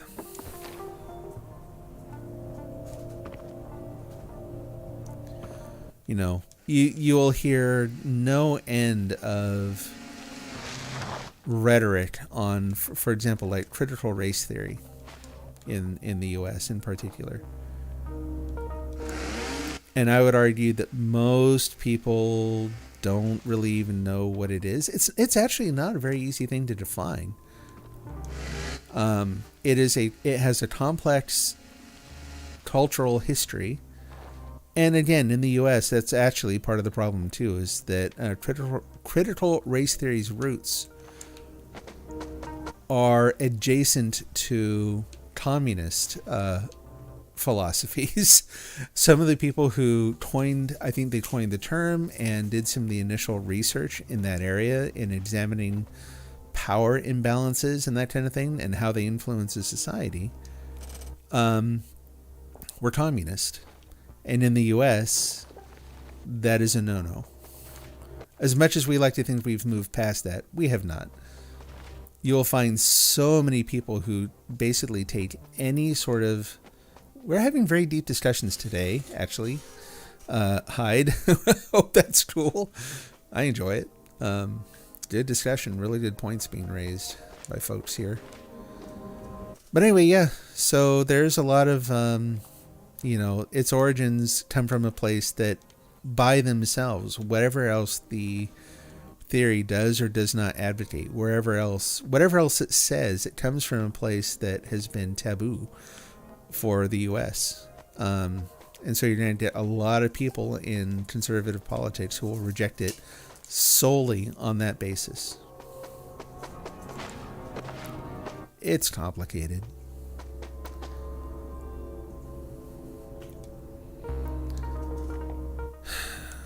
But yeah, like, in the recent case with the Twitter thing, one of the things that Elon did was he allowed Kanye, which I guess he goes by the name Ye now,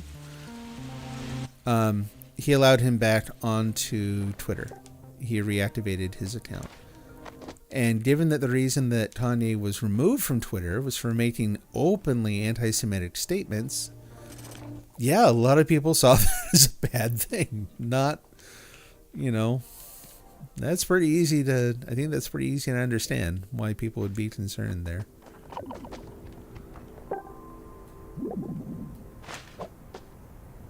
So people are naturally thinking like, well, if that's what he's going to do, if that's what he means, then they are also exercising their voice in the conversation by moving their voice elsewhere.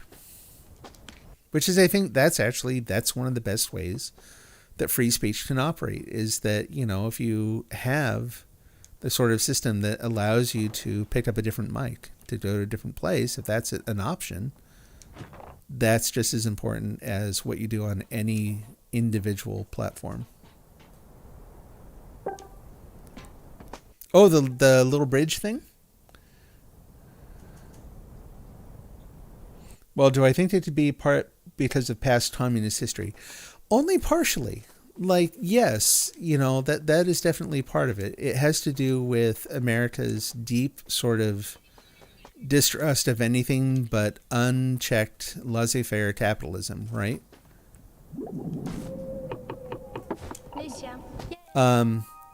But do I think that all the things that they put the label of communism on are actually communist or socialist or those sorts of things?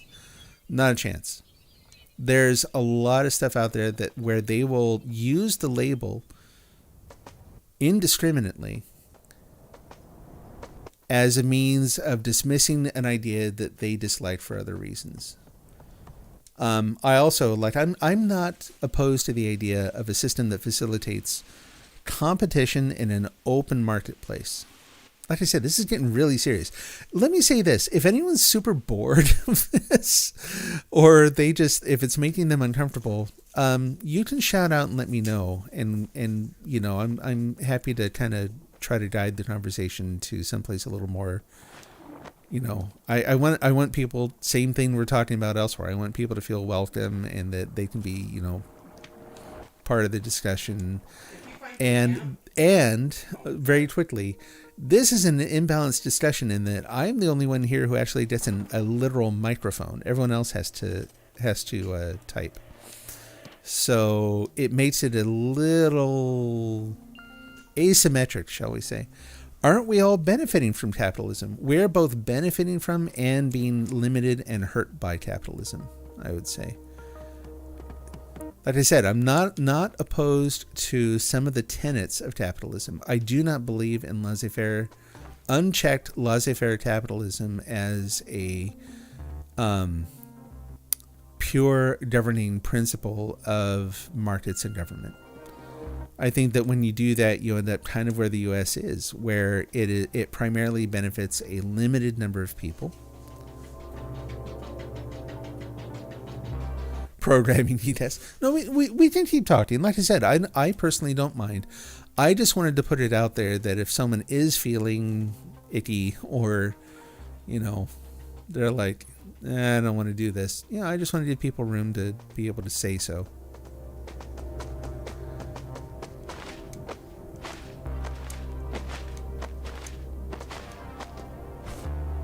I don't have much flashlight left. Kind of lost my way here. Okay, well now I'm down. If you find my light, let me know. Well, yeah, my flashlight just died. Well, I had a, lamp, and it's gone. I have not seen the lamp for a while. I'm genuinely lost. I cannot find my way back into where we were working. Oh, I found a treasure chest, though. But I also think there are certain things that where another brooch. Why am I doing nothing but brooches today? Blech. I think we would also benefit from certain elements of communal or socialistic sort of thing. I mean, the U.S. has certain things in it that are straight up socialist. Social security and part of our healthcare system, absolutely. based in socialist ideologies. I think if you take one or the other and carry it to its extreme, you're going to end up with problems. I think that, like anything, a well-constructed, well-operating system is going to have elements of a variety of philosophies, right? But anyone can study, get an education, and excel. That is untrue. That I will tell you right now, that is straight up not true. It is not at all a level playing field. Not everyone has equal access to those resources.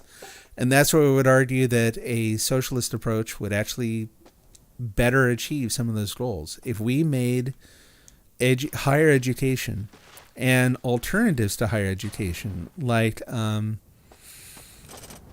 vocational training, trades and that kind of thing, if we made all those things more available for free,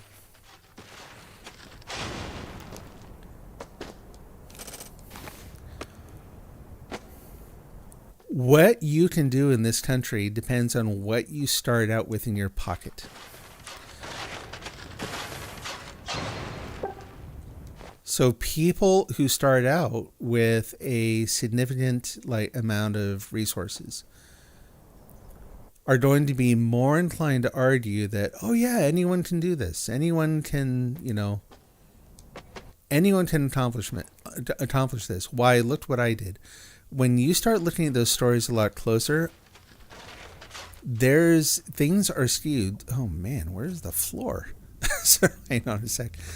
Things are skewed such that, if you don't start out with enough resources to get that education or to, I broke my brooch. Hello. Yay! You're going to, yeah, we're done. It was a nice try.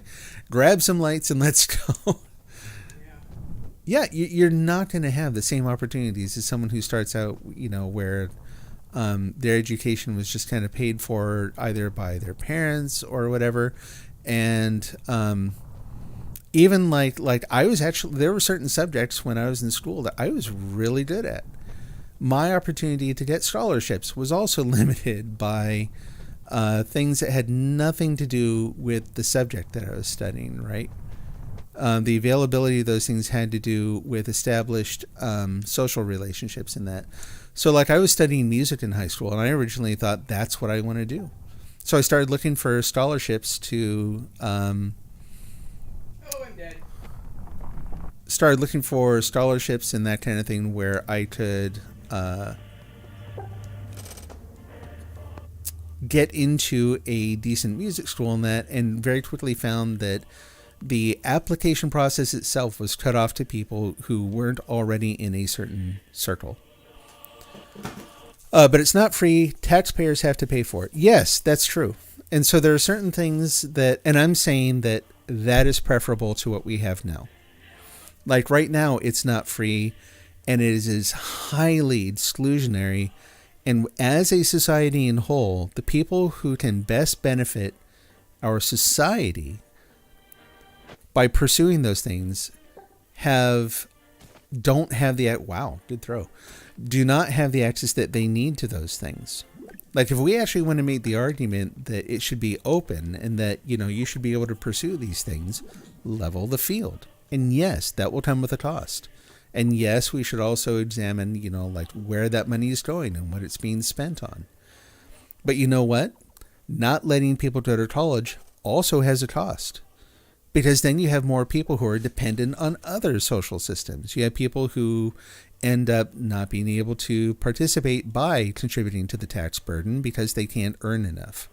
You have people who end up in having to pursue much more problematic paths through life.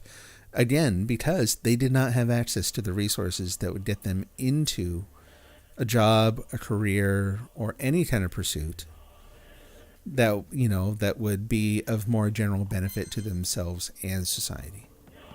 It costs no matter what. You're paying it one way or another. Paying for it up front like that actually has the benefit that you end up facilitating what are commonly thought of as more capitalistic ideas. In other words, if you open up education, vocational training, all those sorts of things to more and more people, and suddenly the playing field for people participating in those fields, it increases competition, right? So if one of the tenets of capitalism is that it benefits us because the best ideas will win out, and side note, they don't using the existing system. The ones that win out are the ones that are best protected by existing capital, not by which ones will actually serve the full diversity of people in the system, investors, employees, and customers, right? That any notion that the current system benefits all three of those legs on that tripod evenly, the tripod is sitting on one leg right now, and it is the investors, right? Give me an example of people who don't have the same resources. Anyone that's born that don't have parents with, enough side income or enough excess income to afford a college fund. No, that doesn't work. It absolutely does not work. I got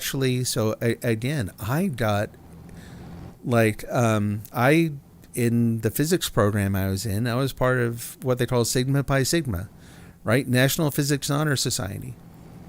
I couldn't get funding. I couldn't get scholarships in that to save my life. I was damn good at what I did. The notion that if you just work harder that somehow the resources will come is not true. It's absolutely not true. Also, throughout my career, this I'll admit, this touches on a nerve a little bit. Throughout my career, I have routinely pushed the envelope in terms of what I'm working on.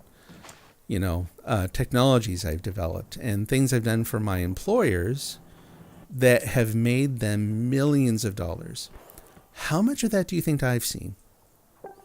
I was literally told by one of my managers when I expressed that I had made something, I had invented a novel technology, something that allowed a very small team to, at very low cost, develop a platform for managing factory data.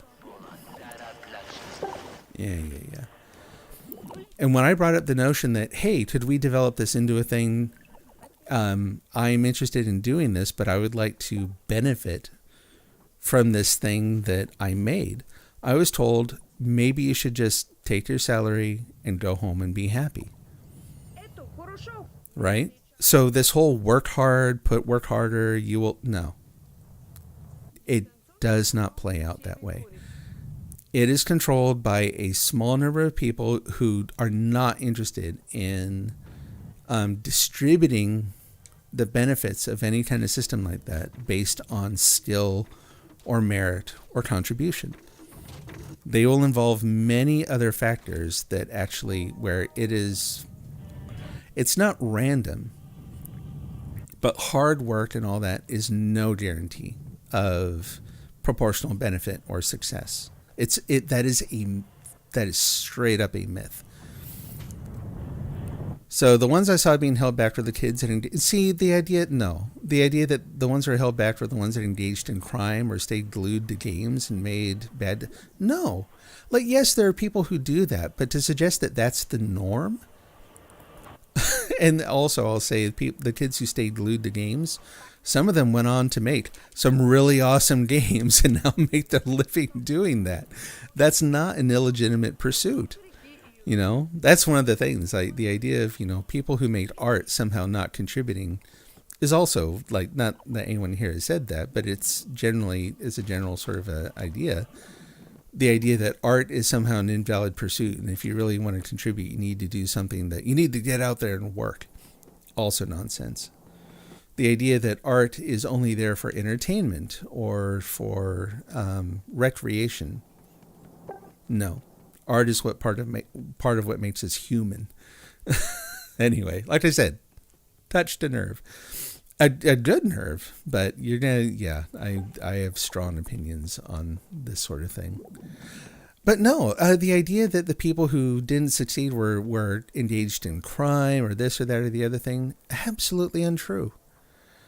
I was good friends with a valedictorian of my high school class.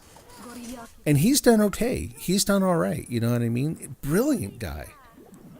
Brilliant in ways that always left me humbled. You know what I mean? Like his ability to learn things quickly, the depth of his knowledge. He worked at it, right? He, never mind just what was required in school, he kept himself up to date on so many levels. Still have tons of respect for him. He's done okay. He's worked hard. The benefit he's received has not been proportional to his contribution or to his level of effort or that. You know what I mean? No, here's the thing. Your having seen it doesn't mean that it's universal. Yes, it exists. That does nothing to say that it is the common or dominant reason for things. That is your experience. Yeah, give me an example. I've got examples. I've got examples very close to me as to where people have made very bad decisions. My point isn't that they don't exist. My point is that that's not the dominant reason why people don't, this is you're touching on the absolutely the myth of America. This notion that all it takes is hard work and somehow that will earn you proportionate benefits. I'm telling you, it's not true. For every case I've got any number of people I've worked with over the years who, for various reasons, because of other forms of corporate greed, did not benefit from that. And these are not criminals, and these are not people who are wasting their time. These are not, sorry, but that's just that I don't know. I don't know what to call that. Ето, того, що го въздържеве. Hey! All right, let's see what we got here. We've only got 4 more uses on that. We got 12 on the pick, but that's probably enough. Time to kind of wait for the next island to show up anyway, I guess. How are we doing for the people goal? Got 114 out of... Hello, aren't you chipper? But yeah, by all means, an example is welcome. Absolutely.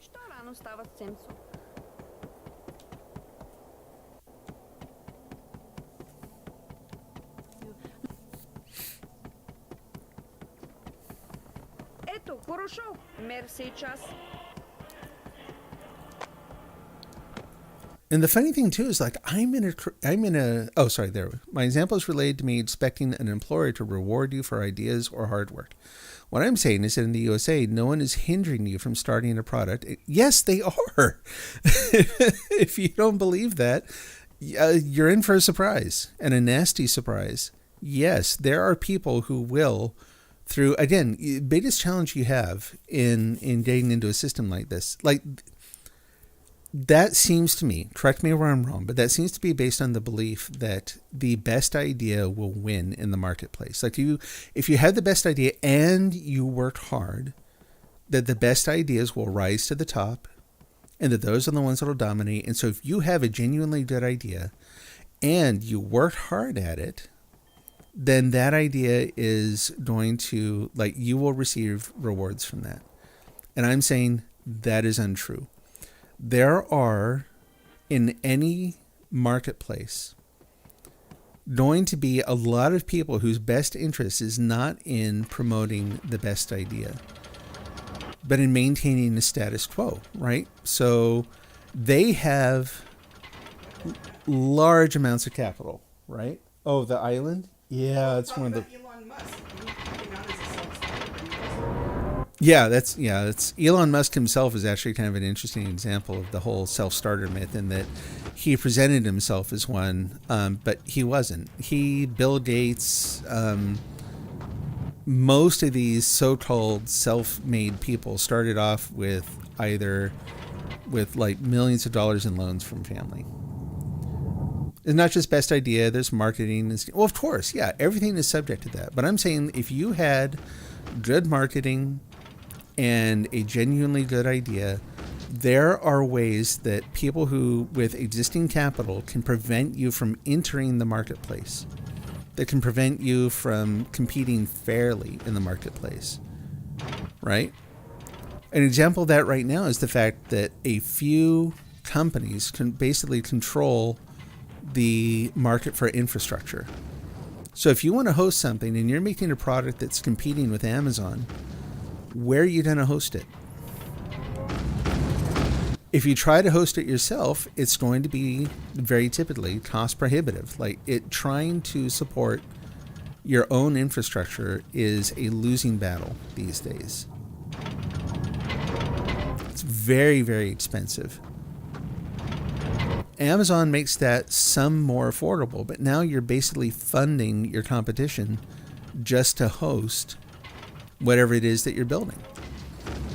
Right? So it's an example where it's like, are they doing anything outright to prevent it? Well, yes. They also, through the use of like misuse of patent law and that sort of thing, they will do all sorts of things to try to control competition.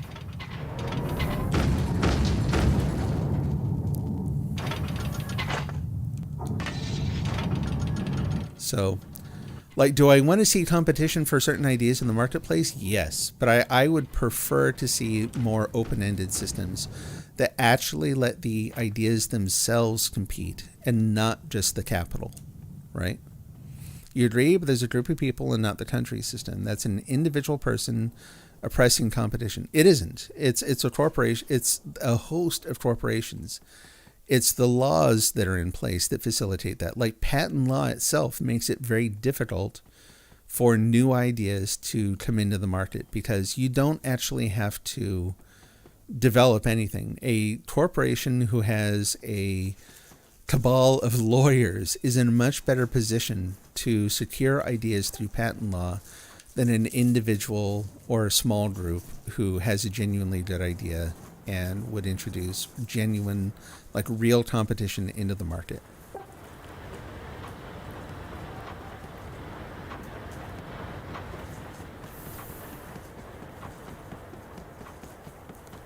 Almasi proteki lovdi. So, and the idea too that, so what you had said earlier is that, what I was saying was like, I'm saying good ideas that, my company should reward me. That is supposed to be part of the system. That is absolute, like the idea that the only way for this to work out is the extreme position of like complete individualism. In other words, it only really works if everyone works independently and doesn't expect their employer to provide balanced, proportional compensation. Think about what that implies in terms of the marketplace and what you're trying to make. So in other words, if you're saying that, well, I shouldn't expect my employer to compensate me for my ideas and hard work there, but that the only way for me to do that is to break off and try to form my own company, everyone ends up being in that position. Or many, many more people end up being in that position. Let alone the fact that again, because of imbalances in capital and access to opportunity and those sorts of things that by themselves make that unrealistic, then you also have just the inefficiency of that idea. The idea that, the only way for this to really thrive and to ensure that you get proportional benefit to your effort and contribution is individualism. Well, now everyone's kind of pursuing their own thing. The opportunities for, I'm not saying it would go to that extreme. I'm saying philosophically, that's not a sound idea. There should be some expectation that if you are a part of a corporate body, corporation or the government or some other group, and you have made some remarkable contribution to that group, then there should be some kind in a capitalistic system, there should be some sort of benefit from that contribution. And if you want to see an example of that I don't even agree with this person's overall philosophy, but if you want to see an example of someone making a deeper argumentation for that point, take a look at Ayn Rand and The Fountainhead. The Fountainhead ends up being about an architect who works for an organization where they're using what he produced for ends for for things that he does not agree with. And the book has a lot to do with how he reacts to that and what he does with his work. And no, not everyone has good ideas. That's true. And to that extent, I want the people who don't have good ideas or for other reasons are not able to contribute proportionately, I still want them to be okay.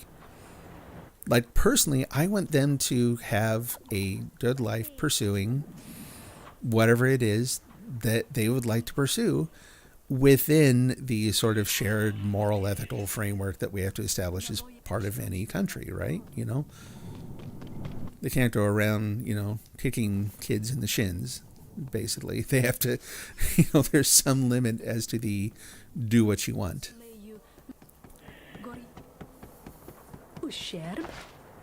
But there are a lot of people who, for one reason or another, cannot or sometimes just will not contribute proportionately.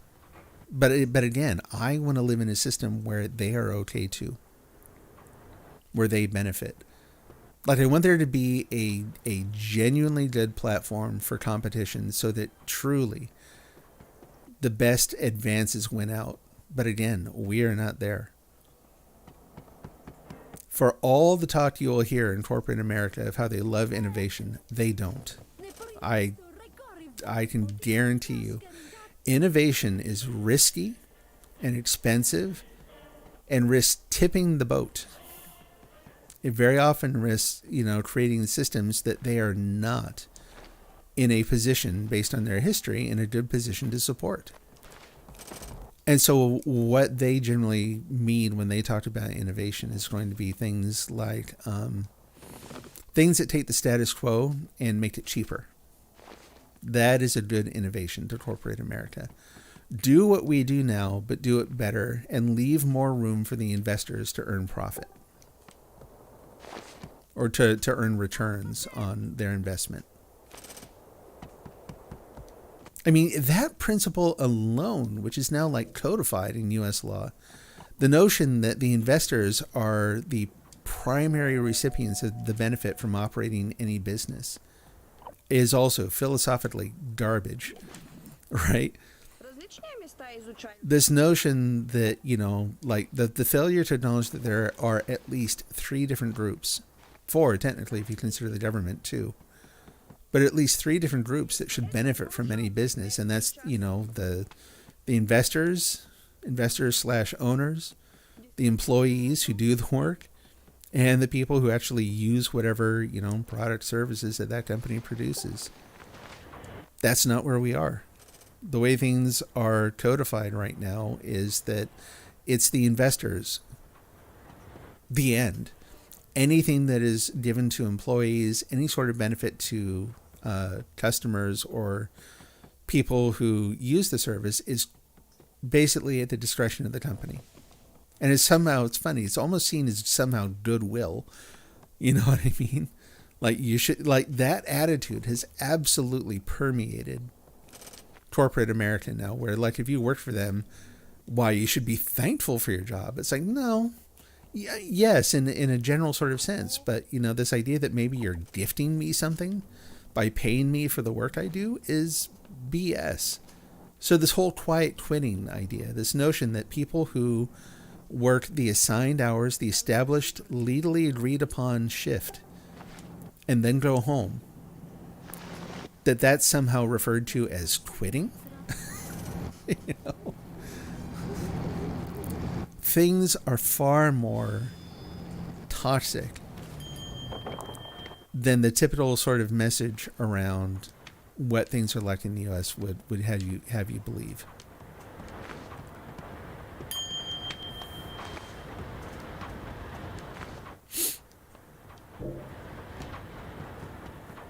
And there are ways that, you know, like you see these sorts of things all the time too, where it's like even where they are sort of elevating a person, and you get the sense that, like I've been here too, where you get the sense that, cool, they liked what I'm doing and they're giving me more responsibility and this is going to go good places.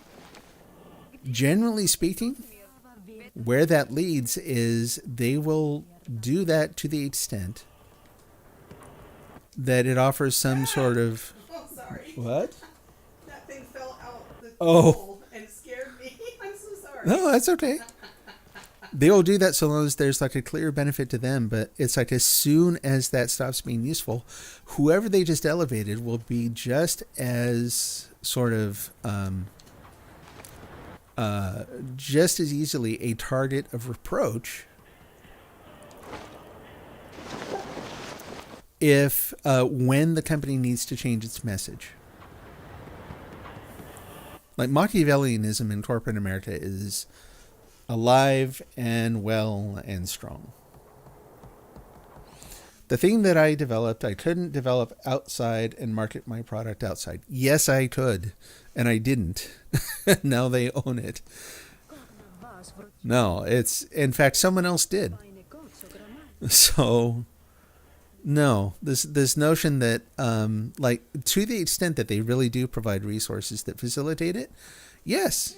And I worked with them in a good faith partnership where it's like, yeah, it's like I'm developing this thing on company time. Therefore, I want this to be a partnership. I want this to be something where it's like I have basically spent hours, time, and effort above and beyond. I've applied expertise that other people have failed to demonstrate that they can offer to build something that will offer a distinct competitive advantage to the company. It is a potentially mutually beneficial situation. They have someone who is applying a high degree of skill and dedication to an important problem. And that person then, you would hope, it's not like it's not like, ta-da, that's it, you're done, you don't have to work anymore, but you would hope that they would receive some sort of partnership in what they did.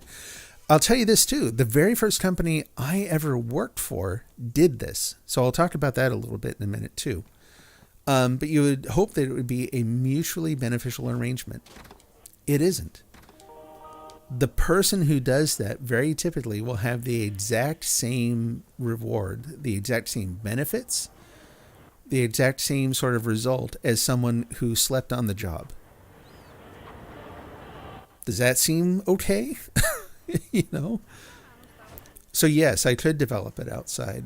But I'm saying that beyond that, even that there's a better way to imagine the partnership between employers and employees. And if employees had more rights in our nation, like in Germany, as I understand it, in Germany, the companies are forced.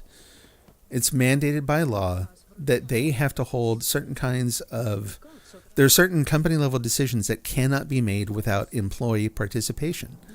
So now the governing bodies within the company, the CEOs, the leaders and whatnot, are beholden to the employees to, like they actually have to influence the employees and convince them of that mutual benefit, right? Or else the idea could be rejected by, if enough employees are opposed to it. That even is a better example of the sort of thing I'm talking about. So I worked for a company, the very first tech company I ever worked for they're the ones I mentioned before. They did really interesting work. They developed fully, like really high-tech manufacturing automation systems. So the very first project I ever worked on, I actually worked on it as a tech writer.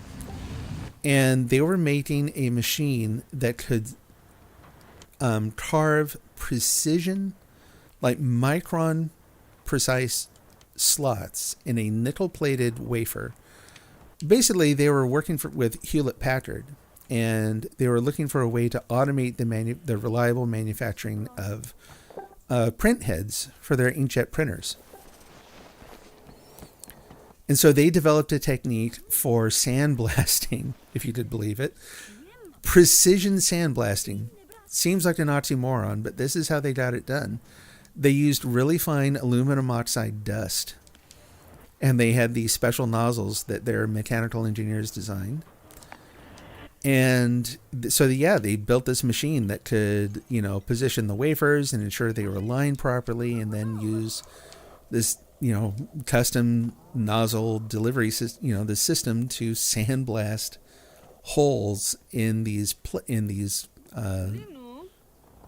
silicon wafers plated with a nickel. It's a really cool system.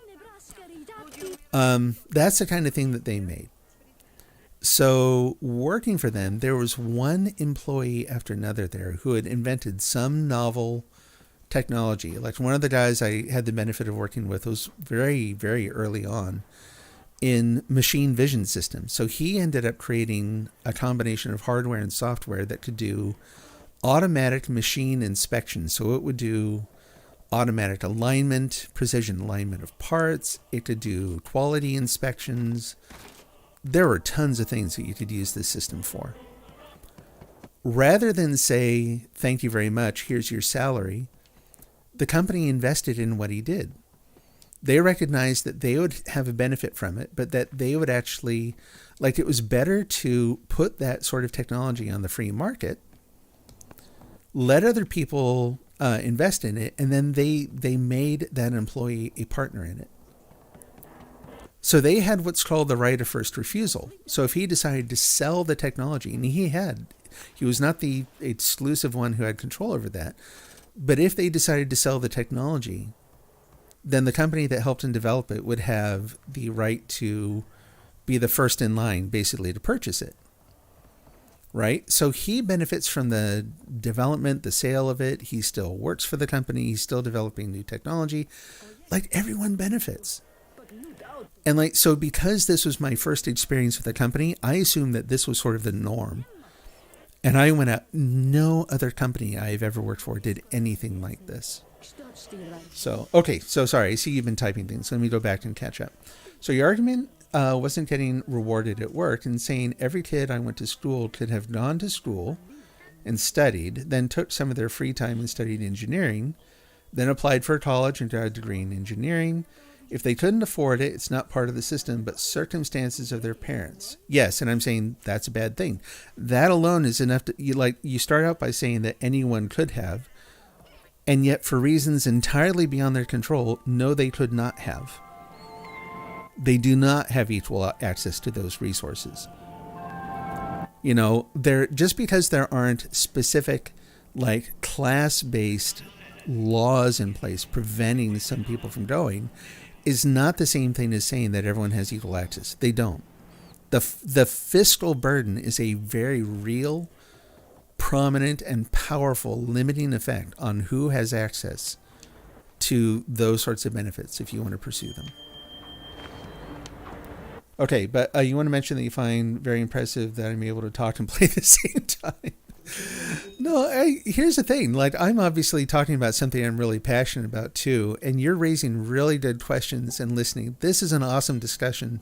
So thank you too. This is part of the reason for the name 10 Ton Noggin, is I knew that, you know, if I got on the stream, I would want to talk, I would want to go deep on topics like this. So you're actually helping me to live the dream, so to speak.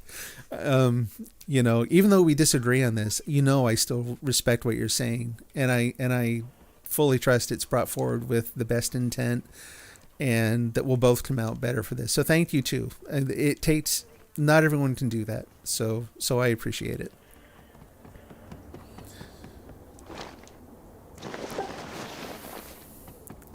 You know. And I mean, the other thing to note too, like, you know, we are really sitting kind of on the same side of the table. I think we're looking for the same thing. Anything free from the government sucks. And again, there I would disagree. There's so much we're dependent on from just as a consequence of human nature. You know what I mean? Like, there's always going to be some sort of element of that. Like, I would love to see, put it this way, there is a tendency for governments to go too far, right? And that's where a lot of, I think, from what I've heard from people, it seems like that's where a lot of the pushback from those sorts of programs comes from, is that, you know, as soon as you hand the reins over to a governing body, why, it's just going to go to heck in a handbasket, right? Like, apparently the handbaskets for heck are a lot nicer looking than the ones for hell. I don't know. There's a risk of that. You know, I don't think you can ignore that risk. It's because, like I said, what I kind of started out this conversation with was, I want to see elements of both systems. I want the competition, but I don't want the competition where it should provide basic life services. Like, I do not think insurance companies should be as free to profit as, say, a manufacturer of televisions or something. And maybe that seems really imbalanced to some people, but I'm like, well, okay, let's not even say insurance, because the need for insurance itself is kind of a weird thing. Like, if you had an organization that focused primarily on actuarial science, and what I mean by that is that, so actuarial science is about predicting risk, kind of like predicting and preparing for risk. I had a friend whose dad was an actuary, and I never fully understood what he did, except to know that he helped people with retirement planning, right? But let's say that instead of insurance companies, you have some organization that is there to help you kind of figure out, like, well, okay, well, this is what we can expect from healthcare. Here's some information and suggested guidance on policies to make sure that people are not doing blatantly stupid things that put other people at risk, or that risk an unequitable distribution of limited resources. In other words, if you are smoking toxic chemicals, I'm not even talking about just smoking. I'm saying make up and invent some stupid thing where people really enjoy it, but it turns out that, it guarantees that you're going to incapacitate yourself and that someone else is going to have to take care of you for the rest of your life. That exists. It's called meth, right? And you're choosing that that's what you want to do. Well, there's a problem there that we have to deal with, right? And it's even that's its whole own topic. I'm not even going to go there entirely. My point is that get rid of the notion of insurance where it's like, here's a thing that you shouldn't need in the first place, but now you have to pay for it. And you're going to pay for it. You're going to buy it from a company whose main interest is just profit for investors. So they are going to limit access to what is a fundamentally necessary service. Even when people are living healthy lives and doing the things that they need to do, watching their diet and exercising and keeping safe and keeping well, you're going to need health care. You know what I mean? You're going to need something to provide for people who just get sick. I am one of those people. I have health issues that have nothing to do with the level of exercise in that. In fact, they actually limit the amount they make it more challenging to get exercise. They are the reason that I have a treadmill in my garage that I admittedly need to use more often. So basically just that. People get sick. Yeah, people get COVID, right, and get secondary illnesses from that sort of thing. But people are going to get sick, so people are going to need health care, and the insurance part seems weird. The idea of profiting off of the actuarial science part of it, you know what I mean? Like creating primarily a profit motive off of something that is about managing what should be just sort of an objectively accessible level of risk. So if we could get rid of that part, and then, okay, well, now you have hospitals that are operating and they have costs too. They also have things that they have to pay for. Should that be profit driven? And I would say, no, it should not. It should be oriented around need. Money is fuel in the engine to do the thing that you need to do, not money is there for investors to pick up on. And this is going to influence our policies around how we treat sick people, who we decide to treat and who we don't, all those sorts of things. Okay, I've said a thing. I'll go and read your comments again, though. Okay, let's put this strategically. You put into law that if you worked for a company and you developed something that benefited the company would be required to give me a percentage. I would not. And you're touching on something else that's actually, it's a really good point. It's what is a better system? How do you better ensure that sort of thing? I would actually advocate to that specific point.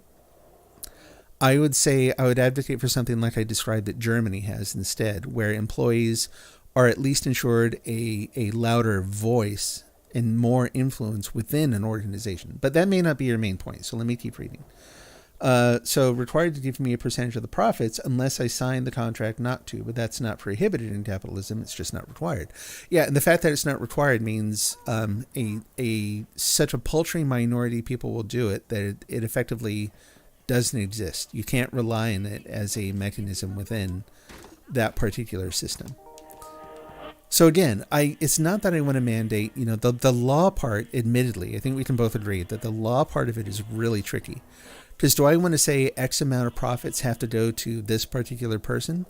No, because that ends up having its own sort of issues of subjectivity in terms of determining who contributed what and who should get how much and how do you evaluate that. And that's where you start getting into big, ugly, difficult to maintain systems of evaluating what are effectively at least partially subjective claims, right? But if you level out the playing field in terms of governance, making it so that employees have more control over those sorts of decisions in an organization, it does make companies more sort of beholden to the desires and influences of their employees, which also is not perfect. It's going to have its own issues, but I think it's an improvement over where we are now. Точно. Рождествия, президента Соединених Щат. Що рано става цен солнце? We have like really rudimentary laws around like monopolies. Most of the anti-competitive laws that I think common folks like myself who aren't trained in this sort of thing think about it. You think about monopolies. You know what I mean? Like if we think about, well, is it possible for there to be imbalanced competition in the marketplace in this country? And what does that look like? Monopolies are number one. It's like, oh, there's only one company in that market. That's bad. Now they don't have any competition, and that prevents them from setting fair prices and that kind of thing. But look what's going on right now with very fundamental commodities in the U.S. and their prices. Look at what's happening to the price of things like grains, chicken, and a whole other thing about, whether or not that should be the only like protein that's available and stuff. But, it is it's a staple food source. What's happening to its price? It's going through the roof, big time. Well, why is that? And a lot of people will point out, well, because of the pandemic, we're still seeing the cost of logistics and infrastructure and shipping. And like there are all these different costs that are still really high for companies. So, of course, the prices will be higher. And there's truth in that. There are reasons why prices will be higher than they were previously right now. But that doesn't explain the full gap. Like when you look at what these companies, because they're publicly traded and they have to report all this. So we could also talk about transparency as being a really good thing that we need more of in corporate America, but that's another topic. But anyway, so what's happening? These companies are setting these prices higher. Well, okay, what's their bottom line like? They're also seeing record profits. So profit, not revenue too, but really we're talking profits here, meaning that what they have left over after covering those increased costs of operation and logistics and that sort of thing, the increase in prices that we're seeing in the marketplace cannot be fully explained by the increased operational costs or, the sort of debt that they're paying off from the pandemic years. They're doing this because they can, even without being a technical monopoly, they can set prices wherever they want.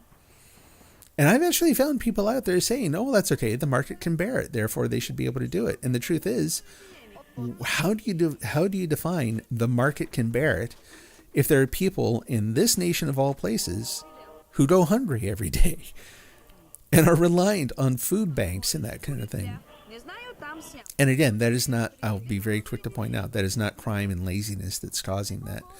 And this from someone who, whose family worked in that area of government for a very long time. The cases where people are being lazy or negligent, they exist. But they are not the norm. They are certainly not the only reason that people struggle in those respects. So in other words, there isn't a monopoly on chicken right now, right? It's not like there's just one company that's selling chicken and so they get to set the price. Lots of companies sell that. And they are all behaving the same way. Even without evidence of explicit collusion between these companies, you can see that there's sort of a philosophical collusion where they're like, hey, we can do this. Let's do it. Hooray for profits. Customers be damned. You want chicken. Yeah, and that the other thing too, employees be damned too, because employees are certainly not seeing the benefit of it either. Our wages, adjusted for inflation and that, have stagnated over a long period of time here. The fact that the majority of people don't rely on food banks isn't good enough, to be blunt. The fact that we have so many people, and the argument that's sort of proximal to that, well, it's not affecting me, so it doesn't matter. Not that you're saying that, but what you're saying is awfully close. That's not a good argument. Do you, I'll ask you personally, do you not want to see everyone in this country cared for? Is that even if you don't know how you're going to do it, if you had the option to push a button and make sure that everyone was well taken care of, that they had health care and housing, and then finding purpose and enjoyment in life is their own responsibility, If that's something you want, then being satisfied with any number of, and you don't have to actually answer that, just to be clear, that's a rhetorical question. It's there for thought. But if you want any version of that, then, most people or a majority of people don't have to deal with that. Doesn't really work as an answer. There are millions of people who suffer from that.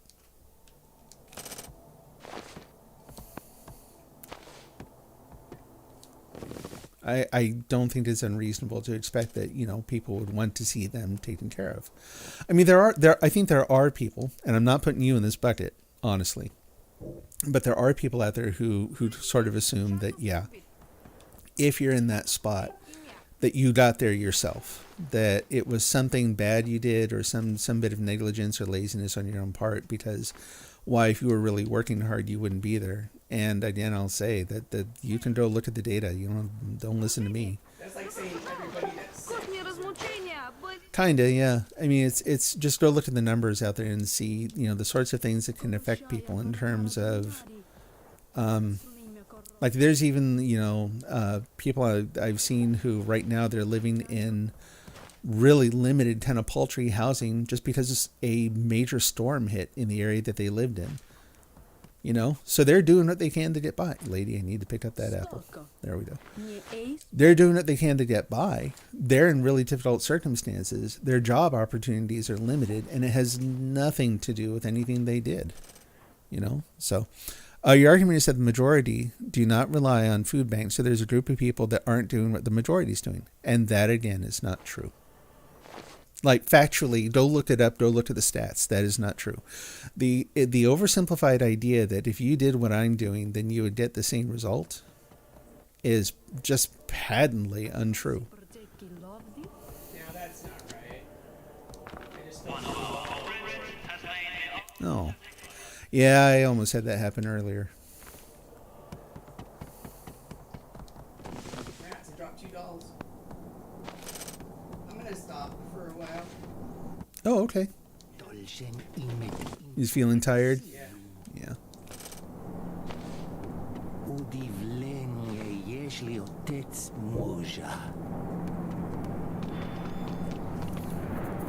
No, it's a complex thing out there.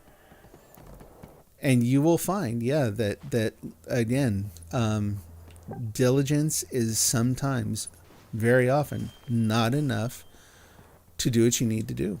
Like, it's interesting because, like, I'm sort of, based on my age. Okay, explain why some are living off of food banks. Well, I just did.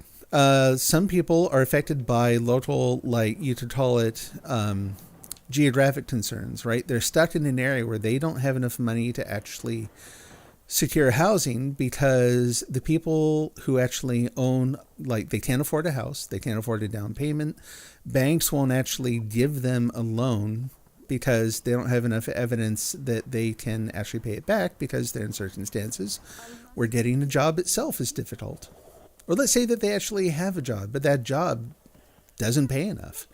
That job is considered low value, and while it's the work that's available where they live, it doesn't provide enough money to afford a home. So they are they're in difficult circumstances, so they're going to try to move to a different place where there are better circumstances. And the work there's more work available, and maybe there's even training. Now, they can't afford training right now either, both in terms of, like, the actual dollar cost and in terms of time, because they're working 2 jobs right now because neither of those jobs pay enough for them to live off of independently, right? And I've had 3 jobs at once in the past. They can't move without money. They can't move without a down payment and first and last and a cleaning deposit on an apartment, which can be thousands of dollars. Not atypically, right? That's not a made-up value, and that's not an atypical value. Apartments, renting is expensive, so you can't get into a home. It's very difficult to get into an apartment. You're in a place now where you've already paid those costs, so your affordable option is to stay where you are. So now you've got to work within whatever is within reach based on, do you have a vehicle?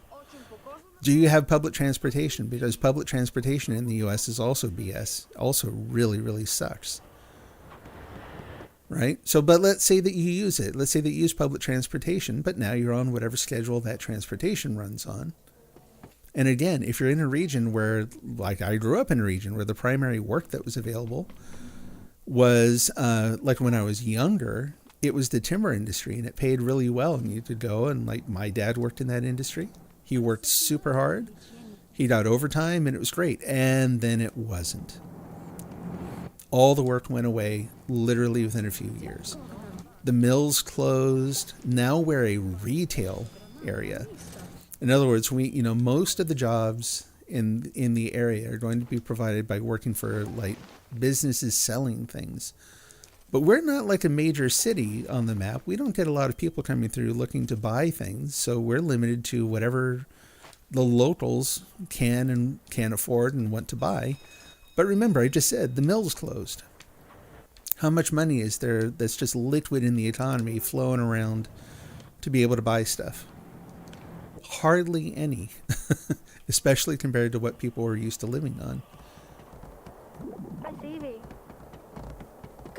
Yeah, no, good for you. It happens. You're not everyone. Not everyone is in that position.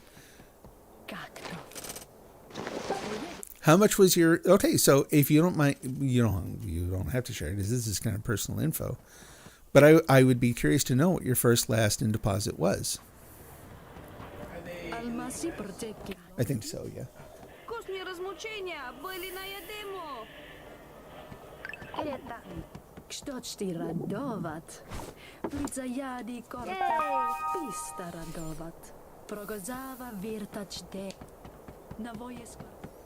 Like, it was interesting. Like, we're in the first home that we ever purchased, right?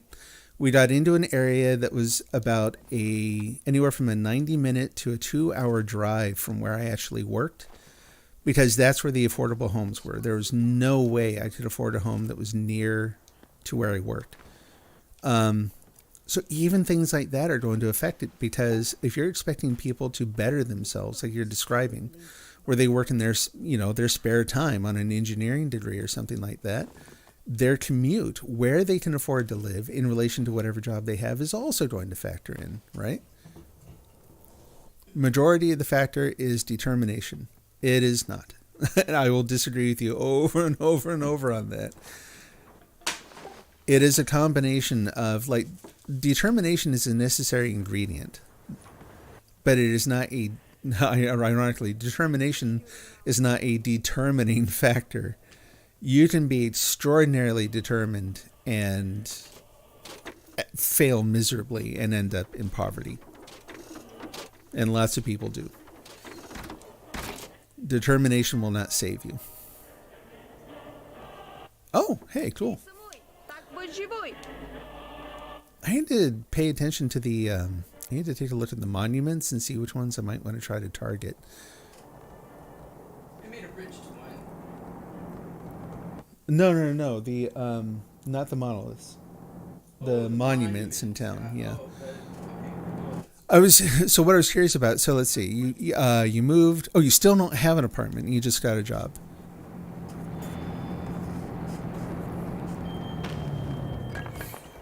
Yeah, again, like, I've got lots of stories, but I wouldn't ask anyone to base this off of my individual stories. My stories are there for color, right? They're there to kind of say, this is where I've seen it.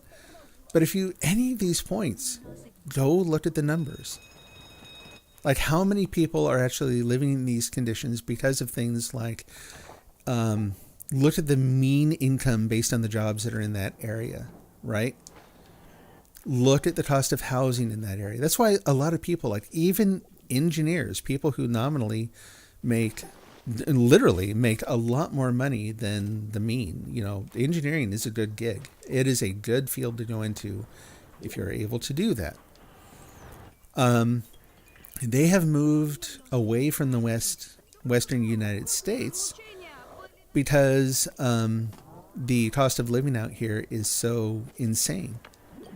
And it is. Like I said, we got into a spot, thankfully, where it was a good time and a decent place to get into, but it still cost me about 3 hours a day for several decades, which meant that my ability to spend additional time on determination, on things like, you know, building my own stuff or pursuing that, is limited by economic factors.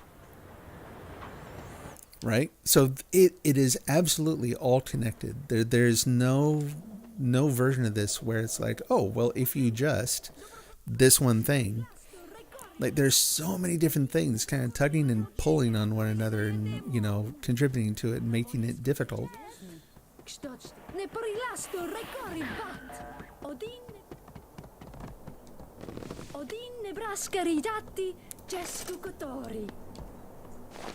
The other side of this too, and you did not bring this up, so again, this really isn't a direct response to you, but it's kind of in the same area, is this notion that, well, you should have pursued a better paying job. It's like, not everyone is going to have the skills, and I will say interest matters too. They're not going to have the skills or the interest, because interest will determine to a certain extent how much drive you have to do all the jobs. And even if they did, the sorts of jobs that they're talking about aren't widely available. Like, you'll very often hear people say, well, if you wanted to make that kind of money, you should have gone into investing. It's like, okay, fine. Where can you get a job doing that? There are limited places across the U.S., so it limits where you're going to live. So even if you had some freak phenomena where suddenly everyone and their cousin decides that they want to be an investor on Wall Street, the market is not going to support that, right? Not everyone can do that job. That's even more true for some of the other roles where you'll hear people say, you know, well, if you want to make that, you need to be an executive or you need to be a CEO. And again, this isn't about people becoming rich. This isn't like, you know, I love money and why I just want someone to give me a bunch. This is like, I just need to make a living. I need to be able to afford a home. I need to be able to save for retirement so I don't have to, you know, work myself into a coffin. And very often the answer will come along that it's very similar to that. It's like, well, if you want those things, you should. And here's the very sort of narrow palette of occupations that you can realistically pursue. to get those things. And it is more narrow than a lot of people will suggest. You know, like I even talked about this the other night. Even in the field of engineering, it's presumed that if you want to advance financially and as well as in other ways, it's assumed that you're going to get a job as a manager. Well, managing is a completely different, it's not like a higher job than engineering. It's a different job with different responsibilities. Different skill sets come to play. The same person who is a brilliant engineer and developed all that technology that you use to keep your company afloat might be the worst manager you ever met. They might be that person that you would never ever want as your manager because they really don't have any patience for the sorts of things that you have to deal with on a day-to-day basis. You don't want them as a manager. You want them, developing technology and possibly like mentoring people and that sort of thing. You want them exercising their skills and influence in other ways. But there's a mentality that no, but that's never going to pay as much because somehow it's not as valuable. It's absolutely essential. But this other job is somehow higher, and therefore this other job I've decided is the one that you should pursue if you want to continue to advance within an organization. And I said it the other night a little more succinctly, and I'll say it again, that is, it's not just that it's nonsense philosophically or ethically or morally, it just fundamentally doesn't work as well for the company either. Like if you take people who are really good at making the things that you are using to drive revenue and you insist that they stop, that is a bad thing. But then also saying that person should expect to see a low cap on their earning potential because they didn't decide to do a different job, not a better job, not a higher job, just a different job. That's also nonsense, but that's exactly how it works right now. Well, when kids go for philosophy and music, then they are bound to be without their career because there's no demand. You have to pick something you enjoy and is on demand. And there's where I get more into socialist philosophy probably, because I would disagree with that too. I said earlier that art is part of what makes us human, right? And that philosophy I did not say, but philosophy is the underpinning of science and government and other essential things. We're exercising philosophy right now, and there are other people whose job it actually is to do what we're doing here and then to actually set policy. You want them to have a deep understanding of the history of human thought and reason and ideas and how those ideas have been tested out and proven or disproven over time. No, getting a degree in philosophy does not mean suddenly that you should, you're not in demand, so you should expect to earn less. Philosophy and art and these other things are essential human pursuits. And the fact that, again, that sentiment has set in, especially in the U.S., that, philosophy is navel-gazing and it has no value, more signs of the trouble. It's just more signs of how our thinking on these things has skewed us away from genuinely valuable things.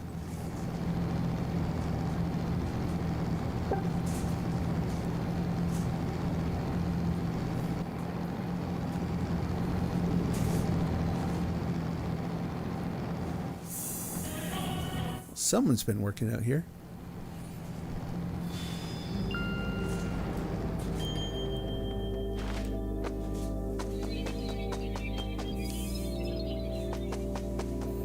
America especially, not only, like there are a lot of people in the world who have sort of seemed to have taken the view that, art is basically, its primary function is entertainment, and that entertainment is optional or somehow expendable, and therefore art really isn't sort of a legitimate life pursuit, that it's something you should do on the side.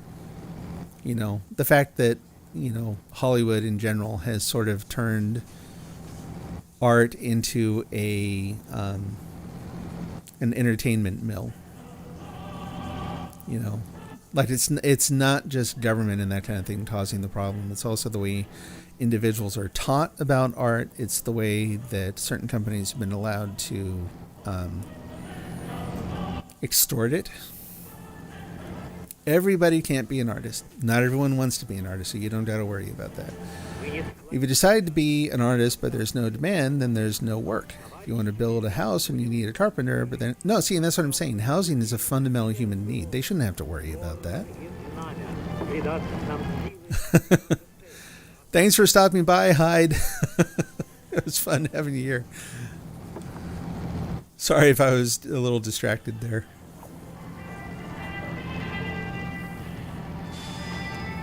So no, there are certain things I would prefer to see some sort of like, no one's going to guarantee you a mansion. I mean, I think mansions are overrated too, personally, but I'm not going to try to assert that everyone gets, gold-plated fixtures in their bathroom and that kind of thing. Georgina Twitch, how are you doing?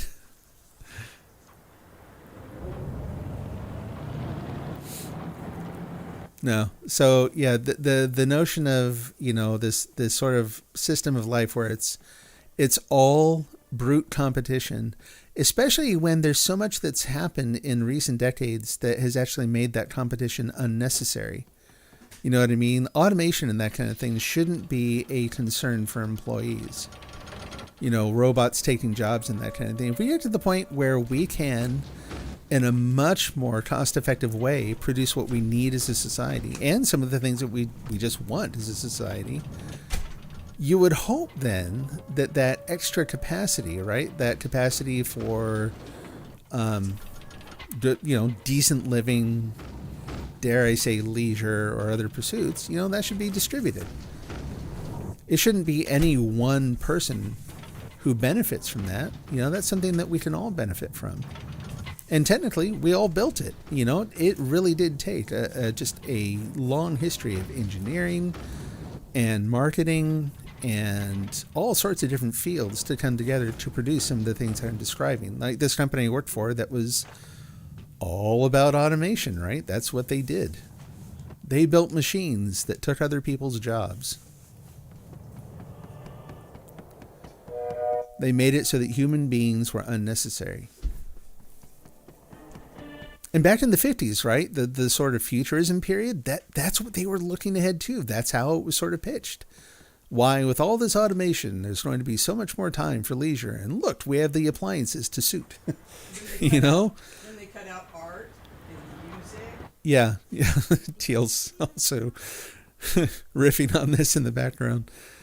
But here's the thing. They didn't actually distribute that. The benefits of that whole sort of movement went to a very small number of people.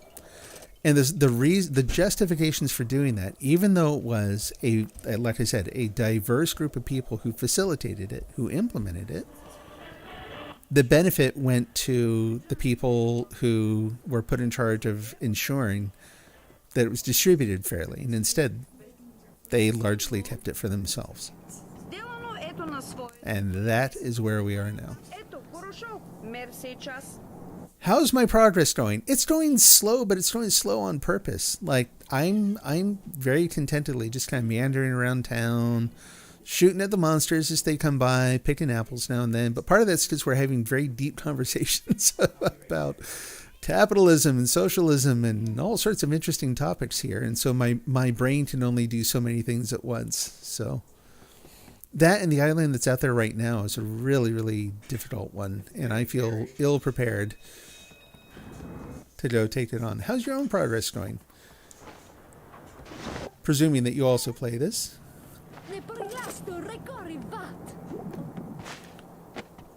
I was able to get my town into a state where I was able to get my dates so I could finish part of my bus terminal here. So that makes me happy. Although I don't know what happened. Like all my lights vanished almost all at once.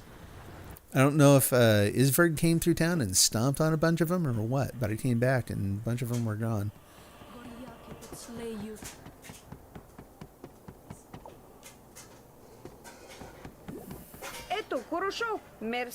So there are two reasons why machines do the work and people lost their jobs. One, demand increased and labor could not upkeep the demand. Other reason is safety. The other reason is efficiency. No, you're right. There are lots of reasons to have machines do certain kinds of jobs. We agree there. To me, the problem comes from the fact that people then have to worry about whether or not they will be able to find a viable livelihood just because their job was automated away. Like, it might be better for their health that they not do certain jobs. It might be better, like you said, in terms of efficiency and like streamlining things. It's not because businesses wanted to get rid of people.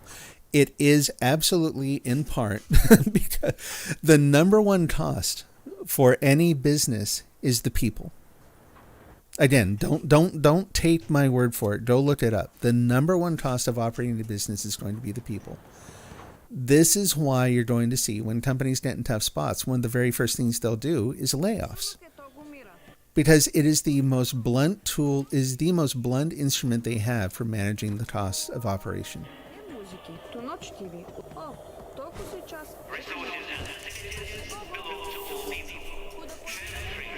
So yeah, I mean, like we said, we agree. Certain things should be automated away because it's really not safe for people to do.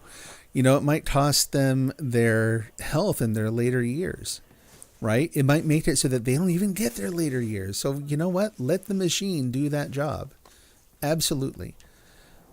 So if you're in a geographic region where there's no other obvious work to do, you know what I mean? There's like, you know, we've exhausted the whole innovation thing. You know, the thing that used to be the main industry that was supporting that region is now gone because of automation or because of exhausted resources or because of environmental issues or whatever it is. So now you've got all these people and they can't do the one thing they have done maybe their whole lives. Maybe they're just starting out like you. Maybe they've been doing this for 30, 40 years and they're not in a position where they can move or learn a new thing. Maybe they don't even have a lot of physical capacity left to do anything because they've done this job for a long time. Maybe it's different too. Maybe they're fully, you know, they're like healthy, able-bodied, and they can do other things, but still their income is gone now, you know. So even that alone, just look at that one sort of problem on its own. Their income is gone. Now what do? What I would like to see happen is in those cases, and you see this sometimes, you'll see like, okay, well, we'll offer retraining.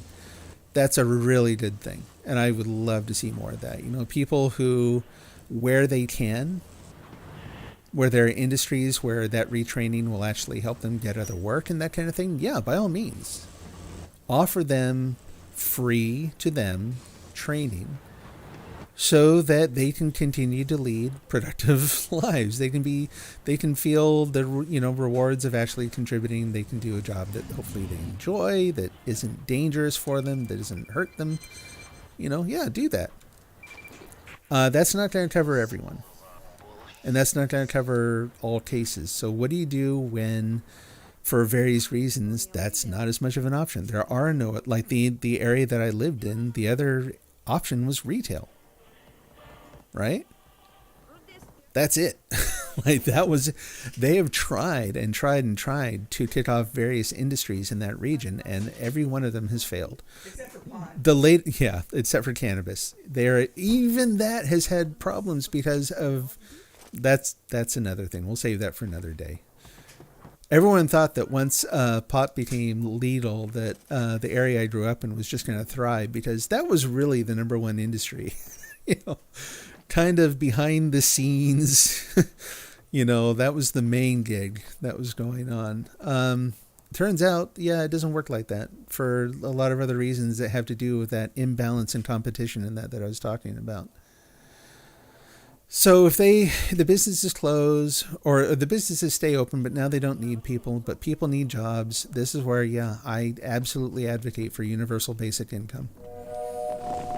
I would like to see people able to take care of themselves, even if they happen to be in a situation where they're just not able to live what we would consider a minimally viable life in terms of healthcare and housing and, you know, freedom to pursue that engineering degree that we keep talking about.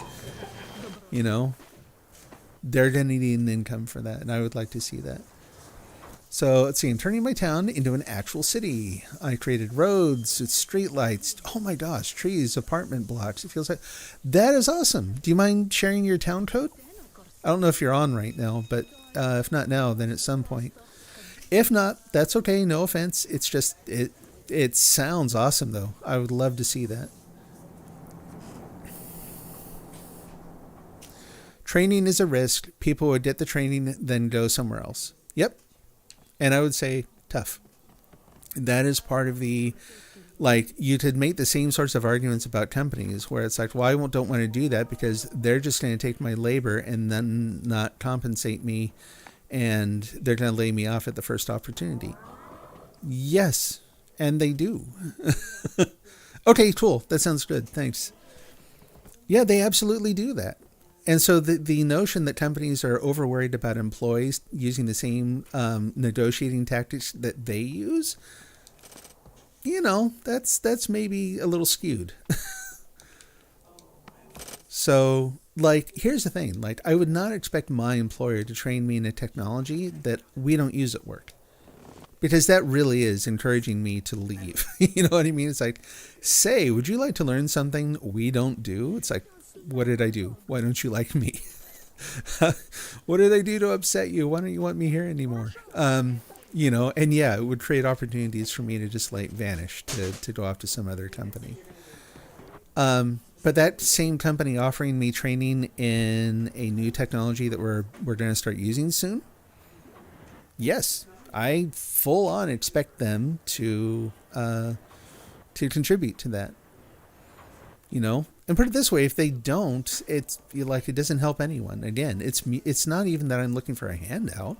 It's mutual benefit. I have demonstrated over and over again that I take what they provide and turn it into valuable things for them. Technology and even things that are harder to measure, like surety around results and that kind of thing. You know, I tend to deliver what I say I'm going to deliver.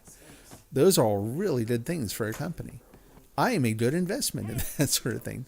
So if they refuse, if they're like, we don't care how much you've demonstrated, that you will turn that around and use it to, you know, for some mutually beneficial goal. If they're like, no, we don't want it, it's like, okay, well, someone else will.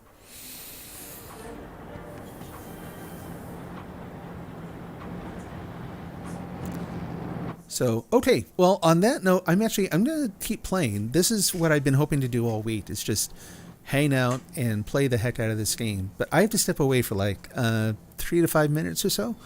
I'll be back in a few. Let's see. I'll go ahead and we'll put the curtain down just because it's fun. I like it. I took the time to make the little animation and stuff. I may as well use it. See you in a minute.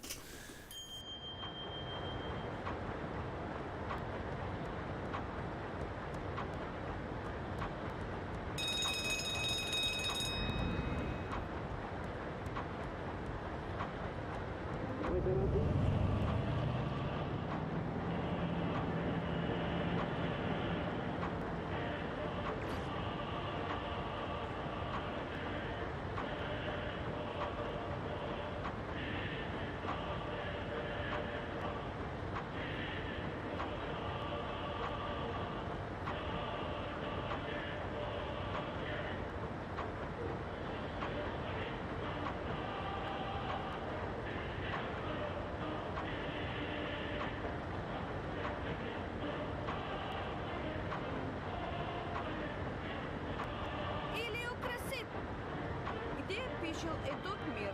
Ведь ракете интересно, если на Луну, давай думать о том.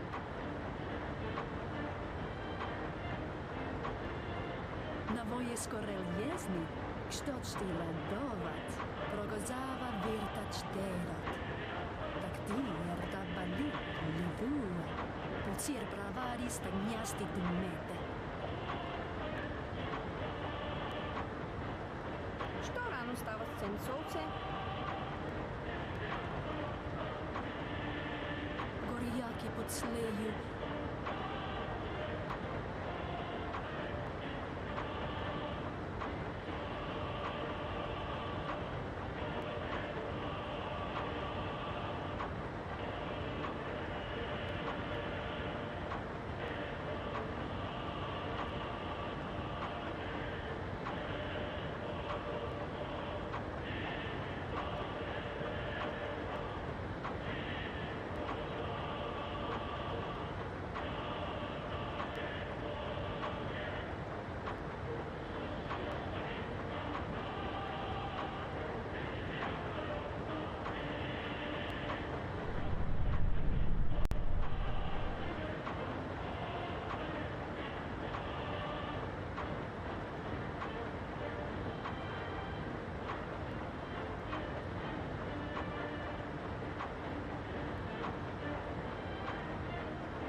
Там я лости вибрара китста. Окрани бат? Мир нечто оригинала снова ничего.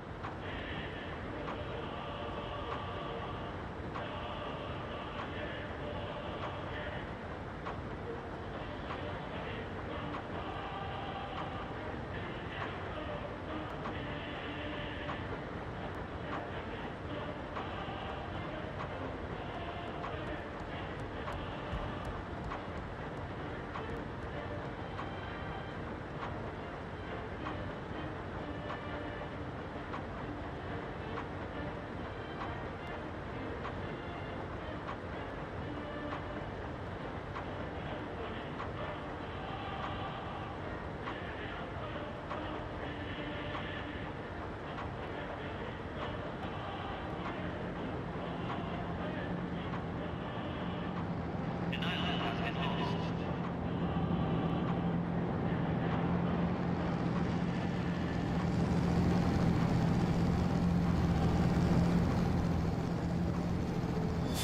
Что рано стало солнце?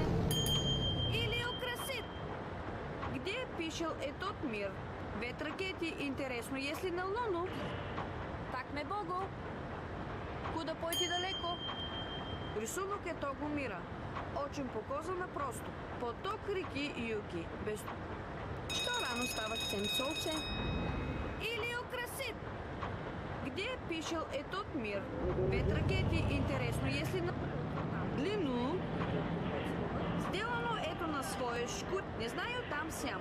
Люди умирают. Точно. Рождество. Президента Соединений. Шатов убит. Менят что такое имя. Объем музыки. Тумач удивление, если не представляю. О, только сейчас это монолог. Эй! Уважение! Добро пожаловать! После разлучения были на... Доброе утро там. Знаете ли, мир нечто оригинала снова ничего не видел.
Curtain up. There we go. Hey! Nice. Yeah, I'm looking forward to seeing that town. That's very much the sort of direction I want to go in. So I have 1,000,001 questions about. I mean, the first ones are about bus routes. Like, how do you keep the bus from just plowing through town and that kind of thing? It sounds really, really cool, though. Big old bomb birds just flying by there. Kogna. Oh, golly.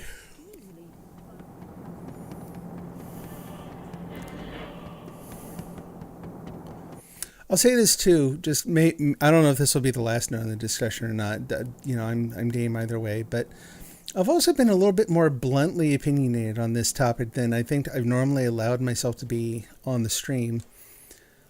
Because, in this sort of situation, and try to keep it, like I said, to the point where everyone can enjoy it.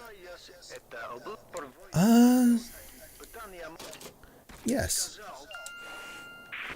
Okay, we gotta head over there quick and get over there shortly. Ooh, something I forgot. Wait a minute. Oh no, I'm the only one here right now. Okay, good. But anyway, the point is, I've been a lot more sort of blunt about my thoughts on things in this discussion. So if I've said anything that has seemed disrespectful or rude or anything, I'm not that it's not anyone's obligation to call me out, but were you to, here or in a note, I'll just say I'm willing to listen. You know what I mean? I never want the conversation to get to the point where people feel like they're being just ignored, disrespected, or, just that they're being used for, being used in someone else's discussion. Just like I said, this is a very lopsided way of talking about things. The fact that I'm the only one with a live mic and everyone else has to type, like I said before, that changes things. That's not a very good symmetric sort of balanced way to discuss things. So thanks to everyone for, your part in the discussion. Thanks for your patience. Thanks for engaging, very clearly again, with good faith and intent. It's been an enjoyable discussion for me. I hope it was for you too. I don't know why I'm picking apples. I gotta get the other down. I got distracted. Apples grow in the garden. Oh, by the way, your garden was full of townspeople, and they were freaking out, and your fence was going everywhere. They could not get out. That actually makes me a little happy. Like I wish I could have seen it. They looked disturbed. So I don't know if everyone could hear that. Teal was saying, so she was in my town earlier, and apparently my little garden over there, the fence I put up around the apples, had trapped a bunch of citizens. And they weren't exactly sure what to do with themselves, so they were like busting down the gates. Okay, let's make sure I got tools. That's not great. Let me get some different tools. Where is that?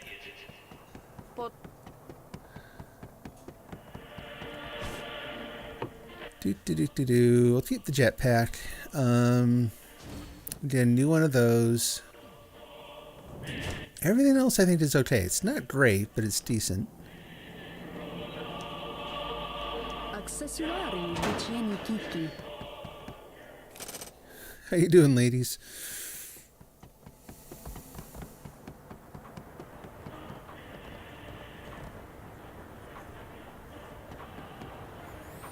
Even if you're to be offended, it goes back to the original topic, free speech.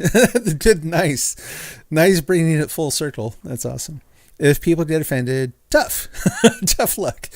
Of course, if you're trying to build an audience, I mean, it's partially about audience, but it's also just about, I don't always have a good read on whether I'm showing mutual respect. Let's just say that even like with people I know personally, face to face, I have a tendency to be like, here's how it is, bam, fist on the table, that's how it is, and that's all.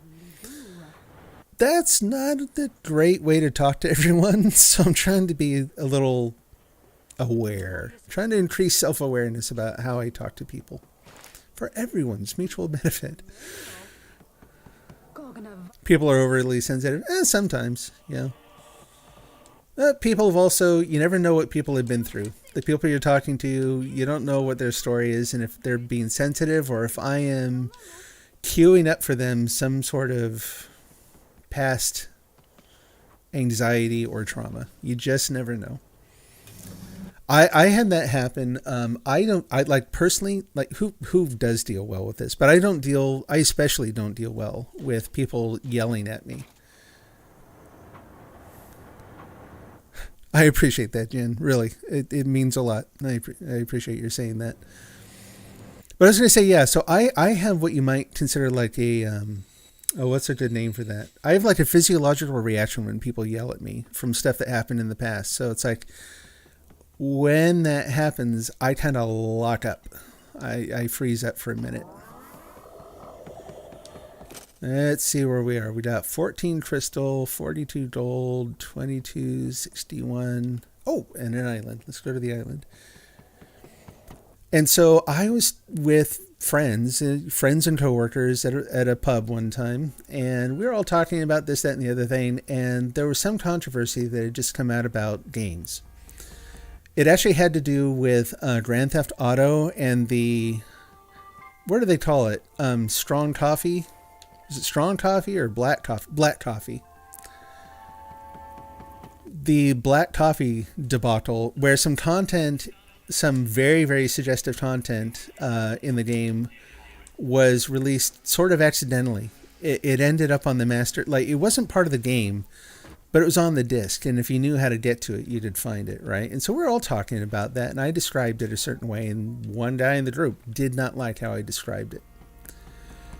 And his response was to half stand up at the table, point at me, and just start yelling. And like I said, he's not someone who was... This is a guy I would describe as kind, considerate, generous in other contexts. But here he is now. He's like, all of a sudden, you know, like, I was absolutely triggered. You know what I mean? Like every nerve in me just locked up and shut down. And I just had to sit there quietly for a minute. You know? And so one of the other guys who's there turned to me and said, well, you lost that argument. And I'm like, I didn't. I got screamed down. That had nothing to do with it. But from his point of view, because I had no rebuttal, you know, well, that's it.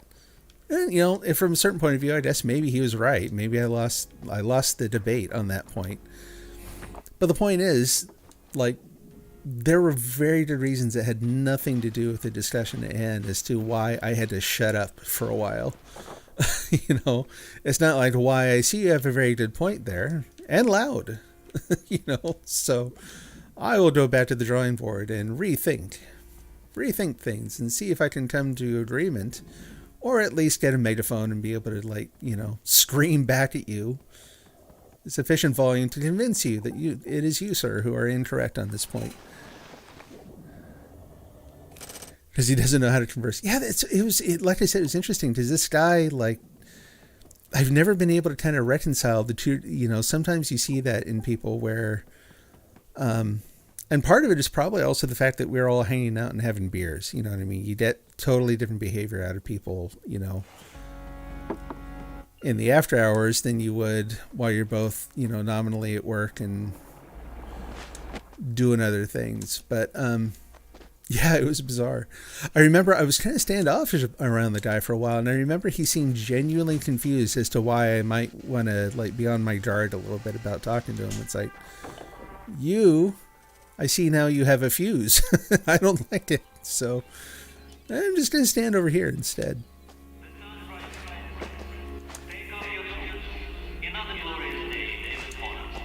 So we were talking this actually came down. What's funny, this also talks on about the free speech thing. I, along the way in talking about the issue, described the scene as pornography. And that absolutely lit him up. Because to him, because the characters in the scene were fully clothed, it couldn't possibly be pornography. And I'm not going to get into that debate here. That one's content-wise is too far into a certain area that I don't want to make part of the content on the stream. But I'm sure you understand that.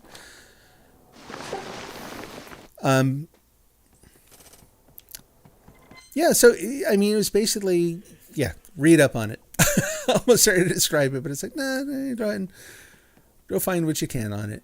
And what's funny is, again, it's like his sort of problem with what I said wasn't even about where I was saying they should or they shouldn't, this should happen or that should happen. It was, I described the content a certain way that he just absolutely took issue with. It was one of those things where probably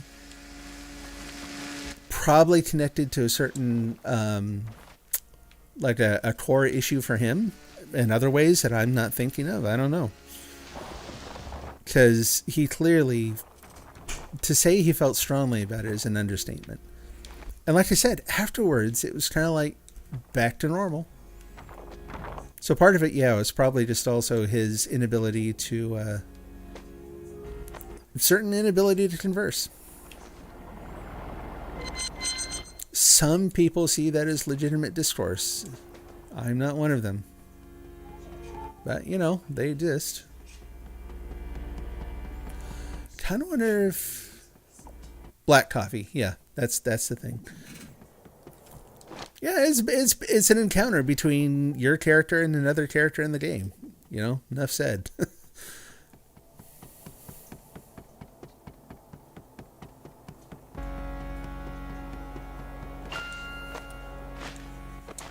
Leave those alone for now.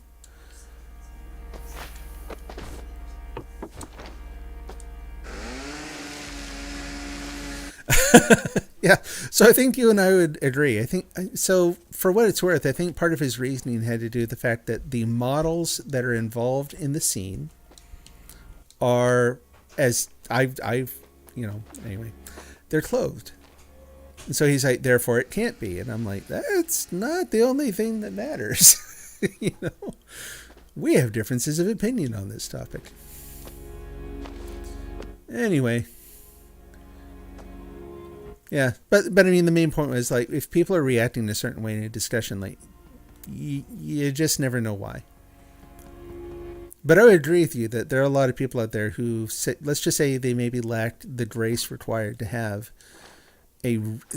grace and openness required to have a really, really good discussion about something that could be a little sensitive, heated, something they just fundamentally disagree with, whatever it is, so.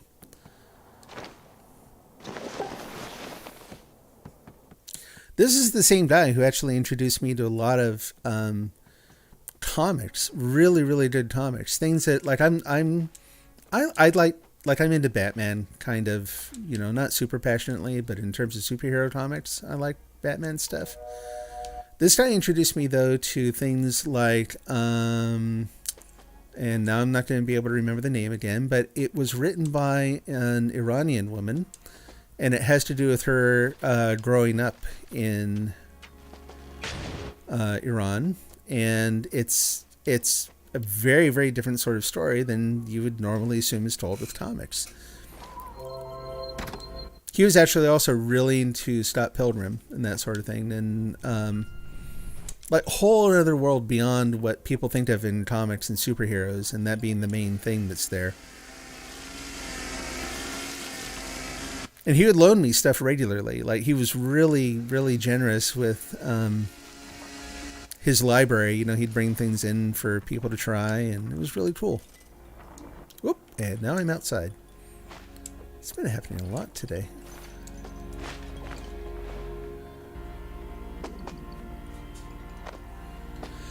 That's a question, isn't it? I don't know. I never found out why it was a matter of such passion to him. I can only wonder, It's kind of like I was saying before. I'm going to assume that there was something there that happened that's not even related directly. It's not necessarily related directly to the sort of core topic in that thing. You know what I mean? Like, it could be for him. You could imagine any number of things. I don't know what it is. It could be a free speech thing. It could be censorship issue. It could be something, any number of things he was dealing with personally, right? We don't get to know. Like, I don't like what he did. I thought it was rude. I was angry at him for quite a while. But also I trust that it wasn't random, that there, like, even if I didn't think it was justified, even if I don't think it was a good reason, I trust that he wasn't just, I'm not going to chalk it up to he was just being a jerk or whatever. I had too much data to sort of dismiss it and, distill it down to something that simple. Maybe he programmed the scene. Hey, actually, that's not too far from the truth. Maybe he knows the developer.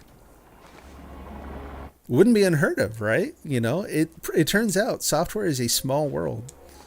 Like, if you end up going into that field, I would probably bet, I think I'd be willing to bet good money that your name will cross my path some other way at some point.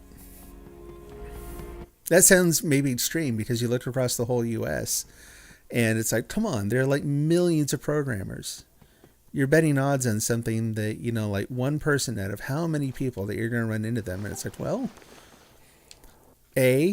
we already have a connection through this game and game development and common interests and that kind of thing. That will influence it. you know.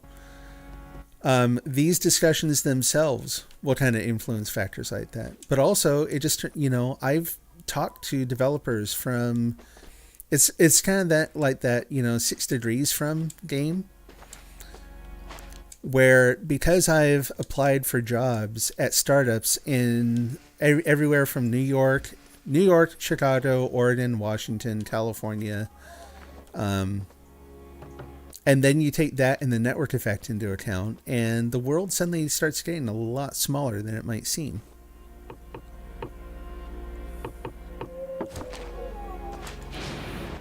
So maybe he knew the guy.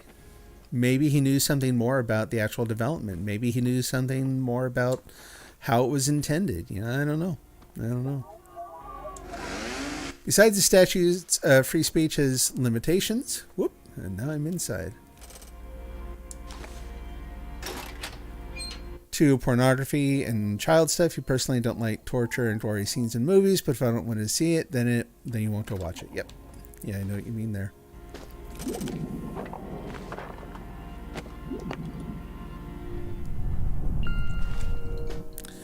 Speaking of which, I just watched a movie, Halloween. And I thought it was a really good movie, but I don't think I'm going to watch it again for a while. Whoops. It was called Nope. Have you heard of it?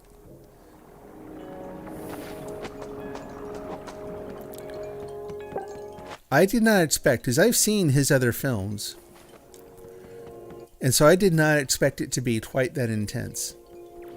That was one of the most intense movies I've watched in a long time.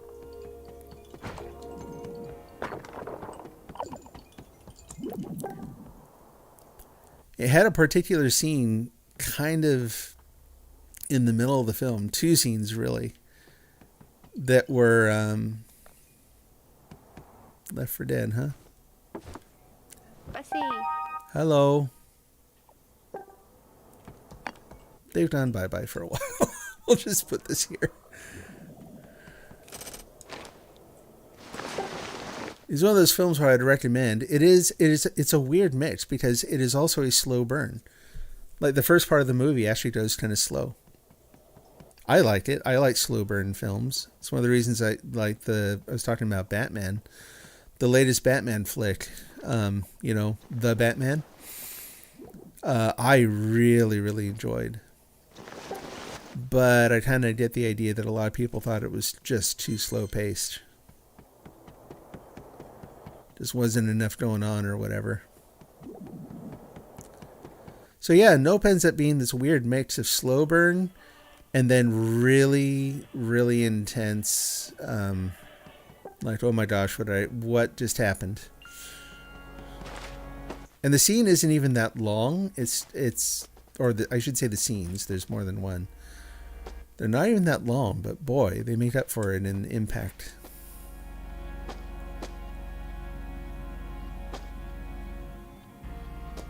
Oh. May I use this? Okay, well, we'll see. It's a plain one, so it's going to be really slow.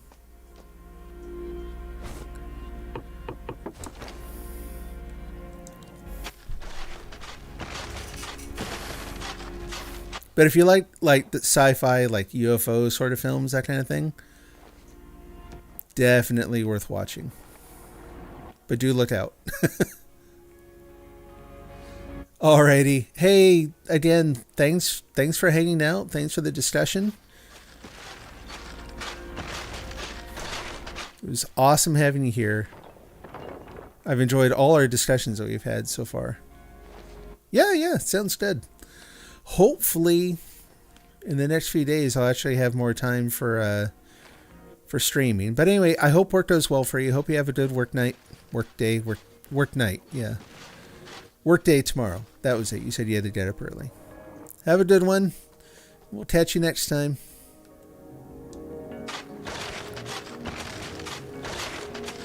That's a really weird random pixel that was there.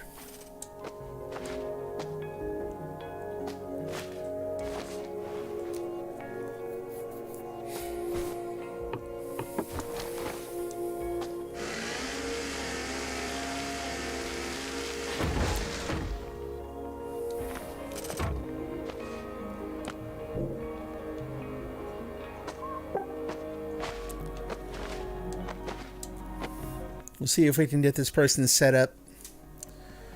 Get some resources in their bin. Maybe build an extra house. Looks like they need a house. Or a residence, or whatever you want to call it.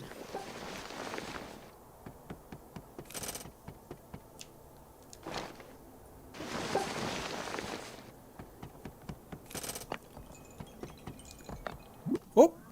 Sorry, I didn't expect you to move. Good job.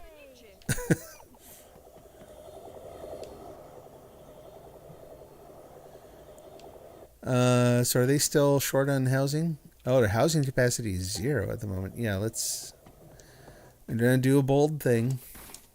We're going to make a residence here. Whoops. Okay, up. We're going to make the channel for the 1 and the 2 and the 3. Go down, slide the 1 down. Tail the snake goes up. Same sort of thing here. That goes over, except this time we divide the snake in half. Up, boo, boo. There we go. Money.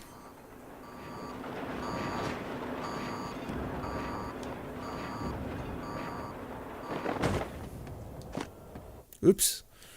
This is going to be fun. Oops. Whoops. There we go.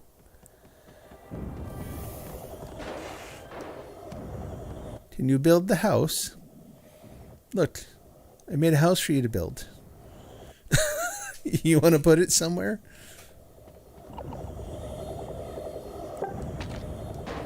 Oh, someone else built one too.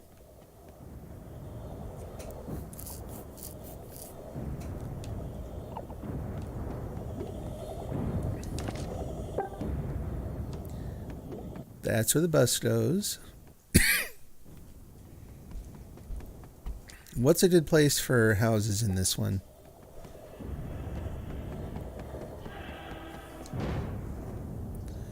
See if they snub me after doing this.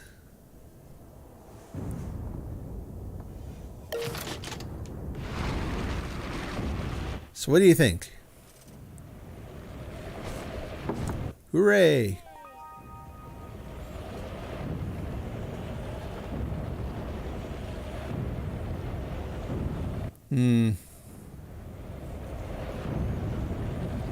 Construction of the housing facility has been completed.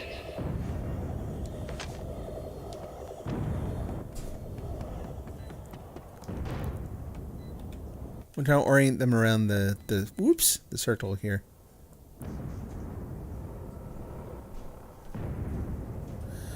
Kind of wish you could pull the camera back so you could see better how you were aligning things. This is kind of tough.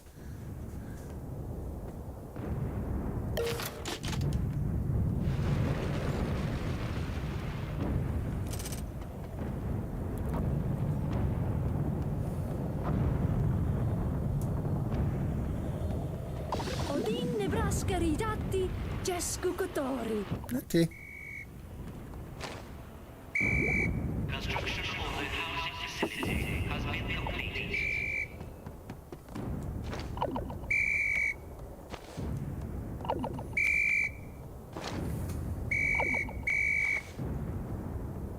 Yes.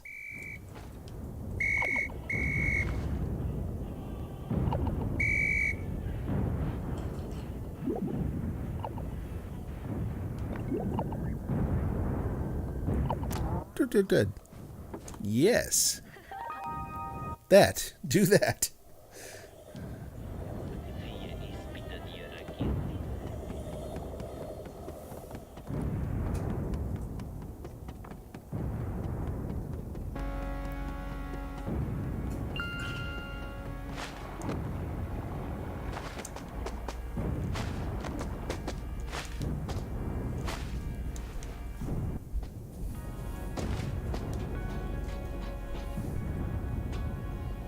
Ah. The heck was that about? Did I get to the top of the ladder and just didn't notice? Felt like I went off sideways. Oh, that boop. Okay, now I remember what happened here. Whoa. And I remember what happened there too. apples.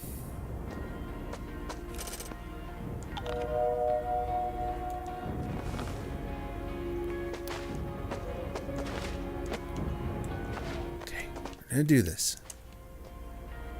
Probably one right up there. We're gonna go get it.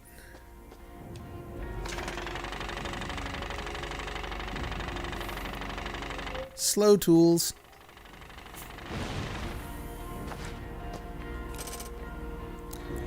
And then, yeah, I think a little later, I'm going to take a look at some more of the monuments and see like what kind of goals they set around them.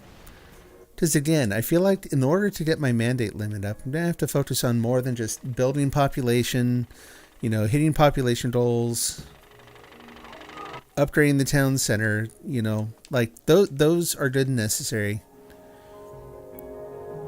But I think your mandate goes up as you, I hear someone around here. Anyway, I think your mandate goes up like as you get other monuments too. You can get monuments for different reasons. So I want to see what those reasons are. If I can have 3 or even 4 different goals going at once, all the better.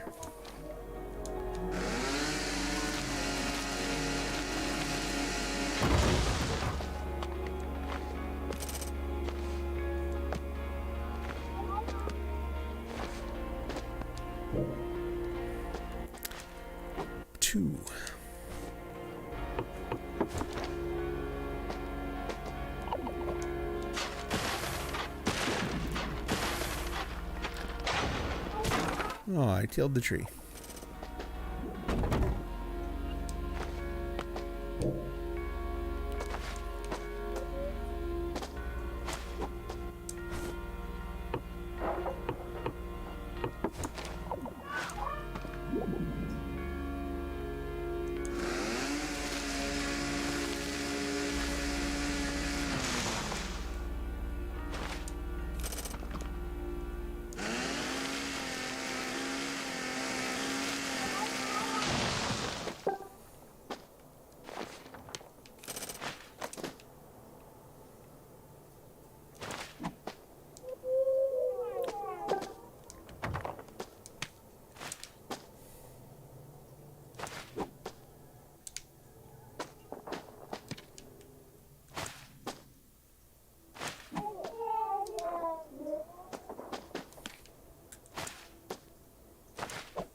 Do you hear that other one? Where is it? Where are you, kid? There you are.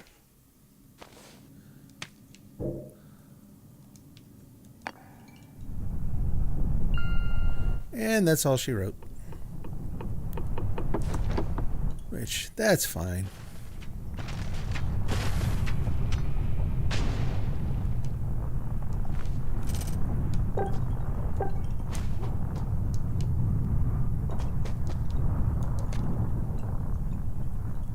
Free lights. Whoops.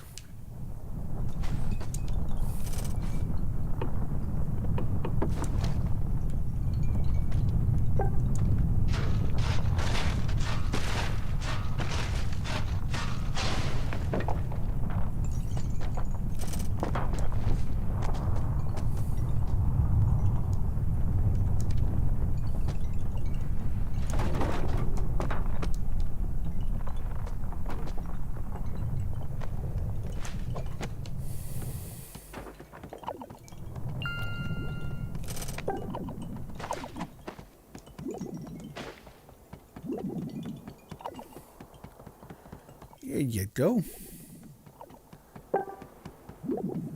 Let you process your own dolly there.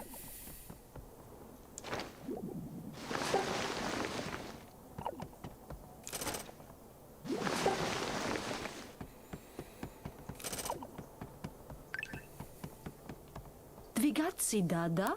Ah, thank you.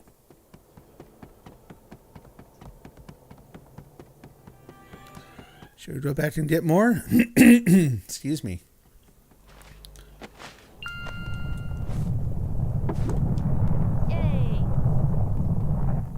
I'm trying. Trying to praise them. It just isn't working. So there's that spot. I wonder if I can get back in there in time. Whoop, money. Any more? Me all night. Capitalism isn't all that. Also me. Money!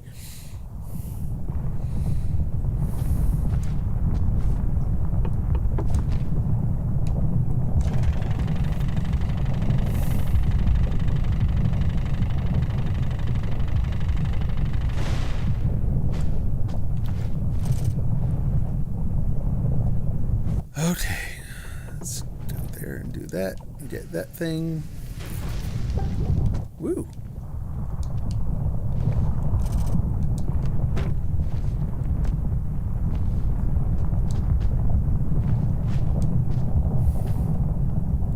Stay to the side.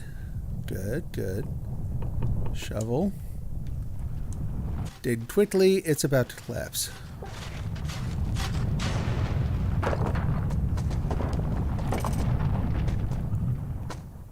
Let's get lower down to the ground. There we go. Hey, not bad.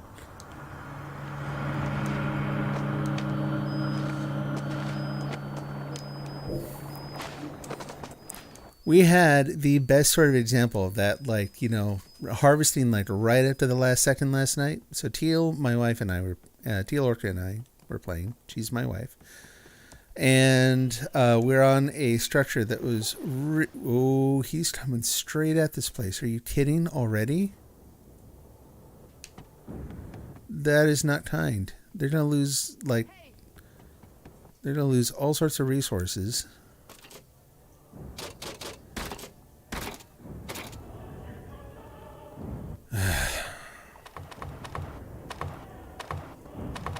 Whoops.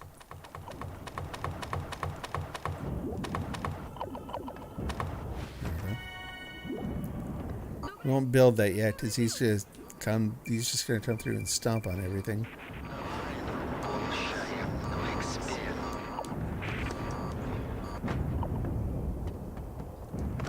I don't remember the last time I saw one of them coming straight through town like that this early on. Like, that is rough. Like, yeah, pull them over here because he's going to go stomp on all your stuff.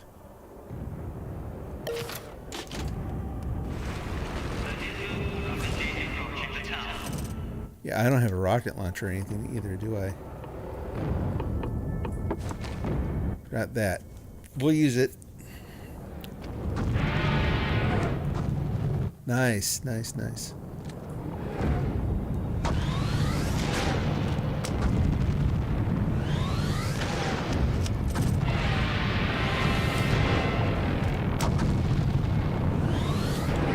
I do believe I'm sinking into the void. Whoop! Run.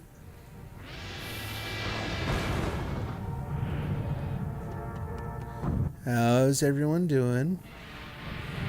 Yeah, I'm telling you, this really is a rough spot for them. I'm gonna go. That's the last of those. Okay, let's go check the material counts. 30s, 60s, 15s, roughly. Okay, let's. I think we steered him a little bit.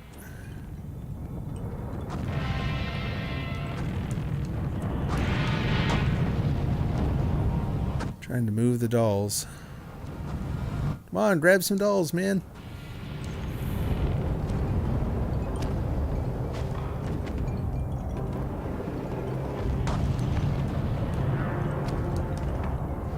No, I didn't want to put that one on there. Look at this. Man. No, don't. What are you doing? Fix the building. Ignore that for the moment.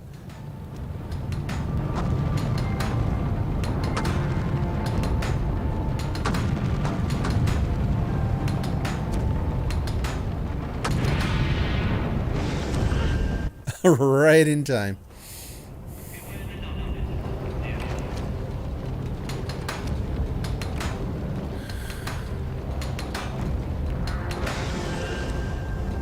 Good.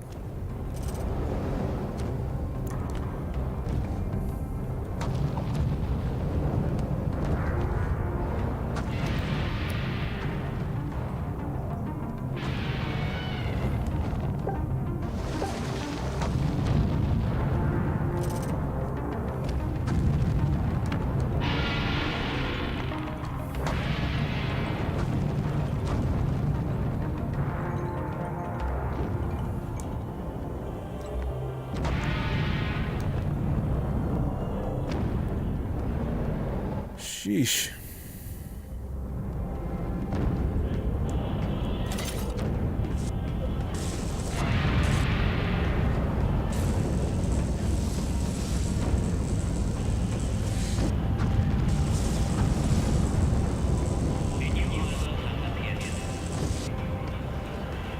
We'll see what the new island is here in a minute.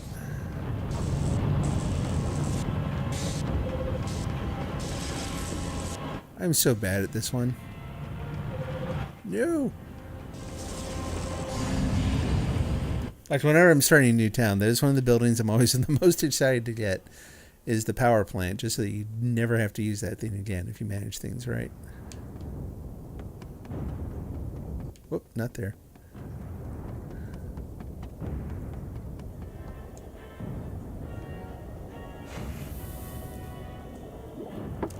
Oh, nice.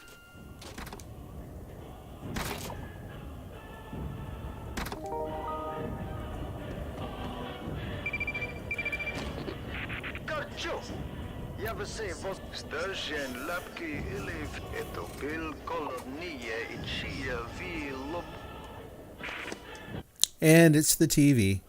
Yeah, I kind of figured. Let's go and build some structures for them. Ooh, actually, do I have? Yeah, I've got a ladder. Good. Let's do this.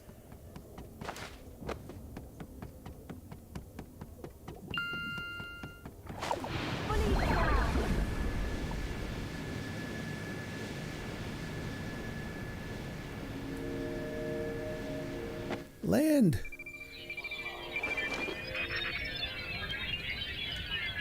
Nice. Good. Don't die. Eat an apple. Eat an apple and apparently stand in the sunrise. Which this really is a nice spot up here. It's the superb view. Let's just take a moment, shall we? See Ratashi over there. Isn't that lovely?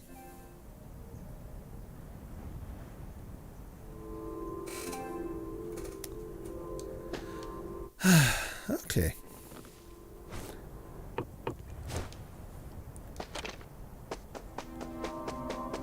And over here. Whoop! Oh no! Who died?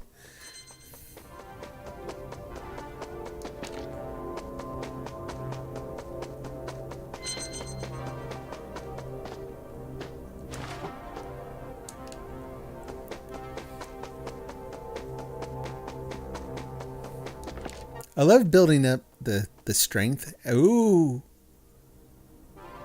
That is a lot of Ratashi for a new... Where are they even coming from? Do I have a shotgun? I don't. Uh-oh. So I'm going to leave the rest of that there. Let's focus on... What do we got? Mother's hand. Mother's bridge. There we go. We'll do the usual. This is how I like to do most of the islands. You find the way up to the top. You build a big old bridge back towards the bus stop, or in this case, just right over the town. And then you drop a ladder.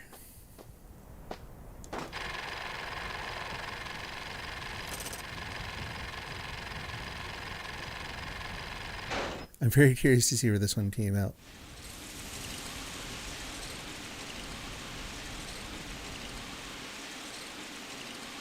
Yeah, so if we drop wood down from there... Oh, or coal.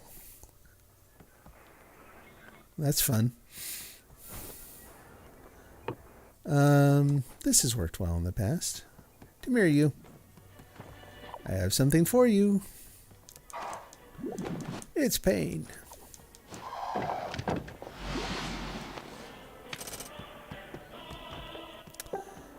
Let's do this. I wonder where the person who owns this town is.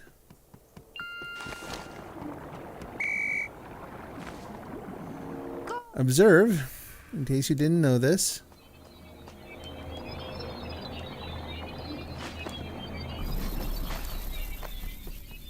Know that you can use crystals to firm up the void. That is not obvious. I don't know of anything in the game that tells you that.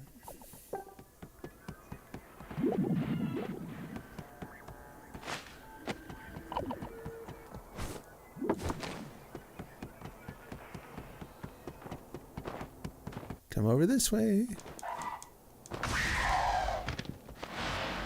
No crystal.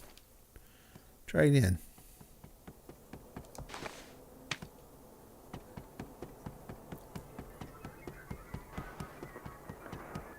Uh-oh.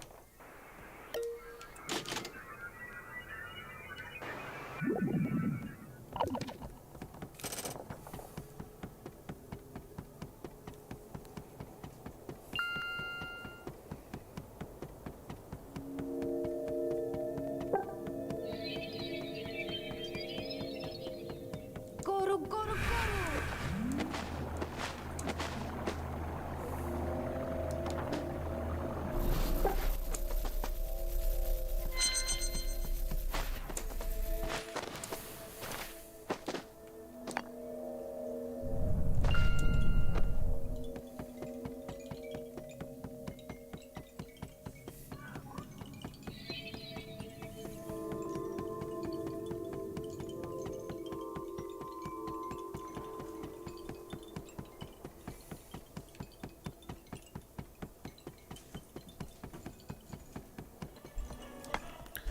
I don't know, they seem a little reticent.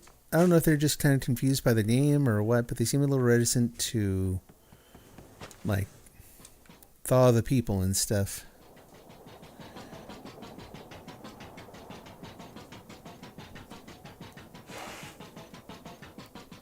Meryl. Plugate.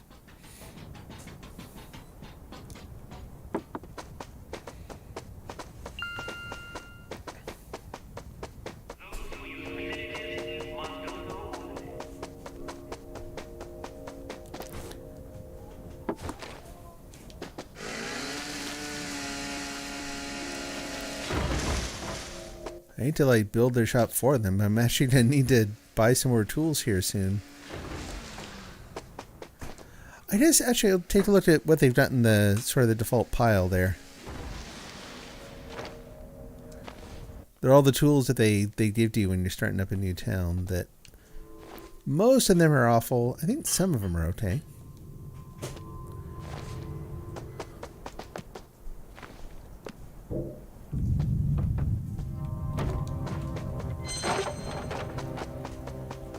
And kick. Really? Kick. No, shoot.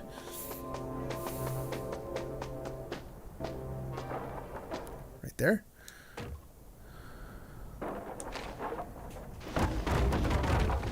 See if any of them make it in. None? Really? Okay. And I'm out of chainsaw. Okay. Do I happen to have a... Nope, I don't.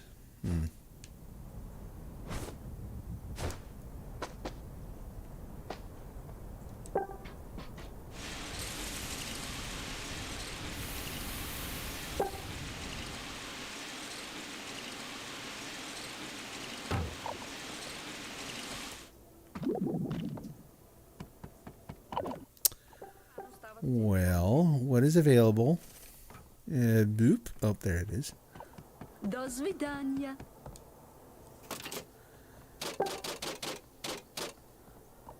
There is a union shop, right? Okay. Yeah, let's look at these. There's a chainsaw. It's not a great one, but it'll work. Who are you? Yay! Okay, never mind.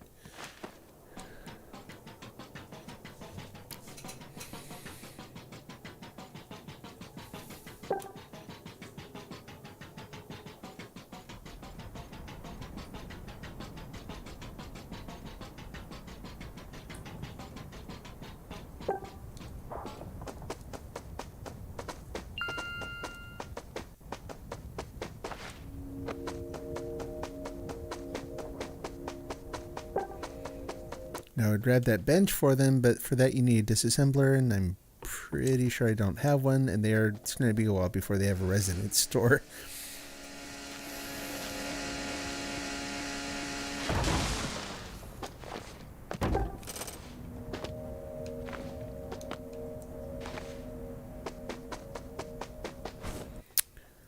Why don't we try digging here?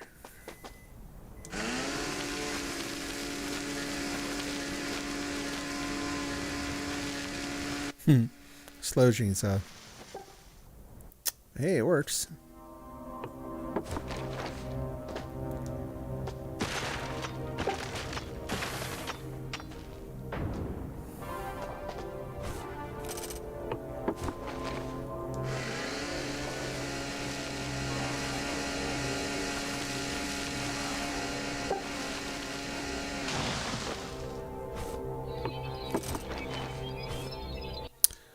And I have no flashlight.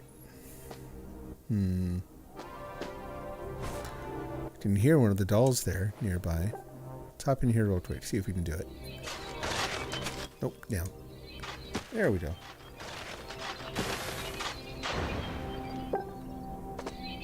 Whoop.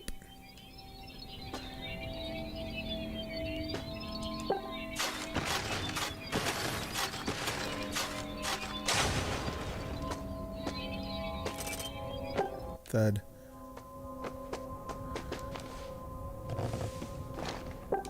Go down and get that in a minute. I think. Okay, no doll there.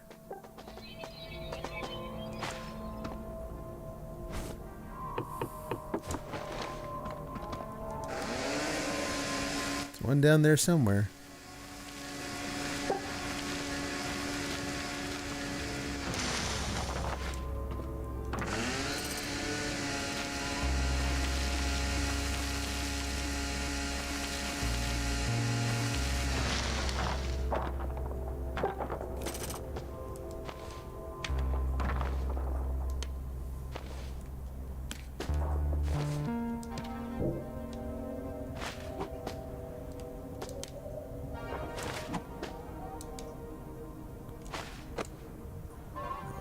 Where are you?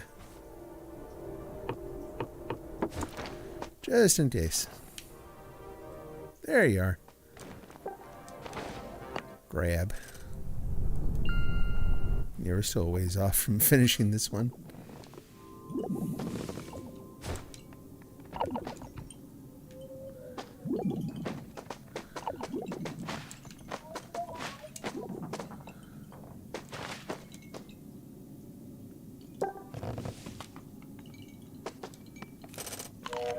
There we go.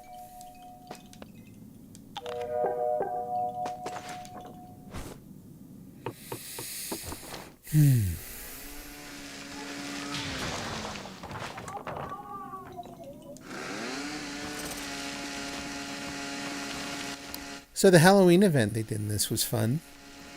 I liked it anyway. I liked the new costume and stuff. I'm really curious to see what they're going to do for the winter holidays now. Since previously they had things like a Christmas tree, and I've already got there's like the, sort of like the elf outfit. So that should be fun.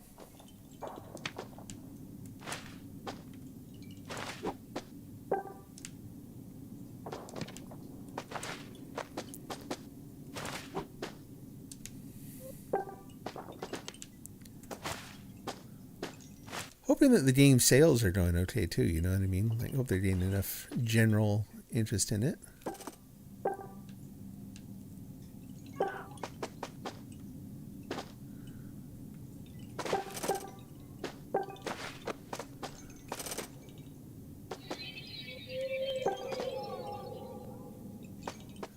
very nearby there.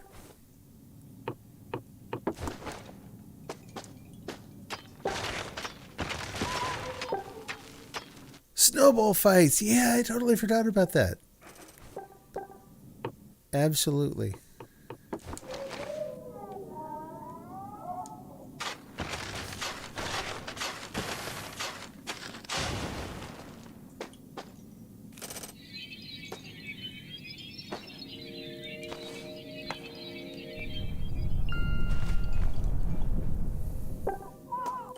No, you are on the... Just do the thing.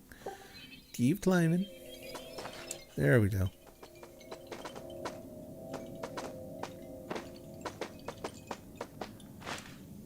And how do we get down here? Close enough. Ouch.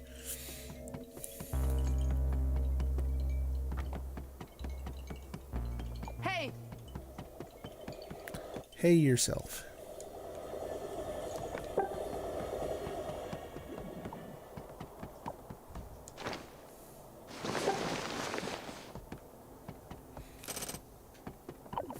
I was reading the numbers upside down. I'm like 79, 28. What? Wait, what?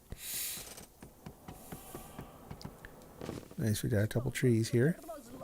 Oh, just planted. See the others that are just forming there. Navoje skorel. Te puțir pravari stagniasti dumete. Cacto.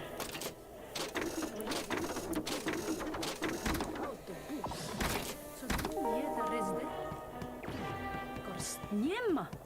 Toide esbo prosto pro. 300,000 steps.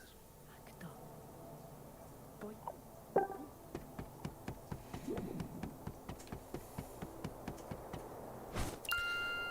Any tools I need? Nope, think we're good.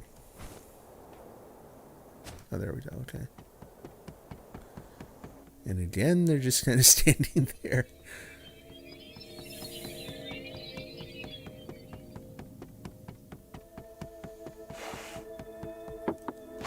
See ya. Yeah, I'm guessing the game detected some inactivity here, and so it put out the call for help. But they're not really, like, doing much on their own. Like, are they actually playing? Hard to tell.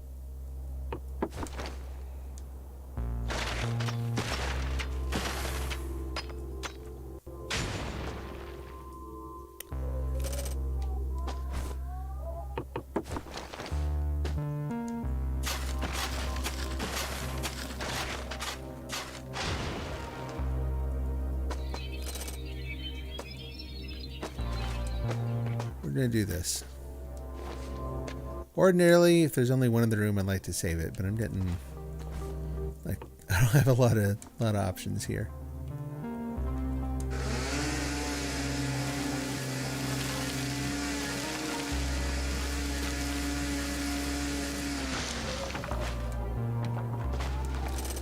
Yeah, so speaking, kind of touching back on randomly on another topic we discussed earlier. I'd actually kind of like to do some Duolingo streams, learning Russian. Just to me, it kind of fits with the general, vibe of the game. It's something I'm interested in anyway. Be something that'd be fun to do online, I think, So we'll see. Oh, nope, go ahead and hang on to that. Put that, there you go. Oh, I tell you what. I think I have something that'll work a little better here. Yeah.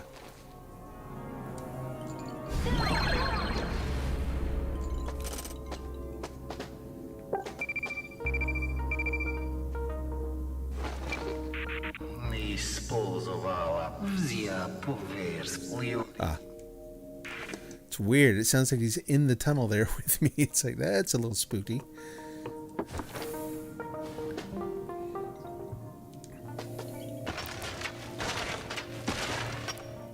Like, I've used Duolingo for Japanese, and I know that it's not, like, I'm not going to become fluent in anything, but it could be fun.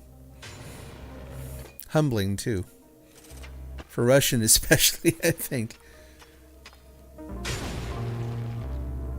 I've had enough native Russian speakers laugh at my attempts to actually pronounce Russian that I know that it's going to be for, for grins more than anything, but, it'd be fun. I am kind of hoping to be able to translate, some more of the phrases in the game. Like I found out that Slava Bogu actually means thank God. So whenever you see the people running around town and they're Slava Bogu, that's what they're saying. Which I think it's kind of funny then that a lot of the time it's I'll go and like shake the apples off a tree and they'll say it. I'm like, really?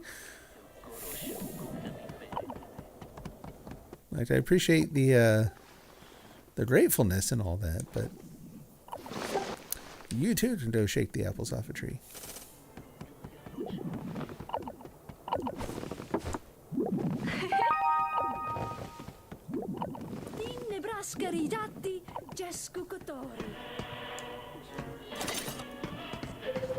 You speak Dutch, French, and Italian. Oh, I wasn't paying attention there. I blew it.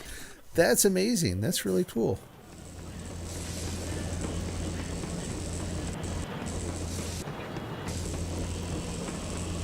It's something I was never really able to pursue as much as I would have liked. They're just that we didn't have classes in the town I was growing up in.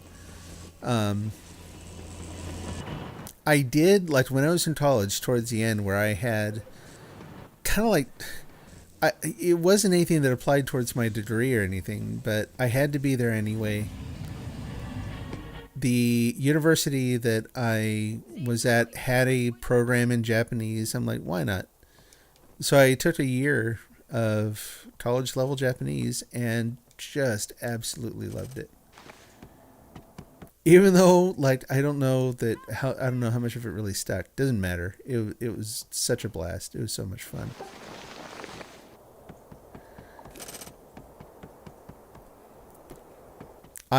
So my daughter was born when I was in that class, and I had to miss the scheduled time for a midterm test. And so to kind of help make my case, I made the phone call to the Japanese department office and communicated as well as I could in Japanese that the baby's coming and I have to be here. And it worked. Actually, they were really nice anyway. They would have been okay with it either way. But apparently they were saying it was kind of a little story around the office, which was fun.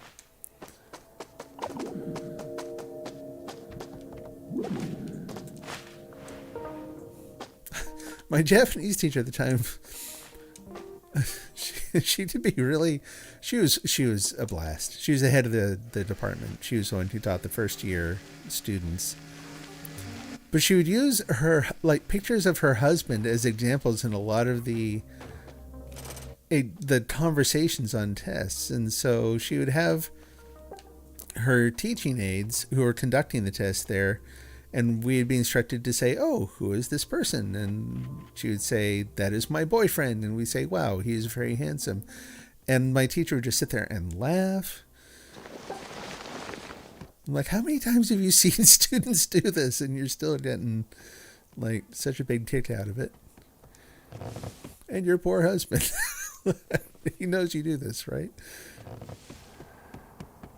I think those trees are just well shaken. So someone else got their bourgeoisie papers, but I don't see that they created a residence here. Oh, there's where, yeah, other folks are leaving. I think I will too. I think just because we've done a lot of work here. They're set up really well. They've got a lot of people to process if they're interested. Oh, we got a block. Hey, goofball, how you doing? Should I pull the usual, like, old man, get a real job? What are you doing this for? What are you doing with your life? We will report you. I know. Reporting, you know what? It's not going to do much, is it? We both know that. Navoje skorel jezni, kstočti radovat, progozava virtač derot. Taktir da bali lidua. Cogna vas vrociaki porto. We'll report you for a couple reasons there. Navoye scorrel And thank you for the 3 messages, because that means I can report you twice and then also just block you. So there you go. Bye. Navoye scorrel jezni. People. Radovat. Plitzayadi What are you going to do? radovat. Progozava virtach de. Okie doke. Dobroje. Yep. So we'll put one more on here, or 2 more, I guess.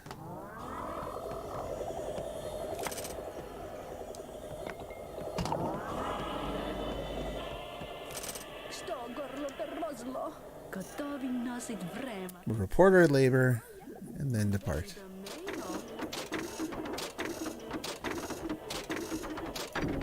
Так не Богу. Не пойди далеко. Рисунок е толкова мира. От под реки и юг. Ало! I want to check, since the YouTube comments aren't working on my little device on screen. I want to check one more thing really quick, if you don't mind. Let's see. We'll go to...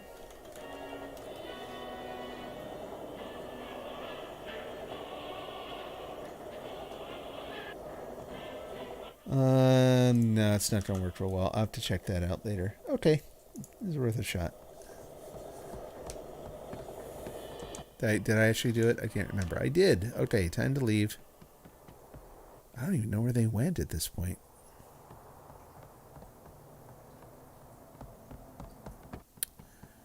See ya.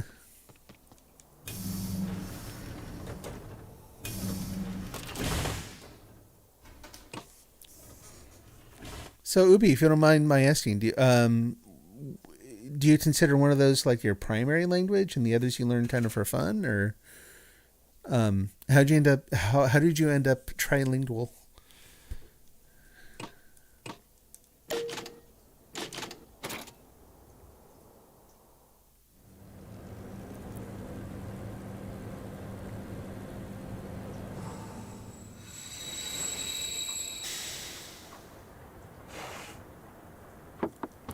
I have a gift. Did Teal do that? Boy, it took me a minute to like reorient myself in town. Didn't tell where I was.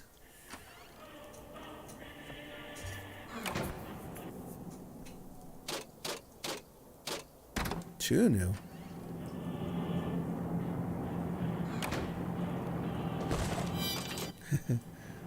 Yeah. Oh, nice. Thank you. From a secret supporter. Oh, a needle toward chainsaw. Nice. What shall we do? It's nice to reciprocate, but what can we give Teal Orca? Let's go take a look in the shop. Не знаю там сям. Люди умирают точно. Tools. Президента Соединений. Nah. Менят что такое имя. Доброе утро там. Знаете ли вы длину? Ooh, that would be a good one. На своей шкуре для. Не знаю там сям. Люди умирают точно. Рождество. Президента Соединений. Шатов убит. Is there anything else? Boost cans. We did get her a Dynaguzzle max. Знаете ли вы Propeller Pop. Relaxes fatigued muscles. Increases work speed by 50%. Wow. Що рано става с цим солнце? Multiplying your toil score by 2. Wow. Или украсит. Где пишел этот мир? Ведь ракети интересно, если... Huh. Navoje skorel jezni. Kstočti radovat. Progozava virtach de. Yeah, let's try and get her one of those. Da bali The sun has set lidua. once again. Beware the darkness, dear comrades. Don't drink it. Don't. Put that away. Stop sniffing it. You're not supposed to drink it.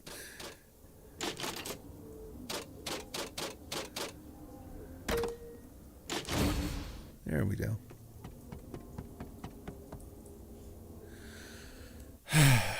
Dutch and French are spoken in Belgium where you live. Oh, okay. Italian you learned at home. Your grandfather's Italian. English you learned through... I'm like trilingual. You're forgetting one.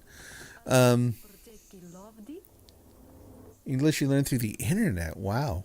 That is impressive. That's really cool. I'll admit, I'm a little envious. That's something that I had always wanted to pursue.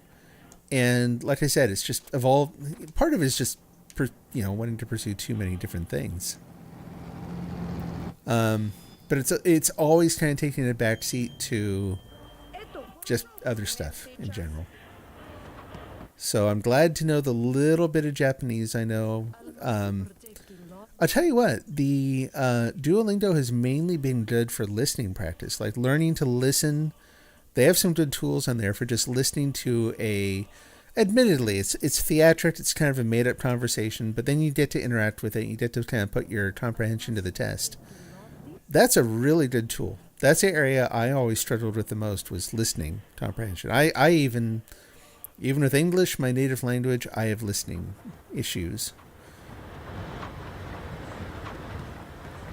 But yeah, it's been fun. So I can kind of pick up on stuff a little easier and starting to recognize more patterns and grammar and that kind of thing.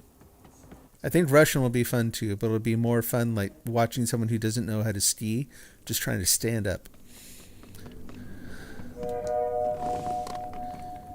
When I was in high school and early college, I remember looking at Dutch kind of independently, just kind of picking up what I could just through books and that kind of thing, because that was also pre-internet, and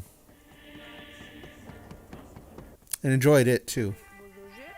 It was one of those things where, it's like, given my druthers, I would probably pursue as many different languages as I could, excepting there are a couple I wouldn't, only because they are just beyond my brain. And one of those that I tried and could not make any headway with was Vietnamese. The tonal nature of the language, I could just pronunciation and listening comprehension, everything, it felt just hopeless for me. I just could not manage it. I think that's probably the main one. Korean is actually kind of similar. I've actually tried just a little bit. But I think that one, I feel like if I spend a little more time, I could probably get over it. In time. All right. I'm just kind of waiting for daylight here so I can go out and check on stuff. I should probably tool up first, right? About to get hit by the bus. Okay, good. It went around. That's tiny. That's tiny. That's an old-fashioned one. We're going to get rid of all these.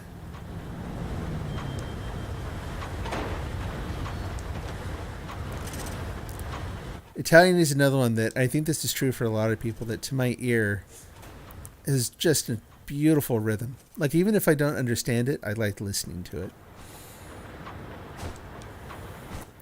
So we've got the basics we got to get. I'm going to miss that bus after all that. That's okay.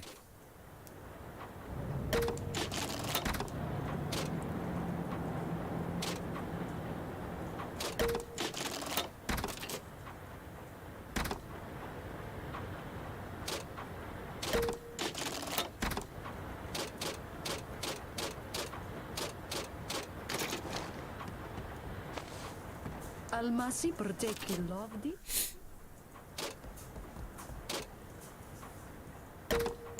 This one I got to figure out.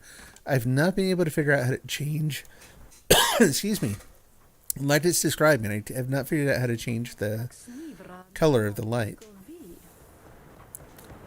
So that's fine. Chainsaw. Okay.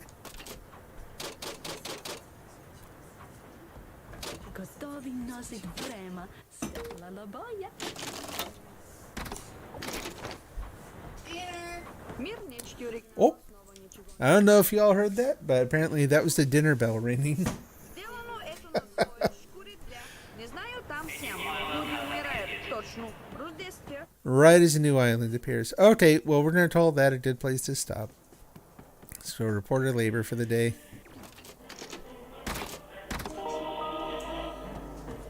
Call it good. Thank you to everyone for hanging out and chatting. It was great to have you here.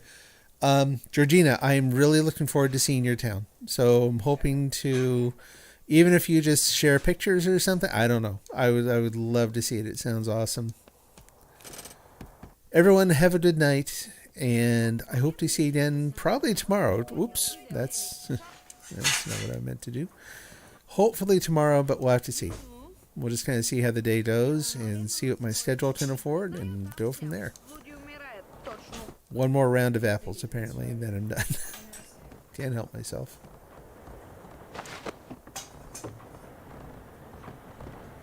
I gotta find a spot where I can stand and dump them. Бюджет.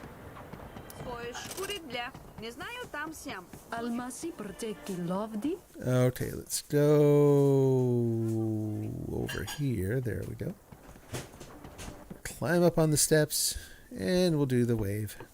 Ellie. See ya. Take care. God bless. Have a good night. We'll see you again soon. Allo.